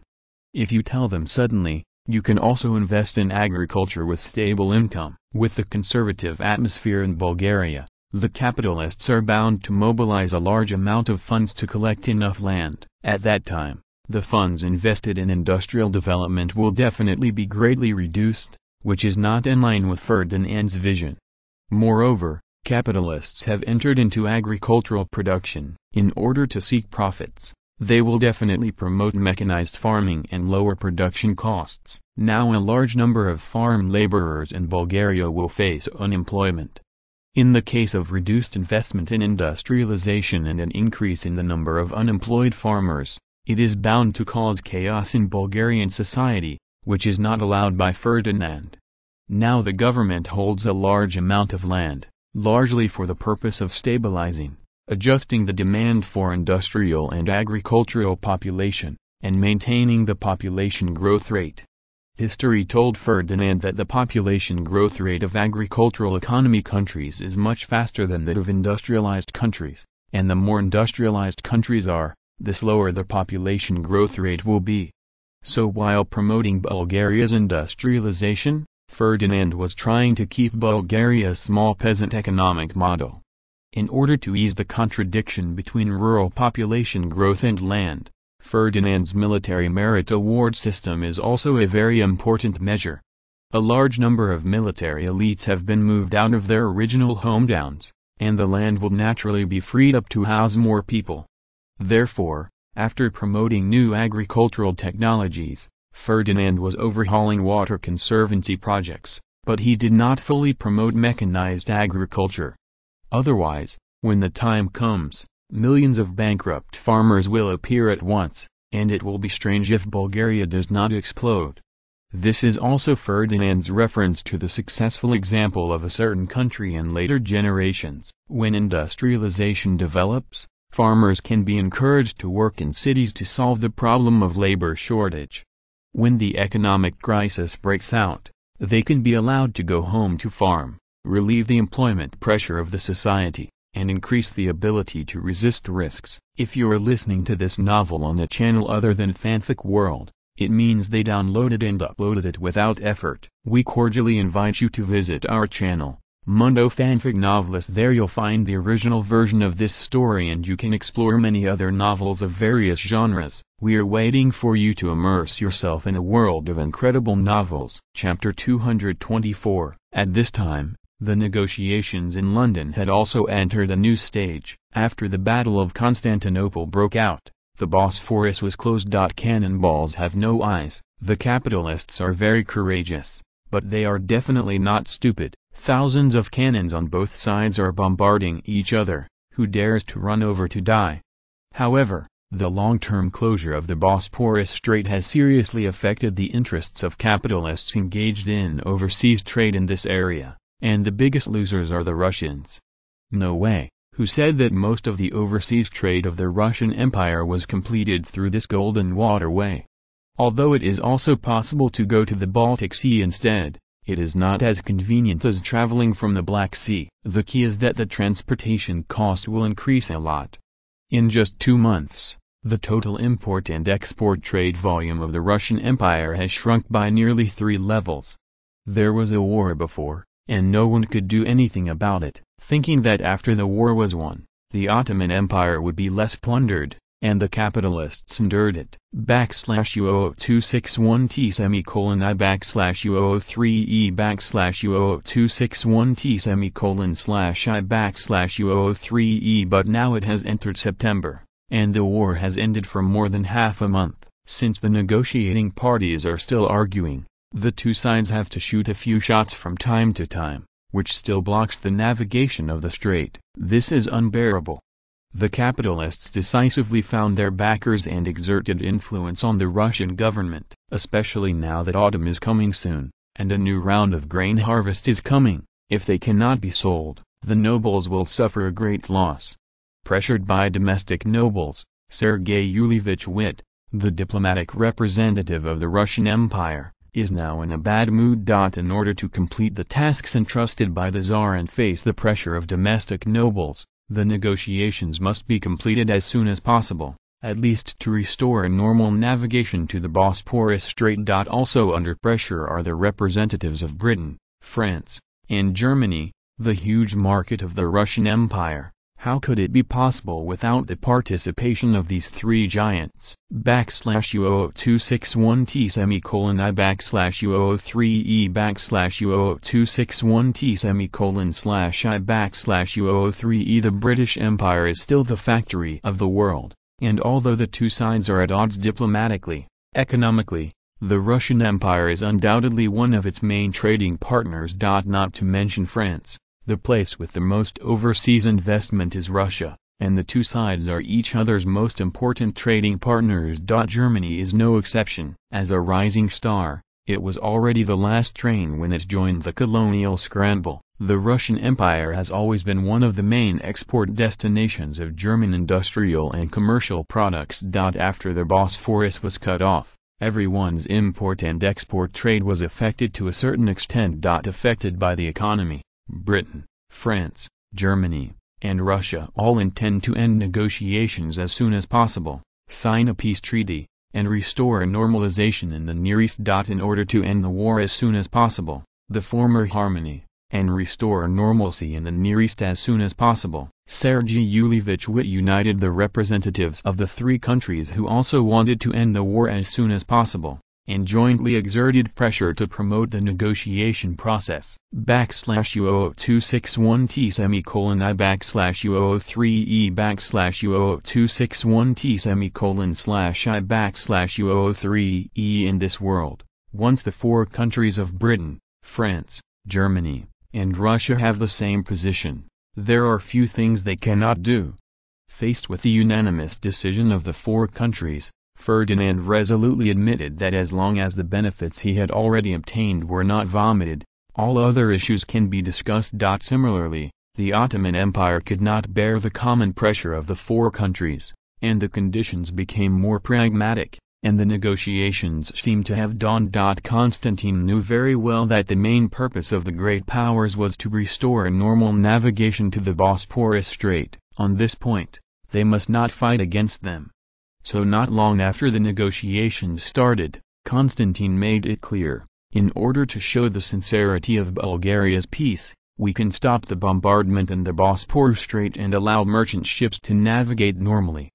As expected, Constantine's statement received a wave of applause from the great powers. No, the representatives of the Austro-Hungarian Empire were not very happy. After the C6 transportation channel in the Black Sea Strait was cut off, the Austro-Hungarian Empire could reap a lot of benefits. At least there would be less competition from Russia and Romania for grain exports. /U00261T semicolon I /U003E /U00261T semicolon / I /U003E. What is even more uncomfortable is Halim Pasha, Minister of Foreign Affairs of the Ottoman Empire. Now whether it is the Bosphorus Strait or the Dardanelles, the Ottoman Empire and Bulgaria each occupy half. How should this tariff be collected?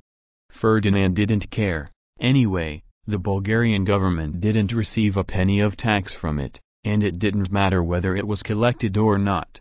But Heria Pasha was uncomfortable. This golden waterway has always been one of the most important financial revenues of the Ottoman Empire. More than half of the customs duties were obtained from here. If it is lost directly, it is estimated that Sudan will tear him up when he goes back.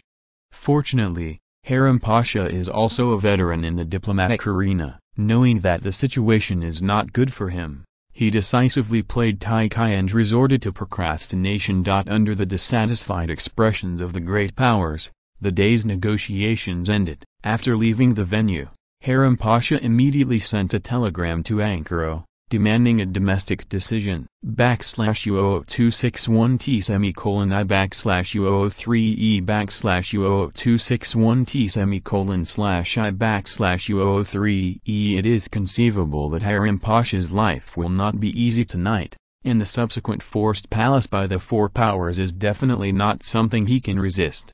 At this time, the atmosphere in the palace of Ankara is also very strange. The current situation is very unfavorable to the Ottoman Empire. Are capitalists willing to pay tariffs? The answer is yes. As long as you are not a fool, you are not willing to pay.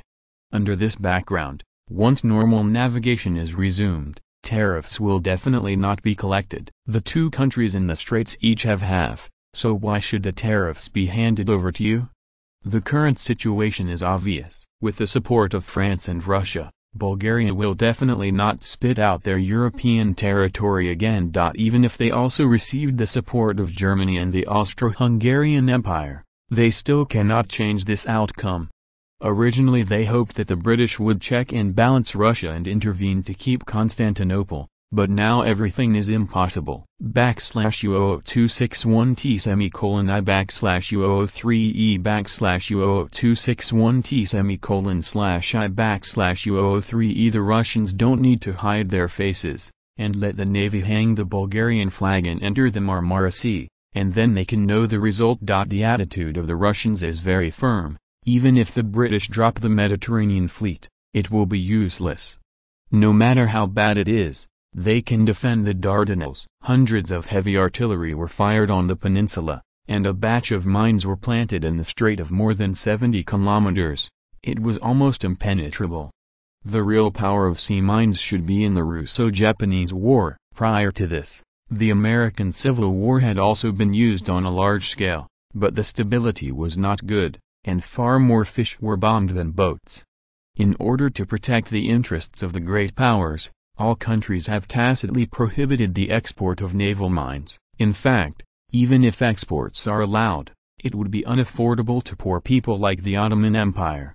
Although the production cost is only a few $100s, if you want to buy it, it is estimated that the dollar is converted into pounds. Is it very cheap compared to naval warships? /U00261T semicolon I /U003E /U00261T semicolon / I /U003E. At the beginning, Ferdinand also thought so, and planned to block the coastline with mines. After he learned the real situation, he didn't think so. It's all pure consumables, and it drifts around with the current. It will explode when it hits a rock, and even if it hits a fish, he will still explode. It is normal to lose 100 or 80 a day. The family background of the Russians is not comparable to that of the Ottoman Empire. Although the mines of this era are still high-tech products and the quality is not good, they can still be manufactured and consumed.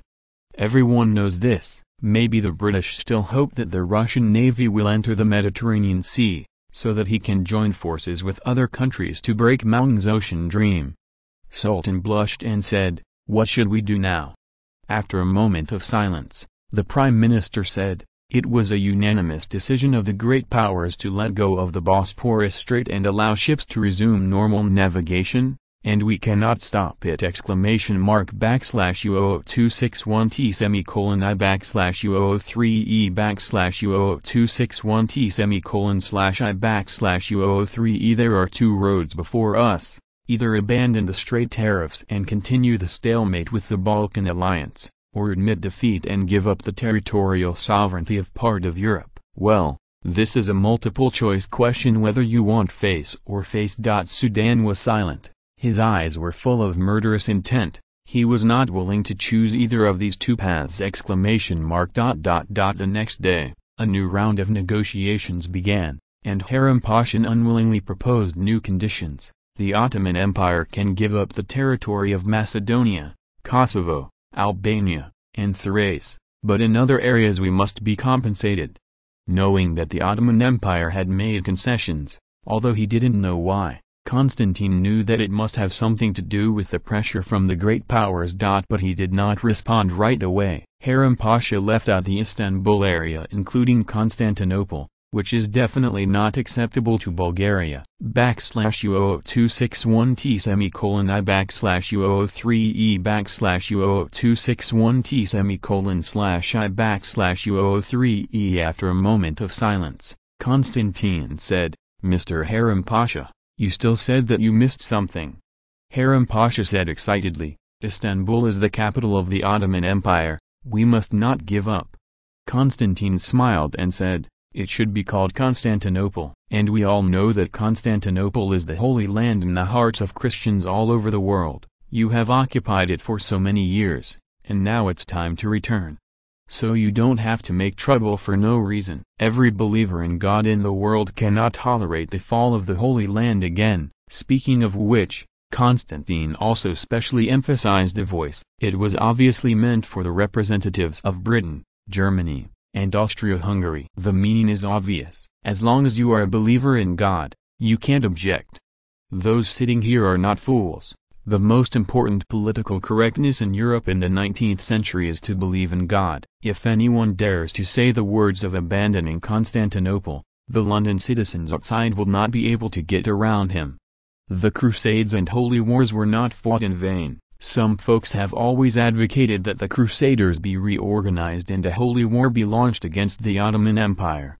This is also the reason why Ferdinand can be sure that it is absolutely impossible for the Ottoman Empire to obtain Constantinople this time. Even if it is for votes, the British government must ensure that Constantinople cannot fall into the hands of the Ottoman Empire again.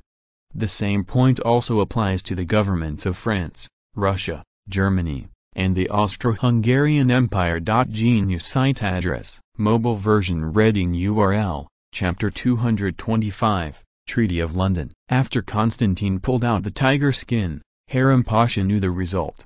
There is no doubt that, whether they like it or not, Constantinople will fall into the hands of Bulgaria, or the Russians, and the delegations of various countries have to express their support. The 19th century was the century of Europe and the century of Christ. In this day and age, even in the most open-minded America, politicians must believe in God.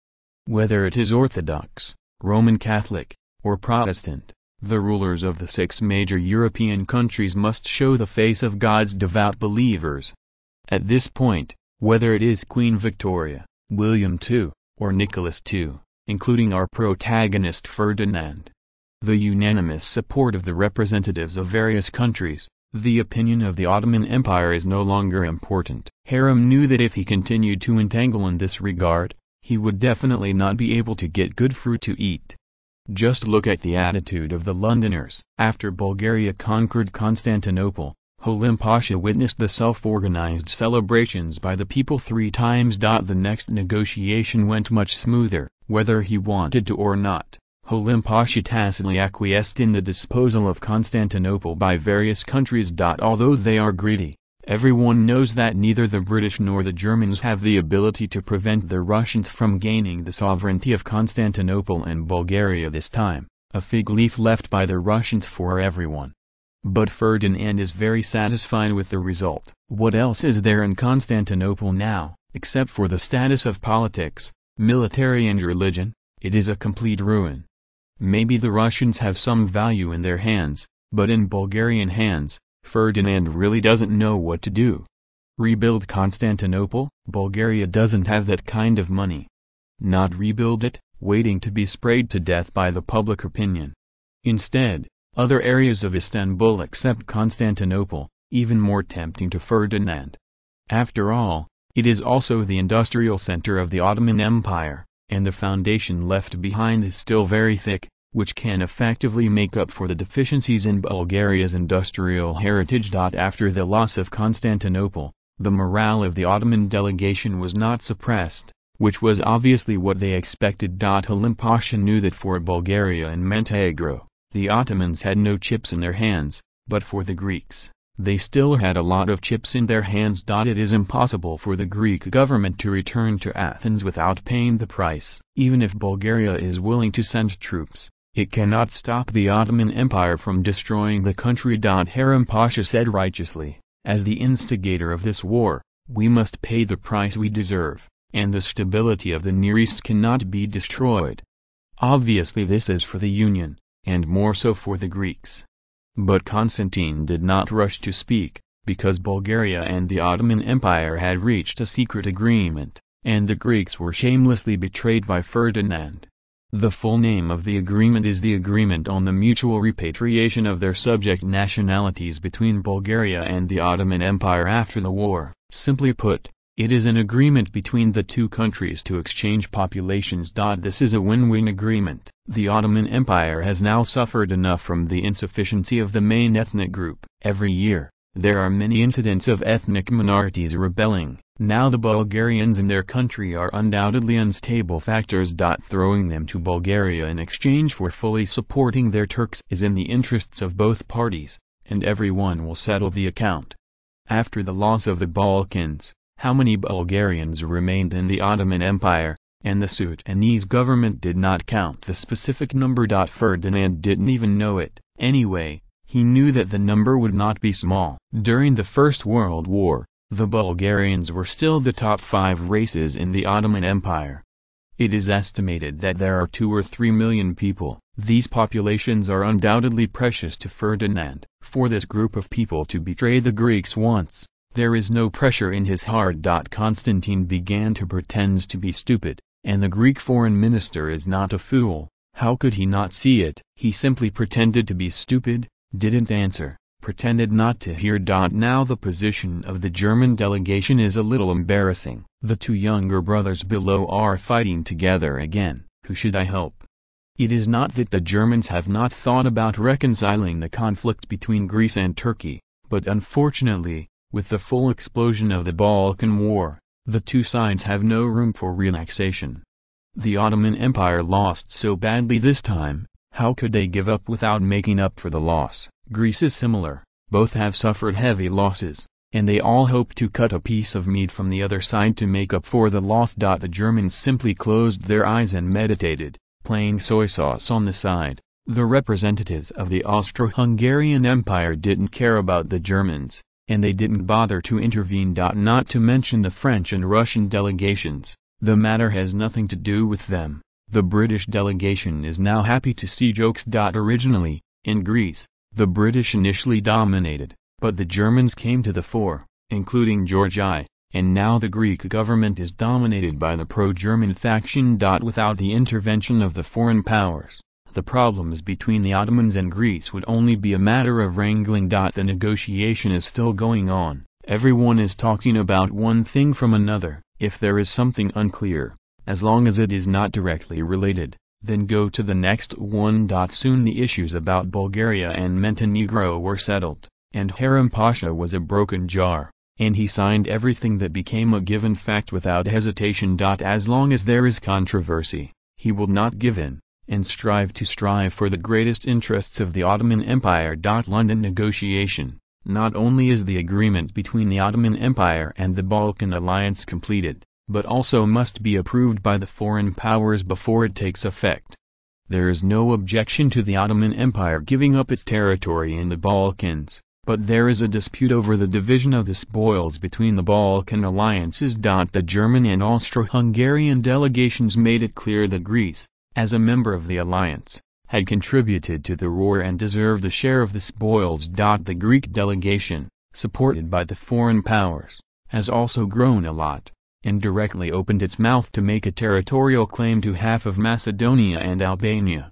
Constantine had already been instructed by Ferdinand, and this time the loot was distributed without the Greeks, and he directly ignored the request of the Greek delegation. I took out the secret contract signed by Ferdinand and Georgia. It was clearly written in black and white, whoever got it first would go to whom. According to the secret contract, the distribution of the spoils had nothing to do with the Greeks. Originally, the Germans also advocated the allocation of Albania to Montenegro to check and balance Bulgaria. Unfortunately, as soon as the plan was proposed, it was strongly opposed by the Austro-Hungarian Empire and was stillborn. After all, the Austro-Hungarian Empire has been operating in Serbia for decades. How could Nicholas I's support of the Serbian Revolutionary Army be concealed from the Vienna government?